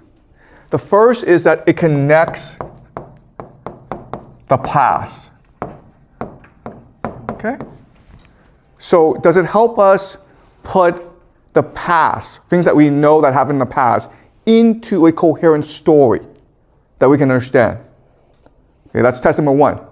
Test number two is it explains the present. Does it help us better understand the world we live in? Okay? And the last and the most important is predicts the future. From this narrative, we should be able to make certain predictions about how events should develop. And if these events turn out to happen the way we predict, then we can be more sure that our theory of truth is correct. Now, let's be extremely precise. Just because things turn out the way that we predict doesn't necessarily mean that our theory is 100% correct, okay? Because it's really important to understand that correlation does not necessarily mean causation. Okay? So that's a caveat. No matter how well we predict the future, it doesn't necessarily mean that our theory is 100% correct. But our theory gives us a model to understand the past, the present, and the future. Okay? So, with very little evidence, I'm going to present to you a theory about how the world works. A story about how we got to where we are. And again, this is speculation. Some will call this conspiracy theory. And this is just meant to be a fun class. So take what I say with a grain of salt, okay? Ask good questions, doubt what I say. But what I'll show you is that this theory, even though it doesn't really make much sense and you may not believe it, it does help us connect the past, explain the present, and predict the future, okay? All right, so without further ado, let's go into this theory. So you remember Jacob Frank, who founded the 17 Frankist movement, okay? And he will convert to the Catholic religion, and he will encourage his followers to also follow him into the Catholic religion and also to infiltrate secret societies. One of his friends, one of his patrons, is Mayer Rothschild, who is founder, of course, of the Rothschild banking dynasty, which we discussed last class. He will introduce Jacob Frank to another person named Adam Weishaupt in Bavaria, okay, in present-day Germany. All right, now Adam Weishaupt, he is actually a former Jesuit, okay? So he's a member of the Catholic Church. He's also a Jew, okay? And again, we don't have any evidence that these three actually know each other. But this is a theory, all right? So let's assume they knew each other. What they will do together is create a new organization called the Illuminati. And this organization is what controls the world, the Illuminati. Now, there is a legend that Adam Weishaupt, after he created the Illuminati, he encouraged his followers to infiltrate another organization called the Freemasons. And these were extremely prominent members of European society. Okay, these were intellectuals like Goethe, these were nobility, these were bankers. And so this is the framework that controls the world, okay? The Illuminati was able to penetrate the Freemasons, so now you have an alliance of the Jesuits, the Jews, the Septime Frankists, the Catholics, and the Freemasons, okay? And so this is the alliance of secret societies. Now, there is a legend that what happened is that Adam Weishaupt, he was eventually arrested for conspiracy by the authorities. And so the organization, the Illuminati, has been disbanded. It no longer exists. But there are others who argue that's not what happened. In fact, it was Adam Weishaupt himself who spread the legend that there was a secret organization called the Illuminati. Okay, so the entire thing was to generate publicity. But in reality, the Illuminati was not disbanded, and it still exists today. So why would they do this? And the reason why is that secret societies, like every organization, depends on publicity for recruitment. Okay? So it's free publicity if you read a newspaper that there's a secret organization that's trying to conquer the world and which the authorities don't like. Then a lot of people will be like, how do I join this organization? Right? And that's what happened. All right? So the irony about secret societies is they have a structure, which is like a triangle, okay? At the very top is the leadership. This leadership is secret. You don't know who they are, you don't know what they do, okay? But they usually come from very noble families. We call these the 13 families, okay? Then at the very bottom are just the public members. And they think that what they do is just good stuff, okay? So the Freemasons, they actually don't know what the leadership does. The key is the middle management, these people, okay? These people are the ones who do all the work. And these people are selected for ambition. In other words, for power, they're willing to sell their souls. All right? Okay, so when you have different secret societies together, a major problem that you have is coordination. And the idea here is you have different leaders, and how do you get them to work together? Also, after these leaders die, how do you ensure that the new leaders will coordinate together? And the answer to this problem is the idea of eschatology. Okay, we'll discuss eschatology. But eschatology comes from the Greek word eschaton, which means the end. So eschatology means your understanding of how the world ends, of how to create paradise on earth.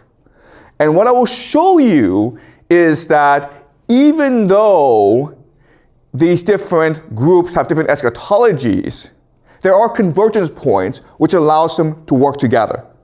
Okay? So let's go over the major eschatologies. And remember, what's really important to understand is that these eschatologies are often secret, they sometimes change, and the details will be different. So I'm going to present to you more or less a general understanding of different eschatologies, okay? So let's start with the easiest, which is a Jewish eschatology. What do the Jews believe? Well, the Jews believe that because they disobeyed God, because they worshiped false idols, because they sinned, they were expelled by God from their homeland, Jerusalem, to wander the earth, which creates the Jewish diaspora. But eventually what will happen is that a Jewish Messiah will emerge to take the Jews back to Jerusalem, okay? And he will reconstitute the nation of Israel. He will recreate Israel, and then he will rebuild Solomon's temple. Why? Because Solomon's temple is where God lives. And it is where the people of Israel make sacrifices to Yahweh in order to show their devotion to Yahweh. So Solomon's temple is really important. There will be something called the War of Gog and Magog, where basically the entire world unites against Israel. Okay? And the War of Gog and Magog will be led by the Antichrist.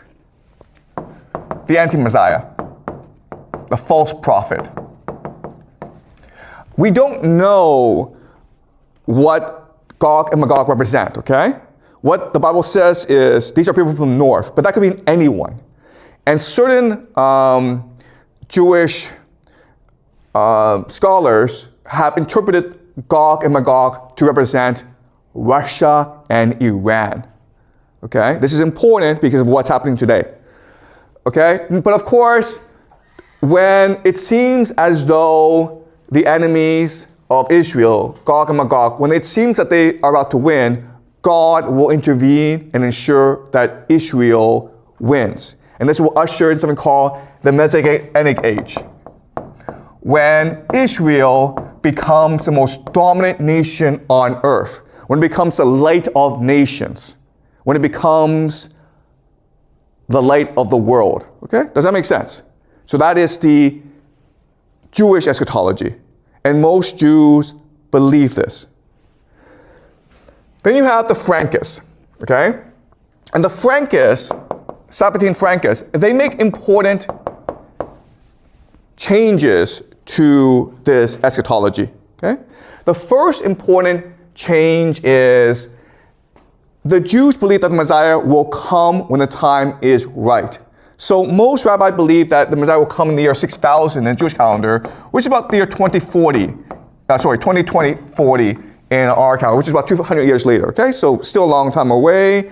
But the Frankists believe that the Messiah has already come, right? Sabbatai Zevi. And then you have Jacob Frank. So they believe that, first of all, the Messiah is already here, okay? Which means that the war can start.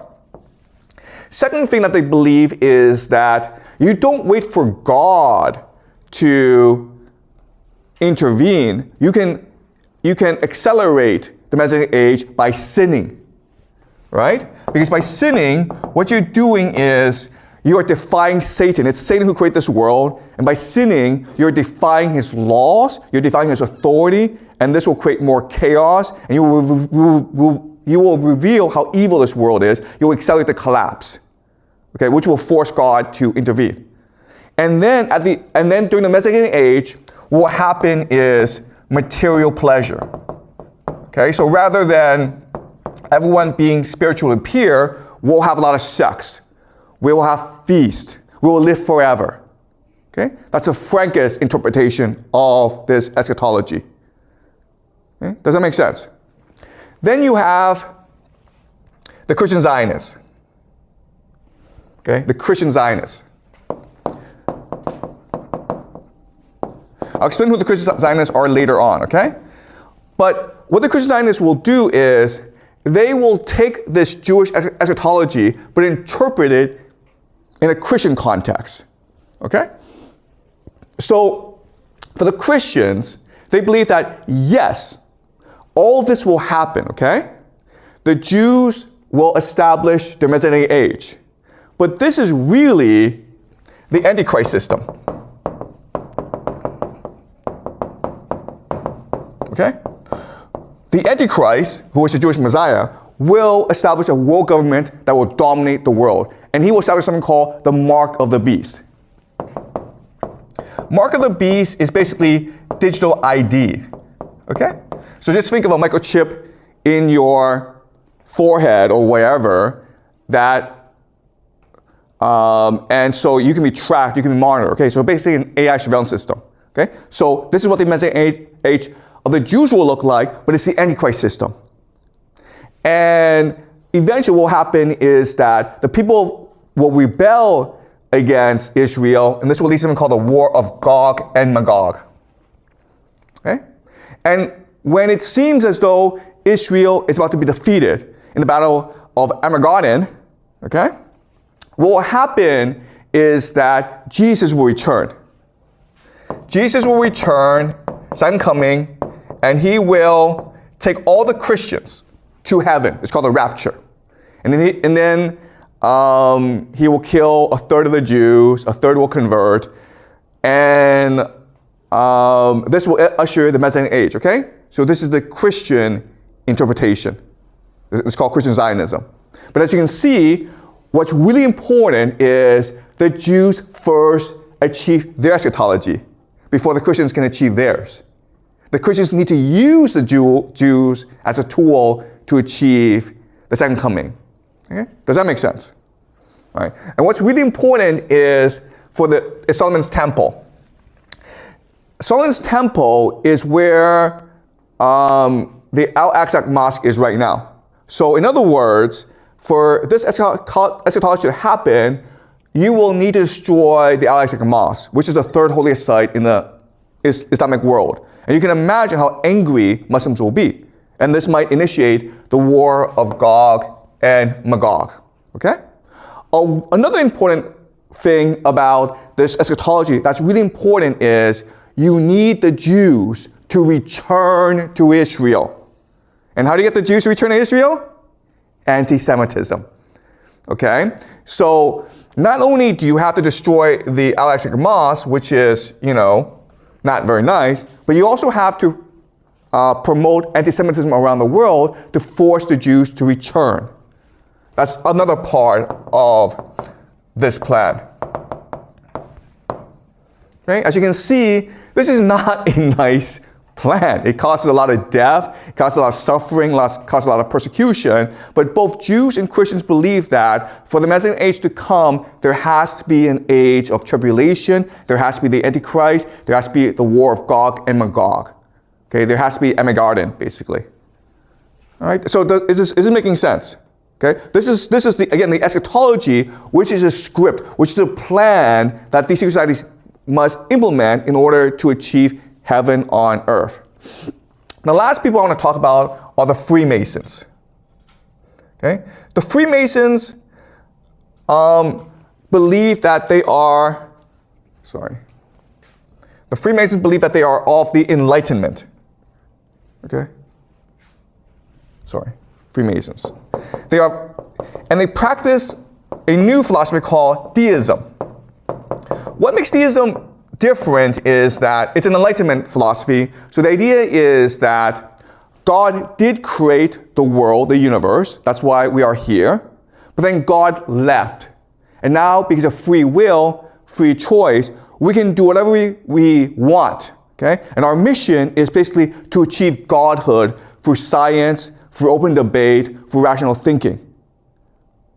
And what are the signs of godhood? How do we know that we've become God? When we're able to do three things, okay? The first thing is to warp reality. Okay? To basically manipulate the essence of matter. And we've been able to do that because of something called the nuclear bomb. Right? So we've achieved that. So in other words, the nuclear bomb was a Freemason project to achieve godhood. But not only that, after they achieved the nuclear bomb, they had to use it to show that they are God, right? Because as we discussed before, at the end of World War II, the Americans were firebombing Japan. The war was over. They didn't have to drop the bomb, but they dropped the bomb in Hiroshima and Nagasaki. Okay? That's number one. Number two is they need to kill a king to show that they are God. Because the king is divinity, right? God gives birth to kings, only gods can kill a king. And who did they kill? JFK. Okay, again, this is conspiracy theory, okay? And the third thing, which a God does, is create life. Okay? And this is something that they haven't done yet. But we can imagine what this is. This is AI. Okay?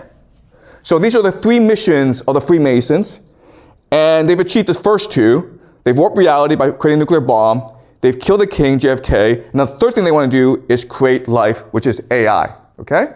In fact, we can also guess where this AI will take place. Why? Because let's look at a map. Okay?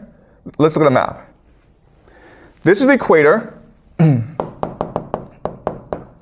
33 degrees north of the equator are 4 places. Okay? Now 33 degrees is very important in Freemasonry. There are 33 degrees in Scottish Rite Freemasonry. It's a very sacred number. Right? So 33 degrees north of the equator, you have 4 places. The first place is Trinity Site, New Mexico in America, which is where they tested the atomic bomb. Okay? You go over across the Pacific to Japan, 33 degrees north is Hiroshima and Nagasaki.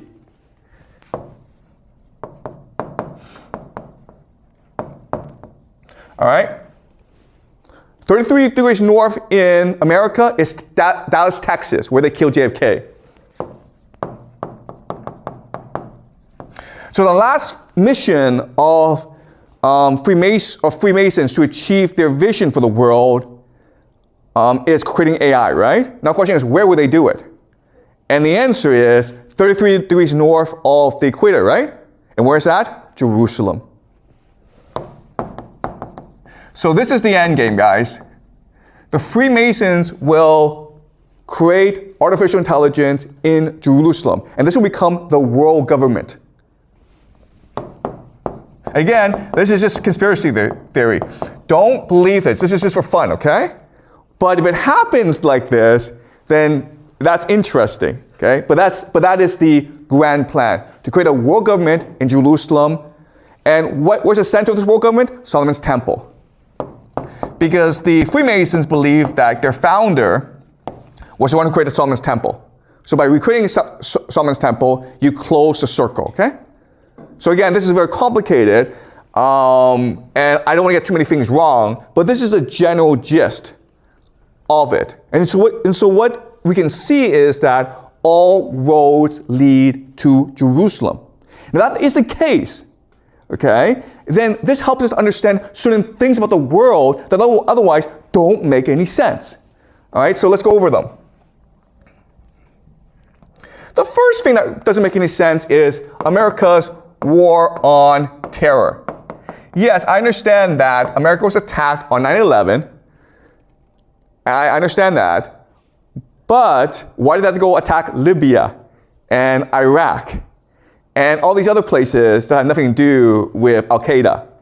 Okay? And the answer is they're trying to create something called the Greater Israel Project. They're trying to have Israel become Pax Judaica, the grand power in the Middle East, because that's important in all secret societies. Israel must become the dominant power in the Middle East, okay? So this helps us understand why the War of Terror happened the way it did. That's number one. Number two is, right now, America is threatening to attack Iran. Why would they do that? Because in order for Pax Judaica to come into being, Iran must be taken out of the equation. Iran must be destroyed. Then, if that were to happen, there would be no challenger to the power of Pax Judaica, okay? Does that make sense? All right. The third thing is Silicon Valley and AI. So right now, you have AI, ChatGPT, which doesn't really do anything, okay? It makes cool images on your computer and helps you cheat in school, okay? That's about it. Doesn't really do anything else. And if you don't go to school, then you're like, why am I using ChatGPT? Okay? And you're not going to pay a lot of money for it. So AI, it's a dead end. But at the same time, all around the world, everyone's spending billions, trillions of dollars on data centers, right? So everyone's putting money into AI. But then you're like, well, how can you make money off that? If you think the answer is for you to use AI, well, it's hard to make money off that. But if the answer is to create an AI surveillance state, that makes a lot more sense, right? So what is a surveillance state? Very easy, guys. We have it in China, okay? It's digital ID and digital currency. And the idea is that everything you buy, everything you do will be tracked. And so they can create a profile on you. This profile will tell the government who you are, how you behave, what you think. Not only that, the government can also manipulate how you think, how you behave, okay? And this is, of course, called the mark of the beast, right? And so that's what Pax Judaica is. Pax Judaica is a global AI surveillance system. Okay? It also helps us explain immigration in Europe, okay? Because the war on terror, you've sent these millions of refugees from Libya, Syria, Afghanistan, Iraq into Europe, which is causing a lot of conflict in Europe. Why would that happen? Well, for Pax Judaica to come into being, you need to destroy the world. Okay? So, I'm not saying this is true, but I'm saying like if the goal is Pax Judaica, it does help us connect the dots. It helps us explain why things are happening the way they are. Okay? Also, the last thing is anti-Semitism, okay? So you may have noticed, if you're online, people don't like the Jews. And this is like out of nowhere. After October 7th, you have anti-Semitism over the internet. Now, I have criticized Israel before, okay? But anti-Semitism is not the same thing as anti-Zionism, right? Zionism is the belief that Israel is a chosen people and the promised land and all that, okay? But Judaism as religion, it's perfectly fine. So why would people not care about the difference between anti-Zionism and anti-Semitism, okay? And you can argue it's all purposeful because remember, the part of the plan is to force the Jews to return to Israel. That's very important for this plan to work out, okay? It's key. That's why you are seeing so much anti-Semitism around the world today. Okay? And the last thing, of course, and this is something we'll discuss, is something called the red heifers. So red heifers are red cows that are perfectly genetically modified. And you need the red heifers in order to, you have to sacrifice the red heifers to purify the ground in order to reconstruct the Solomon's temple, okay?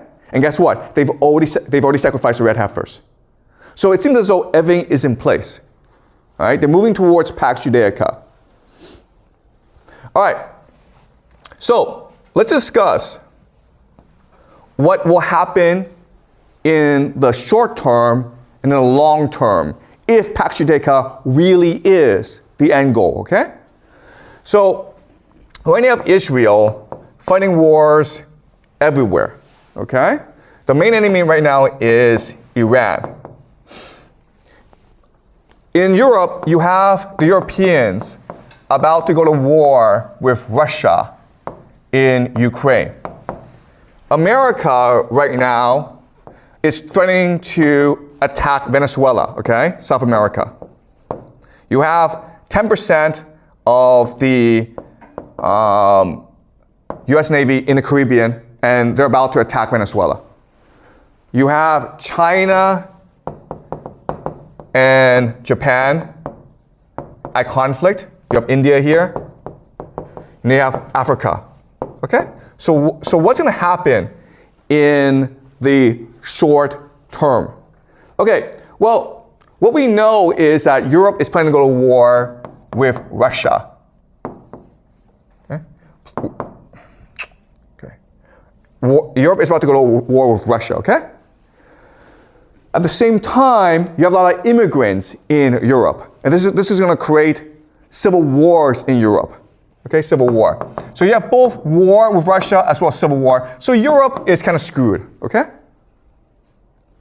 America has the same situation where the left-right divide is so polarized that eventually they'll go to war. If you read the news, you may have heard about the shootings at Brown University, as well as this MIT physicist who was shot, okay? So random violence will be more and more common in the United States.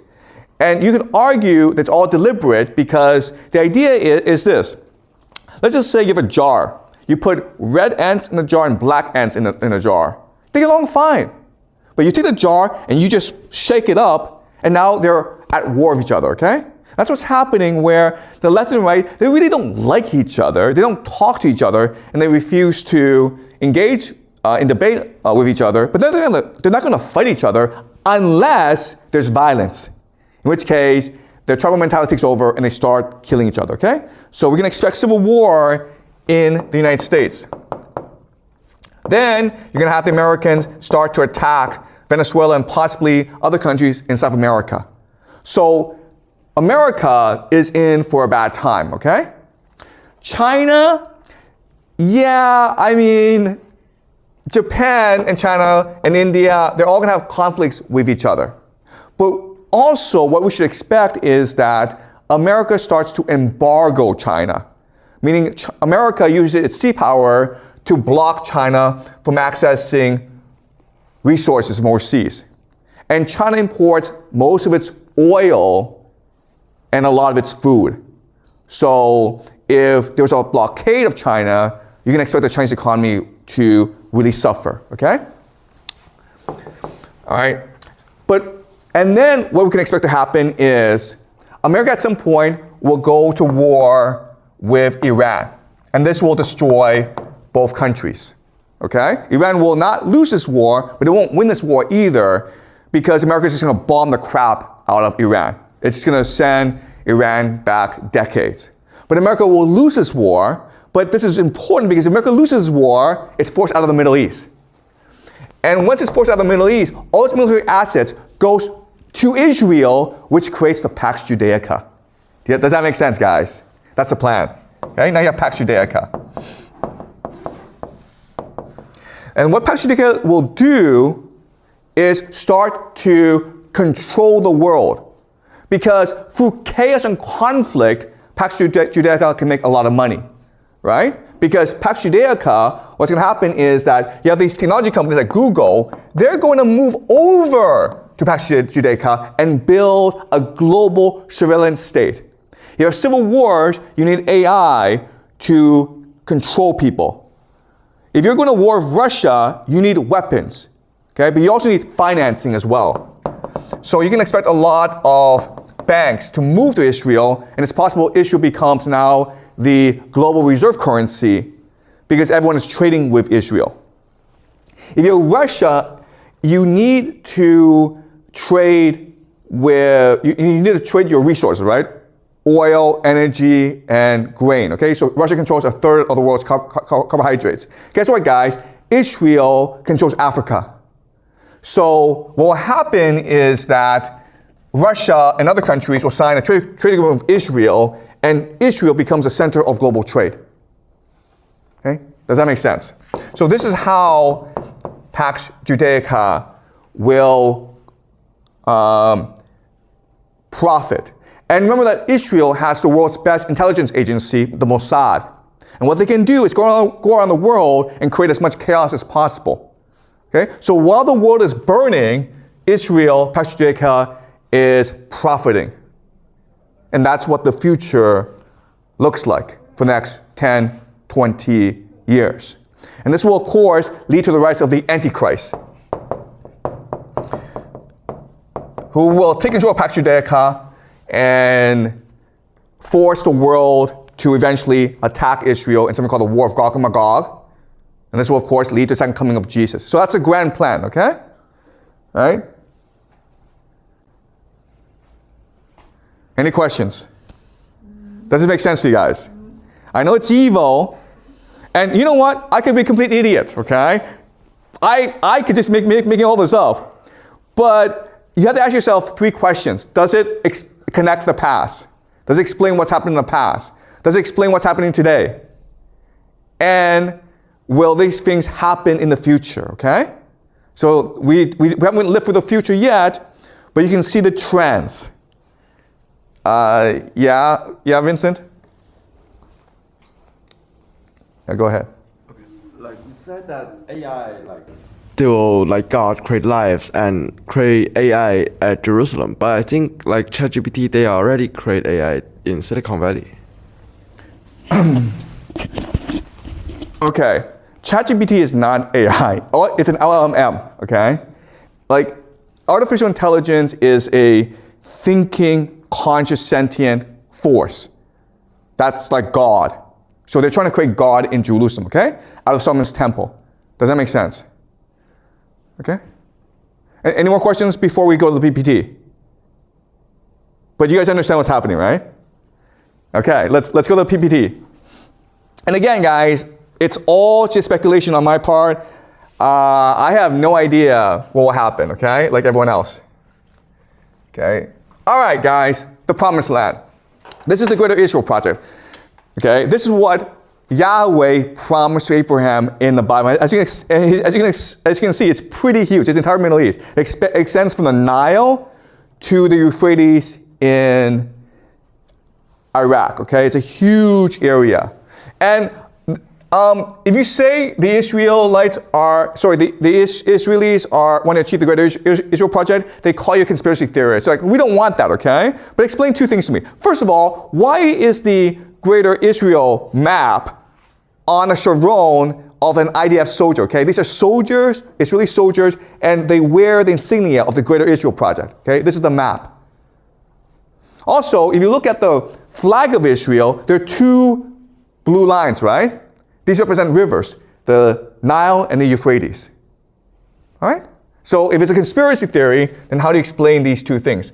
All right, but I want to argue you know what? Pax Judaica, it's not about Israel or the Greater Israel Project. What it is ultimately is an alliance of transnational capital, multinationals like Google and Meta, and intelligence agencies that will be based in Jerusalem, okay? So secret societies will be based in Jerusalem, and they will use it as a headquarters for their global conspiracy. But, and they will profit from chaos and conflict around the world because they think that this is the culmination of the prophecy. But it doesn't necessarily mean that Jews will be in charge. Okay, does that make sense, guys? Okay, so it's a much more complicated idea than people think it is. All right, so where do we get this stupid idea from? Okay, it actually starts with Isaac Newton. So Isaac Newton, you learn about him in physics class, you learn that he's the founder of calculus, you learn about Newtonian mechanics, okay? But actually, these are just side projects of his. That was not his focus. He spent most of his life focusing on reading the Bible to understand the grand plan of God. And he wrote a book called Observations upon the Prophecy of Daniel and the Apocalypse of St. John, okay? That's where his focus was. And he believed he found the Bible code. And he was a member of secret societies. He was a member of the British elite. And if someone like Isaac Newton is telling you, like, this is what the Bible says, and this guy who found a calculus and who developed the 3 laws of motion, you'll probably believe him, okay? But the guy was insane. All right, so what he did was he just looked at certain sections of the Bible and put them together into a story about, okay? And so this is Ezekiel 37. And so Ezekiel 37 says that the Lord God tells the prophet Ezekiel that, yes, I've scattered the people of Israel, but now I bring them back together. And then I will make your nation great. I will make flowers bloom. I will make your city prosperous, okay? And this is all in the Bible. Ezekiel 38 says that eventually there'll be a war of Gog and Magog, when Gog and Magog will come invade Israel, but God will come and defend Israel, and he will destroy Gog and Magog. And if you read the Bible, we don't have time to read the Bible, but it's really violent language. So the Israelis believe that for heaven to come, there first must be hell on earth. All right, so Newton's plan to force second coming, okay? And this becomes the basis of Freemasonry, right? Freemasons were really invented in order to promote the second coming plan. The Freemasons were first in England, but then where did they go? They went to America. Many of the founding fathers of America, including Benjamin Franklin, George Washington, were Freemasons. So America was founded in many ways to achieve this plan, okay? So what's the plan? Well, you have to first reconstitute the nation of Israel and make it prosper, okay? It's really important that it becomes very wealthy. And in fact, Israel is one of the wealthiest countries in the world. You have to have the Jewish diaspora return to Israel. And that means you promote prosperity, but you also have to promote a Jewish conspiracy.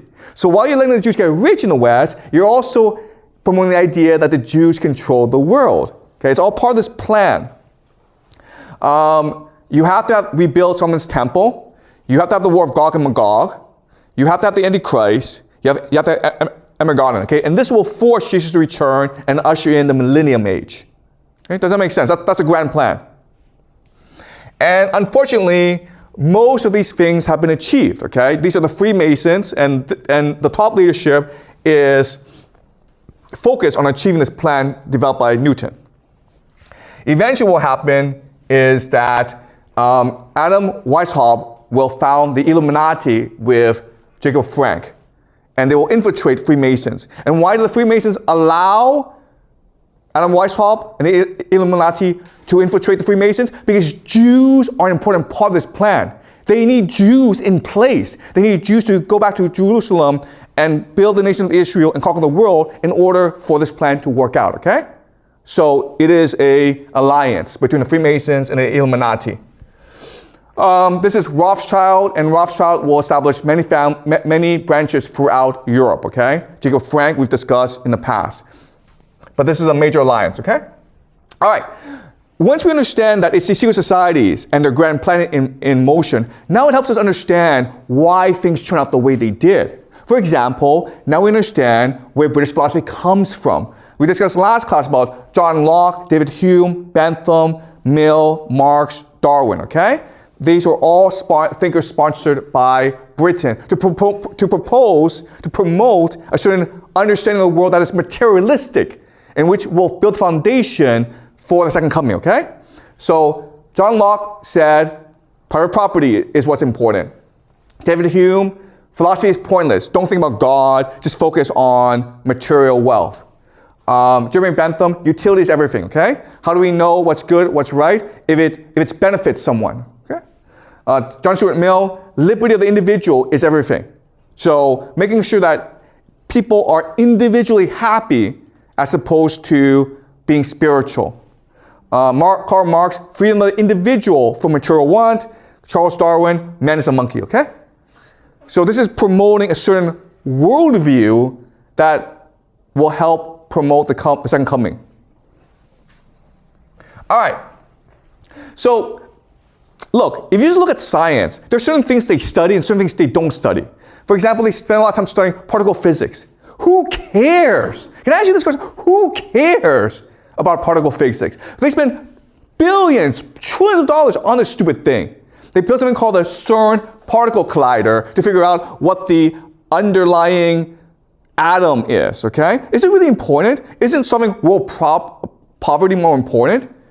I don't know. You can take all that money you spend on a stupid collider and make sure everyone in the world has enough to eat. They don't want to do that though. All right? You also have focus on outer space, AI, okay? So the very direction of science, it's very, very specific, okay? They're trying to achieve a materialist understanding of the world. And also, if you try to, this is the collider, okay? I don't understand why they're spending trillions of dollars on this stupid thing. This is the current collider, LHC, in Switzerland, and now they're going to build a bigger one. And you see how big it is, right? What are they trying to do here? Are they really trying to figure out particle physics? Maybe, maybe not. All right? All right, guys, Jacob Frank.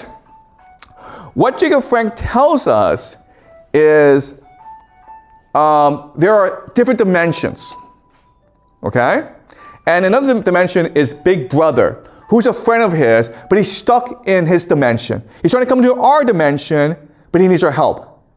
So what's certain particle accelerator trying to do, right? Is it really trying to discover particle physics, or is it really trying to break the dimensions, like they did with the nuclear bomb? Okay, do you understand? People believe the nuclear bomb, it was really about creating an interdimensional portal for Big Brother to come into. And now people are saying, is it possible the CERN particle accelerator is trying to bring in these interdimensional demons to our world to conquer us, to enslave us? That would make a lot more sense than particle physics, okay, guys? All right. What does science not study, okay? It doesn't study consciousness, which is the number one problem in the world, right? Wouldn't it be nice to know how we think, okay? Wouldn't it be nice to know how I come up with the ideas I do in class and teach it to you, and how you respond to my ideas? Which is a much more basic problem in particle physics. We don't do that, guys, okay? There's absolutely no money or very limited funding in the study of consciousness. Imagination, intuition, anything in material spirit, okay? Like ghosts or spirits, we don't study at all. Religious truth. We also don't study kindness, happiness, and love. Okay? We don't study what is the basis of these things. We don't care. We don't study telepathy, connection. We don't study intelligence of animals and plants. We also don't study ancient architecture and civilizations. So if you go to these ancient sites like Göbekli Tepe, we discussed Göbekli Tepe before, we only have uncovered 5% of it, okay? We don't care what is underneath Göbekli Tepe, because it's possible that if we were to discover everything, then it would refute traditional paradigms of the world, including evolution. All right? So science is focused on spreading one particular paradigm about the world and discounting everything else. All right? So why is that? Okay. Another thing that's really interesting about science is it hasn't really improved in the past 50, 70 years. We're spending billions, trillions of dollars on science, but we haven't really improved science that much. There have been no great discoveries. And there are three reasons why, okay? The first is specialization. You're only allowed to focus on one very specific problem. And without generalists, without being able to think of science very broadly, it's hard to come up with new discoveries.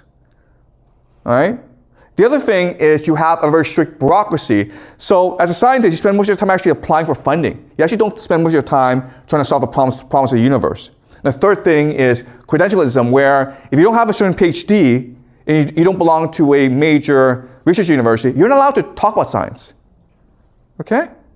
So because of these three reasons, it's hard to do science. It's hard to discover truth. And that's the intention.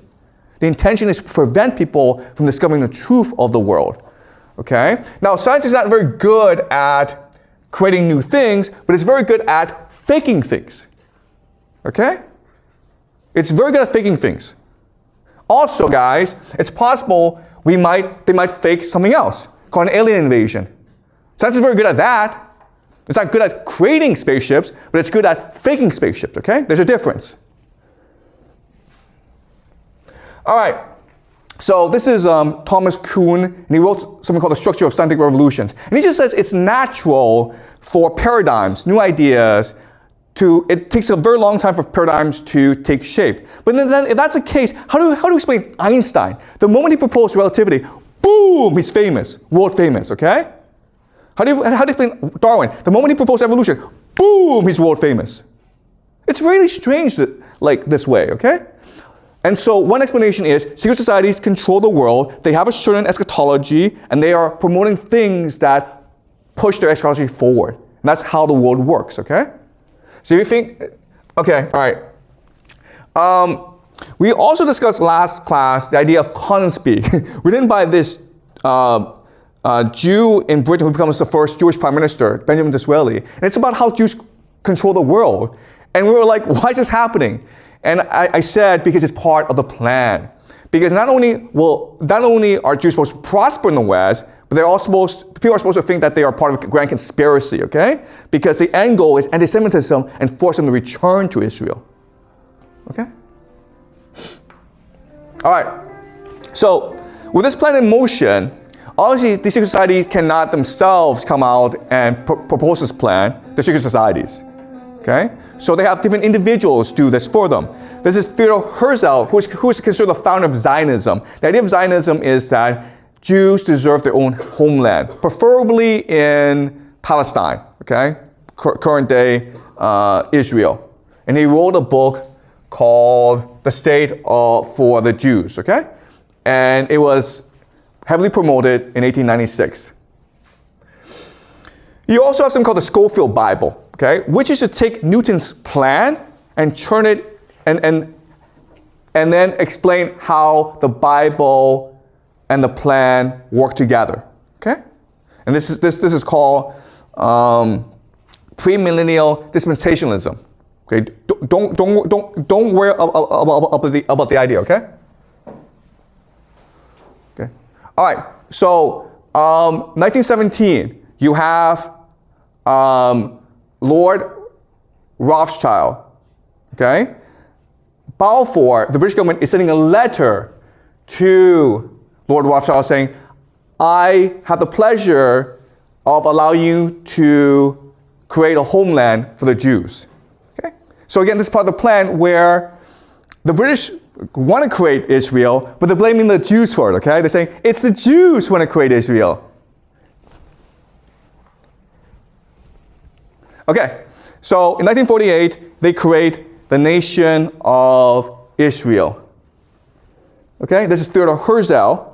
And remember, okay, the nation of Israel, it is not part of this grand plan. It's what the Jews aspire to. It's what the Jews want. It's all initiated by the Jews, okay? This is really important. Okay, now, one thing that they say, one thing that the Israelis say is that we deserve Palestine because this is what God promised to us in the Bible. We are descendants of the Israelites. We are Hebrew. We're all one blood. Now, the great thing about Jews, okay, and this is why I have tremendous respect for Jews, is these Jewish intellectuals, they are first and foremost committed to the truth.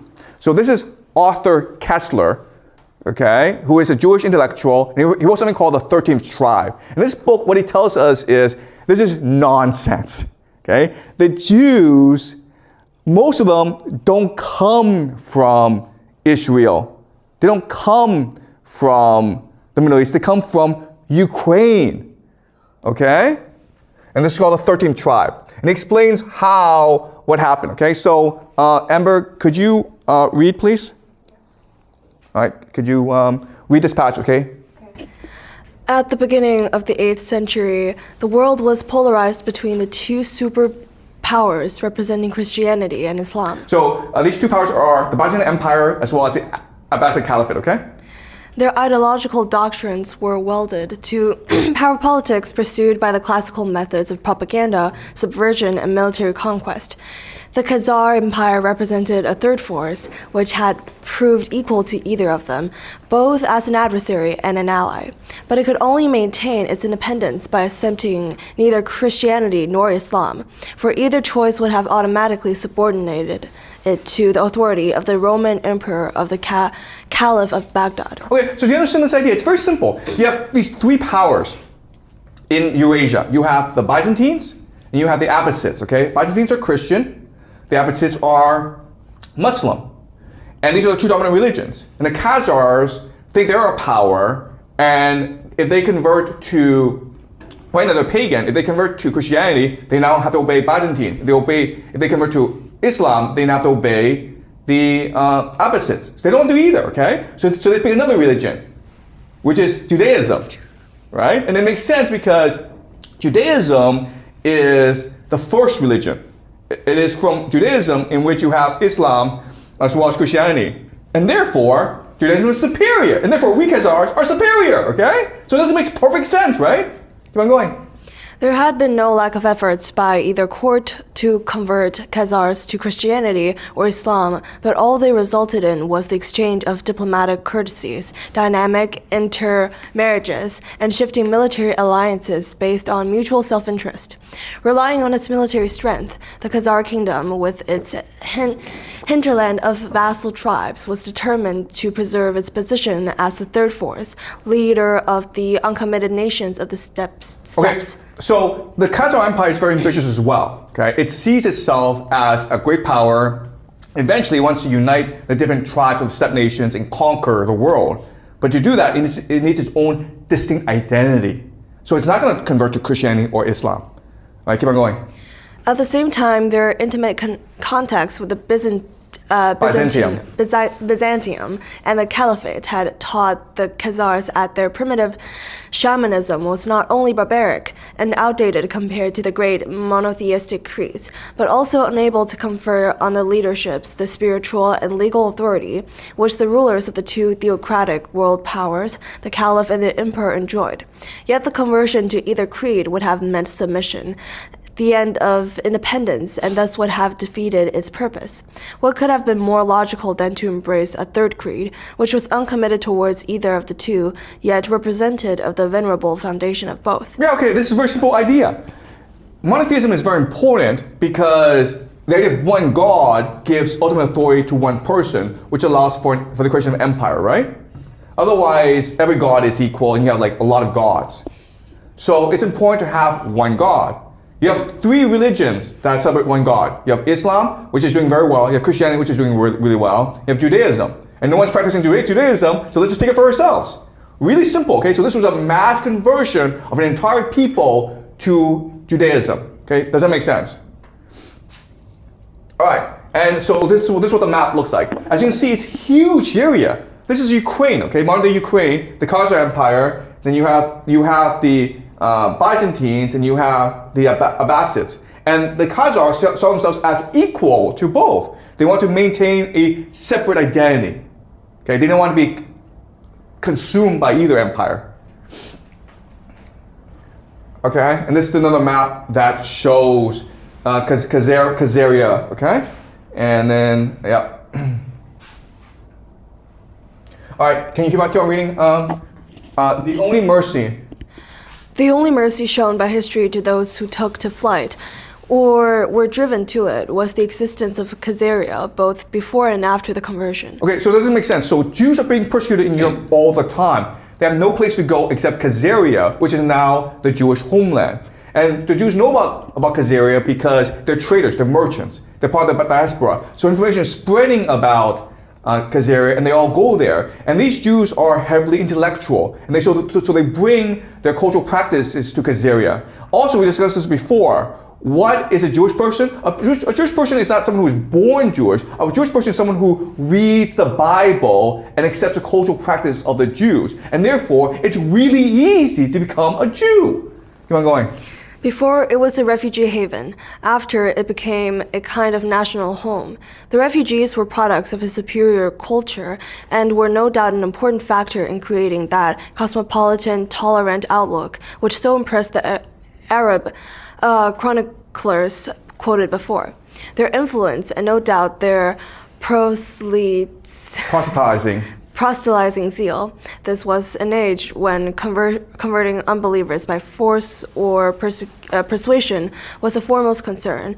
That the Jews too indulged in it is shown by the fact that since the rule of Justinian, Byzantine law threatened severe punishments for the attempt to convert Christians to Judaism, while for Jews molesting converts to Christianity, the penalty was death by fire.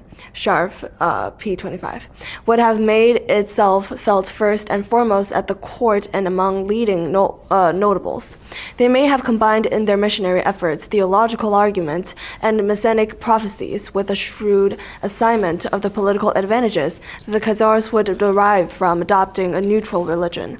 The exiles also brought with them Byzantine arts and crafts, superior methods in agriculture and trade, and the square Hebrew alphabet. Okay, so not only did the Khazars wanted their own religion that was distinct from the Byzantines and the Abbasids, but they also wanted the skills, the knowledge, the culture, the science, the medicine that the Jews would bring with them. Okay, so this marriage made perfect sense. Okay, so from a logical perspective, this makes complete sense. Unfortunately, you're not allowed to discuss this, okay, because it's embarrassing for the nation of Israel. They're not saying this is not what happened because there's a lot of evidence to suggest this is what happened. They're saying you're not allowed to discuss this. Okay.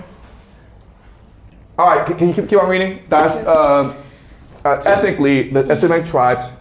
Ethically, the Semitic tribes on the waters. Okay, sorry. So Khazaria is around for a long time, a few centuries, but then eventually they become conquered by the Mongols. And the Mongols are ferocious; they're killing a lot of people. So these Khazarians have no choice but to immigrate over to East Asia. Sorry, to Eastern Europe. Okay, and they become the European Jews. All right, and so what Kessler is going to do is he's going to show evidence to suggest that they all came from one place. All these different European Jews, they have similar cultural practices, which means they originate from a similar place, okay? Keep on going. Ethnically, the Semitic tribes on the waters of the Jordan and the Turco-Khazar tribes on the Volga were, of course, miles apart. But they had at least two important formative factors in common.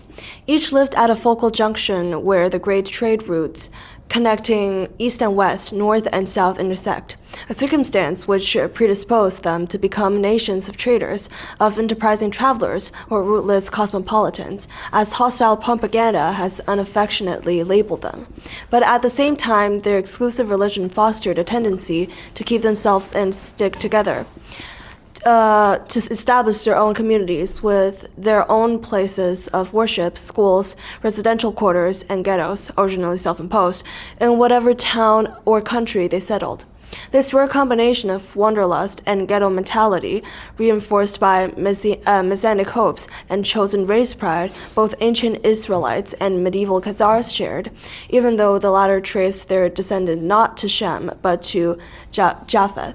So genetically speaking, the Khazarians and the Israelites have nothing in common, okay? But they share similar culture. And that's who we ultimately are. We're products of culture as opposed to genes, okay? These are Karaites in the Crimean,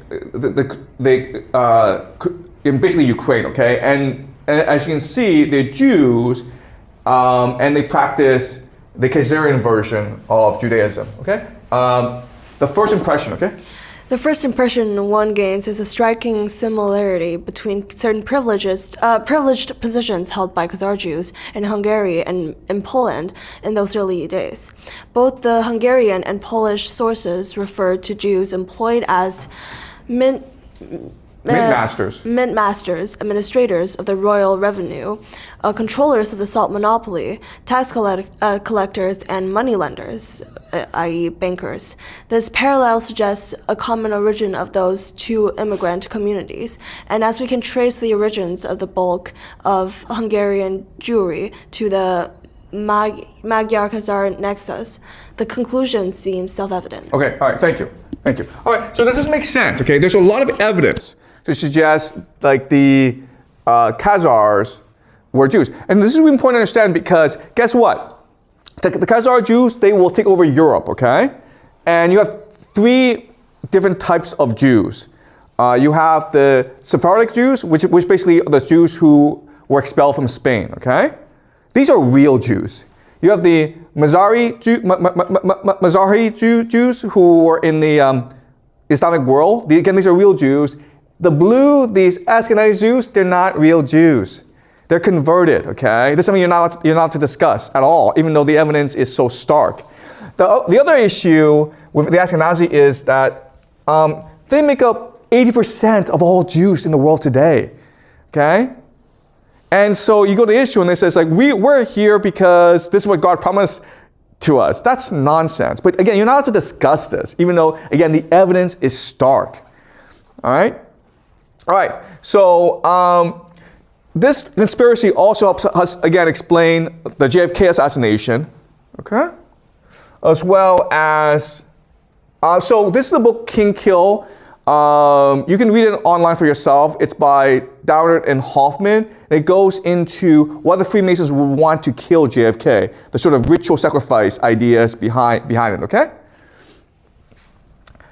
9/11, all right? Why did 9/11 happen? Because it's all part of this grand plan. 9/11 happened because America needed to go to the Middle East and destroy the Middle East to create Pax Judaica. And that's exactly what they did. Again, Al-Qaeda is, yes, I understand Al-Qaeda did 9/11, but then why did you have to go destroy Libya? Why did you have to go destroy Afghanistan and Iraq and Syria, okay? So, and the last place that they need to destroy is Iran in order to achieve the Pax Judaica project, okay? ISIS, guys, ISIS is, you know, these fanatical Muslims, and they hate Israel, but they never attacked Israel, okay? They've never ever in their history attacked Israel. That's why they're probably controlled by the Mossad, okay? And these guys go around and destroy the entire Middle East, but they never attacked Israel. Okay, really strange how this happens. Okay, and all this war on the terror, what it does is it creates all these millions of migrants to Europe, which is destabilizing European society.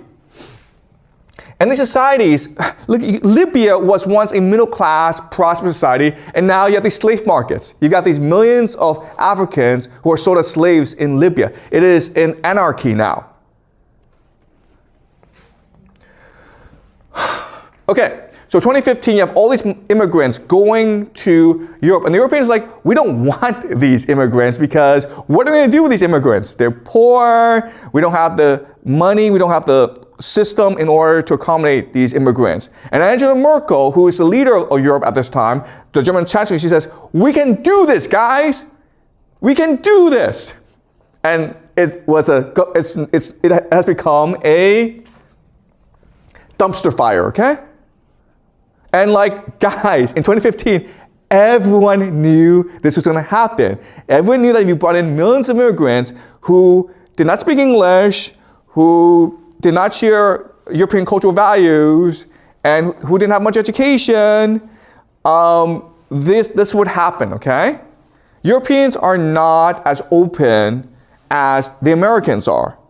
Okay? And even these immigrants are causing problems in America, right? And at no point did the Europeans say, screw you, America. You did this to us. At no point. Okay?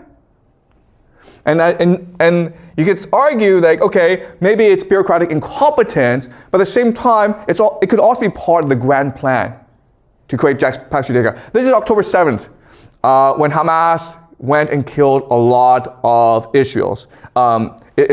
And this, of course, led to what's happening in Gaza today. Okay? And what's happening in Gaza today led to all these protests for Palestine around the world and a surge in anti-Semitism.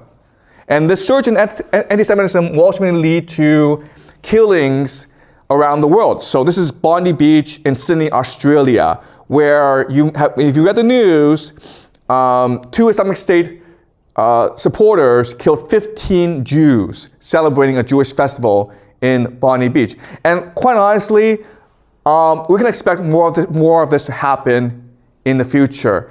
And you can say this is all just an accident, or you can say, well, you know, it's part of the plan, guys. Okay? These are the red heifers. And these red heifers people spent millions of dollars to genetically create perfect red heifers because nature doesn't produce perfect red heifers. And what people say, the rumor is that these red heifers have been sacrificed already.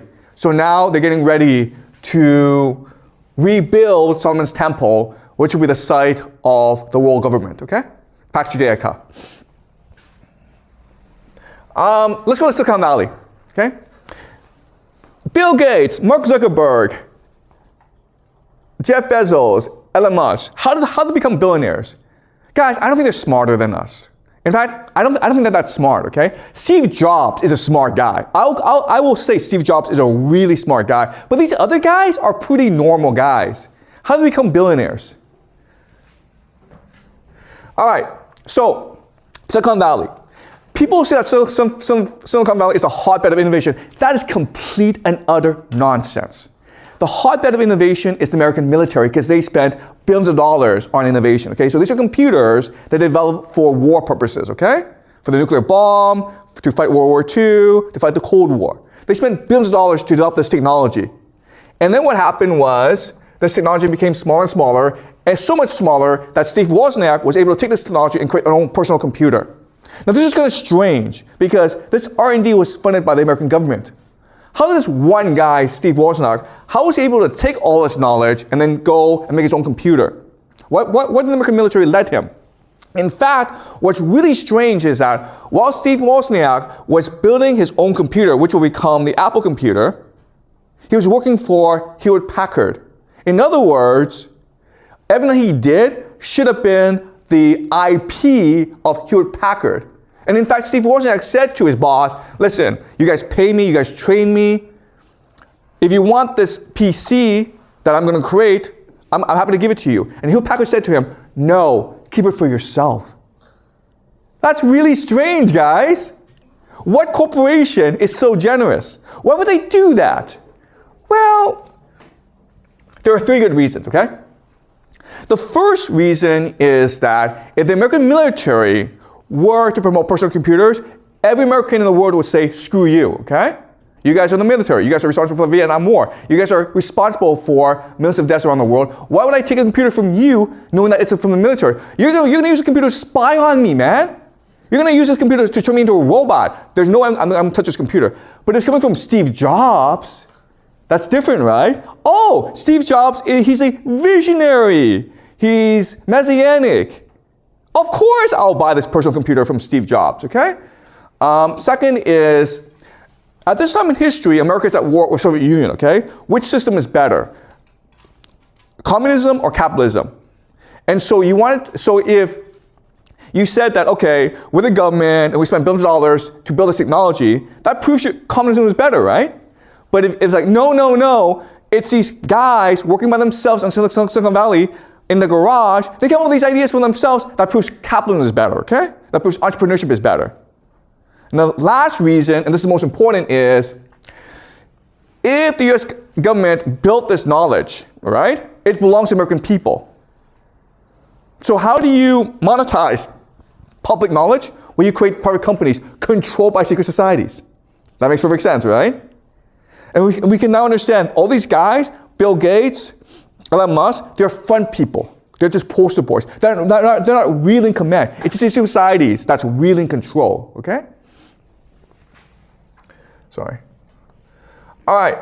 Another example is Google. So the American military spent billions of dollars, trillions of dollars of taxpayer money to build this fiber optic network, which is the base of the internet, okay? Without this fiber optic network, you couldn't have the internet. And then these two guys in their 20s took over this network and created Google. It's the same thing as, the government spends billions of dollars building a highway, okay? And then you come along and say, I'm gonna build a toll booth. Same thing.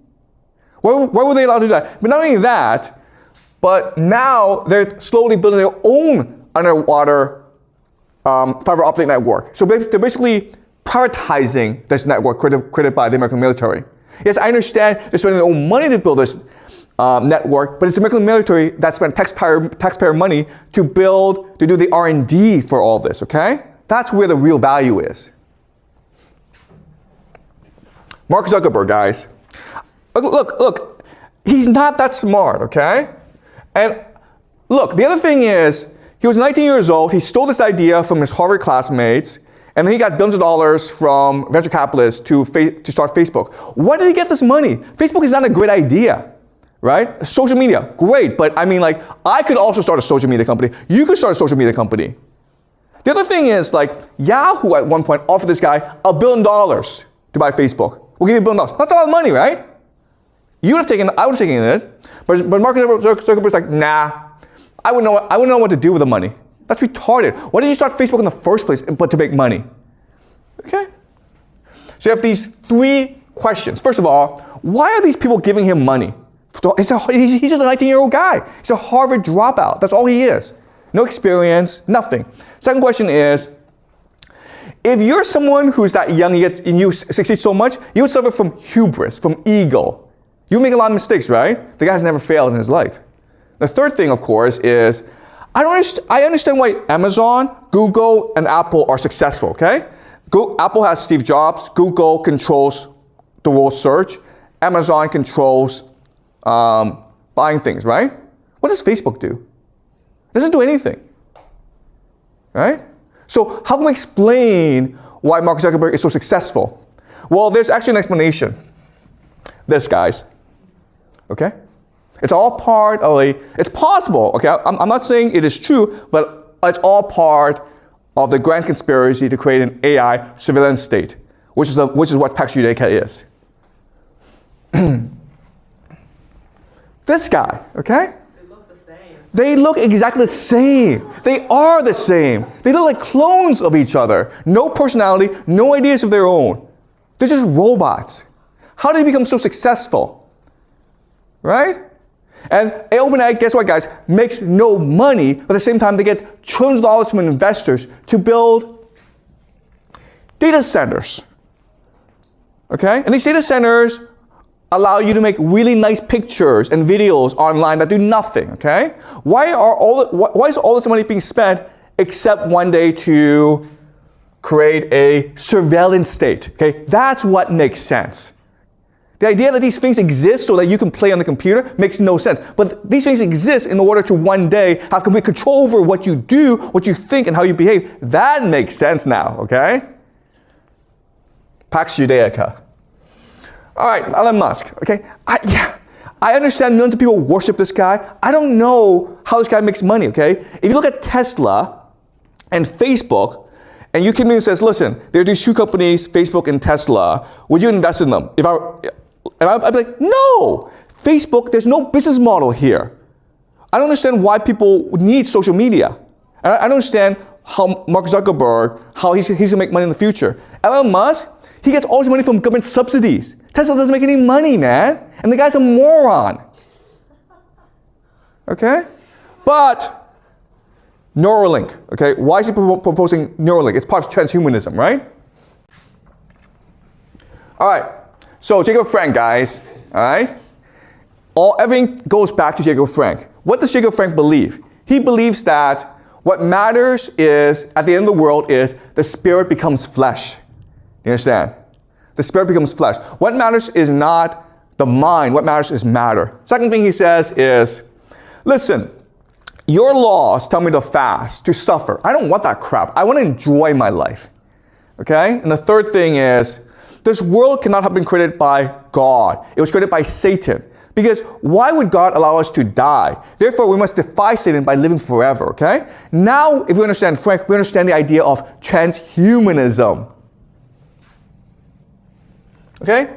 This is a guy with his own bionic eye that records things. This is a guy with his own arm. This is a new trend in the future. What is transhumanism? The capacity to live forever, okay? All right? So this is the future that we're looking at. If you're a rich person, if you're a powerful person, this is what you will experience. You will experience longevity, health, and beauty, okay? You will have organ transplants that keep you young. You will have stem cell therapy to repair any cancer, any diseases. You have gene therapy. You have blood transfusion. You have replacement bodies, okay? You will be 20 years old forever. You have great sex. You'll live forever, okay? This is if you are a billionaire. Everyone else? Uh-oh.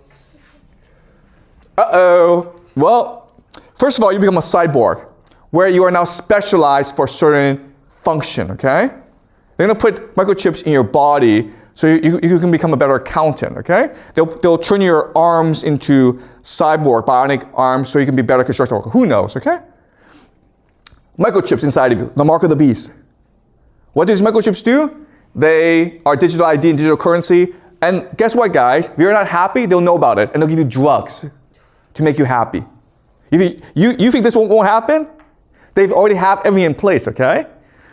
Addictive drugs to control mood. Oh, and like if you're lonely, don't worry, man. That's what AI is for. You have an AI girlfriend and boyfriend, and you know what? Most people would prefer an AI boyfriend and girlfriend, okay? Okay, and then it'll be an individual matrix where you live in your own world. So think of World of Warcraft, but in the real world, okay? Where everyone who's your friend, your entire family, it's all just AI generated. Okay, you live in a perfect world. Okay, guys. Now let's look at how Pax Judaica profits. How they control the world. Well, AI surveillance systems and AI data centers. Israel will become a leader in that, okay? Because for AI data centers to be effective, they need to be safe. Everywhere else, there's going to be wars, right? Not Israel, because Israel has nuclear weapons. So all the major technology companies will be based in Israel in the future. Weaponry, security, private militias to protect you if you're at war. Bioweapons and biowarfare, psychological and information warfare. Israel is really good at that. Intelligence, espionage, and sabotage. Mossad is the world's best intelligence agency. Financing, okay? So if you want to go to war, you'll be financed by the Israelis. Trade access, transhumanism for the global elite, okay? This is how, in the future, they will control the world. Does that make sense? All right. But we don't know how much of the world will last because of something called the magnetic pole excursion, and this will usher in something called the mini ice age. Okay? So maybe God is not happy with Pax Judaica. Maybe we know no one can defeat Pax Judaica except God himself. And maybe God will intervene, but not in the way that it says in the Bible. Okay? We don't know. This is all speculation. Believe whatever you want. Okay? So, any questions? Does this make sense to you guys? Pax Judaica, welcome to the future. Okay, all right. Let me go over some Substack. So I want to thank the founding members of my Substack because they're extremely generous and they've left some questions and comments, and so I will answer them now, okay? So could you help me, Amber, by reading the questions? Okay. So I can rest a bit. Okay. Dear Professor Jiang, I'm an avid viewer of all your lectures on YouTube and your content on Substack, and I want to say a huge thank you for the incredibly important content you are sharing with humanity. I'm a 27-year-old Jew living in Israel. I oppose any Zionist idea and any nation state whatsoever, including Israel and including Palestine. I would like to know whether you think it is advisable for the younger generation of Jews, both those living in Israel and those who do not, to live in Israel. On the one hand, anti-Semitism is likely to increase the diaspora, which will lead many Jews to think that Israel is the safest place for us. And the chain of events that are likely to unfold will cause Jews to believe that the Messiah is just around the corner. On the other hand, we are heading towards living here in a technocratic ghetto of surveillance, digital ID systems, and so on. I'm sure that many sane Jews who simply want to live in peace regardless of religion or race follow your wonderful work and would like to know what you think is the right course of action for us. I don't know whether this question is priority for you to address in a video, and it's completely understandable if you choose not to share it. But even a written response from you would be more than enough. Thank you very much. Okay, so thank you, Daniel, for your comment. Listen, I think Pax Judaica is not about the Jews. It's about these evil people who want to control the world, and they want to use Jews and Israel as a tool to do so. And a lot of Jews recognize this fact. A lot of Jews recognize that traditionally they've been used by empires in the past. And this is a great question. And I'll say certain things. The first thing is that I believe that the people who will be most resistant to Pax Judaica, the people who stand up and fight Pax Judaica, will actually be Jews themselves. Jews have a great tradition of being on the front lines of resistance for justice, for humanity, for all that is good in the world. So I believe that Jews will play a very important part in the resistance against Pax Judaica. Second thing that I will say is that things look dark, but what we've learned this semester are three things, okay? The first is that evil must triumph so that good may rise. There must be total darkness for the light to shine. And all hope must end so that we can become hope ourselves, okay? So please remember that there's a divine spark in us. And when all hope seems lost, that spark will remind you of who you are. And it will lead you into the light, okay? So I don't have specific instructions or ideas on how to counter Pax Judaica, but I think that being aware of Pax Judaica and being aware that we individually have the capacity to resist is fundamental to what is to come. Okay? So thanks to Daniel for the question. Okay, all right. This is from Kevin Joel. Can you read, Amber? Okay. I first want to thank whatever gave you the courage to continue past tribulations, maybe Mrs. Jiang, and continuing to teach. Your will and dedication to learning and teaching is monumental compared to the attention spans of newer generations. I think I speak for most of us who watch, but you have definitely made a historical impact on us. It seems transnational capitalism, Frankism, has weaved its web for hundreds of years, turning into the monster it is today. What are humanity's possible counters? Do you think it is religion? Will we ever make a cyclic turn away from capitalism? How long would it take to undo this movement? Thank you, never spot. Okay, never so spot. you're absolutely right, okay? So thank you for this question, okay? The Frankists have spent centuries preparing for today, and that's why they win, because they're willing to think long term, they're willing to work together, they're willing to make necessary sacrifices to achieve heaven on earth in their eyes. Okay? And so we need to, if you want to defeat them, you need to become like that. Okay? You need to think long term. You need to like understand. You need to make sacrifices. Okay? It's something that you cannot defeat in 1 day or 10 years or 100 years. You have to like believe in yourself. You have to believe in humanity. And you have to respond by working hard, by making sacrifices. Okay? By learning. All right? So that's the only way forward. Also, what we also know is that when empires come into being, that's when they end. Okay? So the moment Pax Judaica comes into being, it has to end because Pax Judaica becomes arrogant. It becomes obvious. It becomes narrow-minded. It becomes insular. Okay? And so Pax Judaica will fall. We don't know how long Pax Judaica will last. It may not even last that long. Okay? Maybe 10 years, 20 years, who knows? Okay? But it's a very unstable system. So what we need to do is look ahead and think about what humanity looks like after Pax Judaica.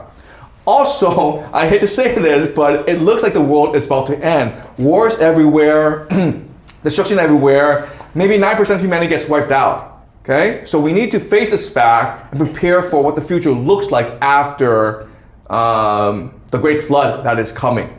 Okay? And we have to use our imagination. And later on, as I continue my teaching, I will propose different scenarios, different solutions, okay? But this is a long-term project. The Frank spent a lot of time conceptualizing how to conquer the world. We have to imagine how we can rebuild the world together. All right, this is from Wow Enkidu. You speak a lot about the monad and Gnostic teachings. Do you see this as a possible emerging major religion? Can it be? It seems like these massive expansion, like the Bronze Age, Muslim conquest, and implosions, like the Bronze Age collapse, and the French Revolution that repeat throughout history are almost the way civilization matures for those who participate. The same way a person grows from facing the overcoming trauma. Are societies who participate in a collapse and come out the other side better off for it? Lastly, who are your favorite English language poets apart from Milton? Okay, I'll answer the last question first. I was an English major at Yale, okay, so I know about English poetry. Milton is definitely my favorite poet. Then you have John Keats. William Shakespeare is also really good, okay? Societies rise and fall so that there can be creativity in the world, okay? It sucks if a society lasts for a long, long time. We know because we're in China, okay? Societies are meant to rise and fall so that new societies may rise and fall as well. Parents must die so that children can be independent, okay? So I understand death, destruction, war, these are terrible concepts, but they're all part and parcel of the human experience. We should stop seeing them as negative things and just as things that happen to us, and we should respond accordingly. Okay? So if you think about the Bronze Age collapse, yes, it was a terrible event, but it led to the founding of Israel. It led to the Greeks. It led to the rise of Persia. And these three different civilizations were periods of tremendous creativity in the human experience. And it seems as though we've come to the end of a cycle, okay? So even though there's destruction will mean rebirth. Even though there is stagnation will lead to creativity. It's all part of a cycle, okay? The human experience is one that is extremely dynamic, extremely resilient. So even though there's death always leads to life, okay? All right, this is from Demi. Professor, you have a remarkable way of synthesizing the best parts of spiritual practice while mitigating the worst parts, dogma like a critical thought. Was there a moment in life where you had your spiritual epiphany? I imagine Dante's Inferno helped. Okay, so I think that my superpower has always been my capacity for self-reflection. Ever since I was young, I've been able to stare in the mirror and look at who I am and said, this is who I am, this is what I like about myself, this is what I don't like about myself. So I'm constantly in a process of self-reflection and self-rejuvenation and self-invention. Okay, I've done it all my life. Okay, so I was a poor immigrant in Toronto. I was bullied a lot when I was young. I didn't like that, so I worked hard, got into Yale, and then after I got from Yale, I thought that I would succeed in this world. I didn't succeed, so I looked at myself in the mirror and I recognized that there were limitations to my Yale education, and I changed that, okay? I started to reinvent myself. I did a lot of things that were experimental, but which I am forever thankful for. For example, I did stand-up comedy for a time, I did skydiving, I did parkour. So I am constantly in the process of self-exploration, self-reflection, and self-reinvention, which is what leads to creativity. Okay, so I wouldn't say there's a particular moment when my life changed. I would say that, oh, I've always been like that. Okay, 5 years from now, I'll probably be a different person from I am today. I'm not content with just being who I am. I'm constantly looking to improve myself. And that means constantly engaging in a process of self-reflection, but that means also engaging in a process of self-doubt and sometimes even self-hatred. Okay, so even though, like online, I'm famous and people appreciate my teaching, I don't really care about these things, okay? For me, what's important is, am I improving? Am I being creative? Am I contributing to the progress of humanity? These are the questions that animate me, okay? And I love Dante, by the way. Everyone should read Dante. And next semester, I'm teaching the great books, and we'll spend a lot of time on Dante, okay? All right, keep on reading. Hi, Professor. I've always loved history, and it's been a blessing finding your teachings. I wish I had a class like this in school. Growing up with a Zionist mother, from that perspective, I thought what you spoke of would never really happen. I try to help combat Zionism and those oppressed, but it feels hopeless. Do you think there is any possibility to change or stop what is currently happening? Or has Zionism embedded into many aspects of society? Okay, Zionism has won out because the people who believe in Zionism are the ones who are willing to make most sacrifices, the ones who are the most energetic, who are willing to work together to achieve this vision. So an example is, if you look at all these wealthy societies in the world, there's only one wealthy society that has a fertility rate above replacement level, and that's Israel. Okay? It's above 2, possibly 3. Every other nation is like 1 or 1.5, okay? So it shows us that regardless of how we feel about Israel and Zionism, people in Israel love being Israeli, and they want a better future for the nation, and they believe in a better future for the nation. Young people making the sacrifice necessary to have a family shows you the health, vitality, and energy of a nation, okay? But at the same time, and I keep on saying this, when Zionism has become an empire, when it becomes Pax Judaica, that's when it will fall very quickly. And I also believe that a lot of Jews, a lot of Israelis don't want an empire. They just want to live normal lives. And the fact that they become the center of the world, the fact that they're causing all this war, chaos, and conflict around the world to benefit from, a lot of them are going to rebel, okay? So I can imagine that once Pax Judaica comes into being, you're going to have a massive civil war throughout Israel. All right? Okay, Dan? What is your favorite food, and what can we expect or not between semesters and over the break time? Thank you for all the great lectures this semester. Okay, my favorite food is Japanese. I love sashimi. But I also just love food in general. I'm Cantonese, so I just love eating in general. They say that Cantonese people live to eat. Okay, and that's certainly true for me. Okay, so after this class, I go on a 2-week break.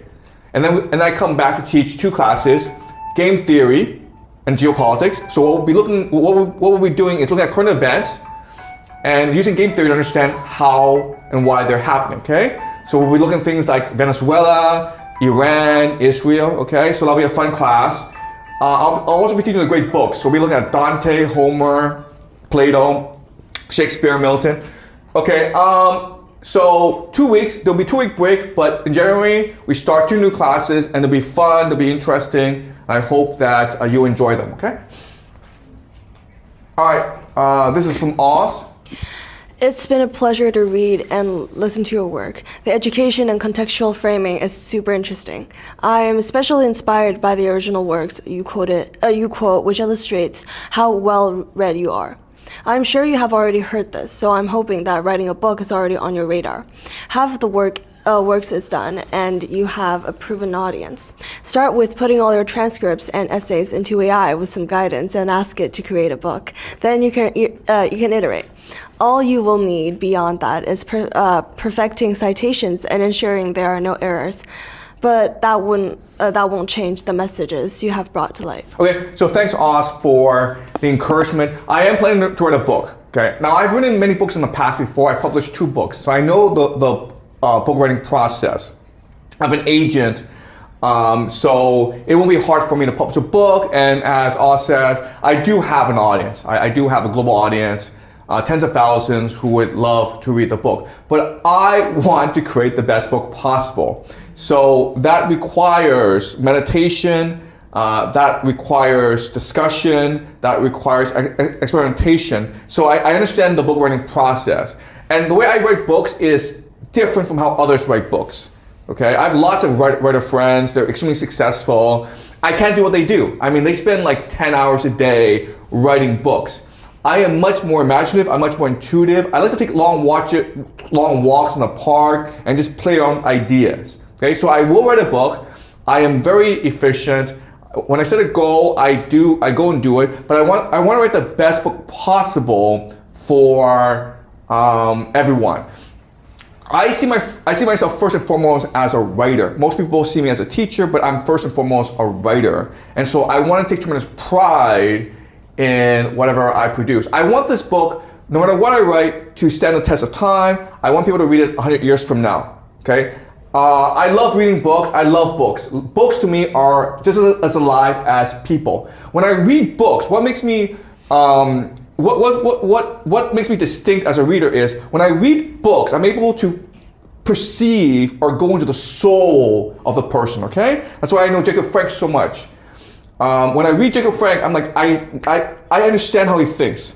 Okay, I'm not judging him. Okay, he's an evil guy, but I'm not judging him. Okay, but I know how he thinks. I know how he feels. I know why he's doing what he's doing, and that's what allows me tremendous insight into history.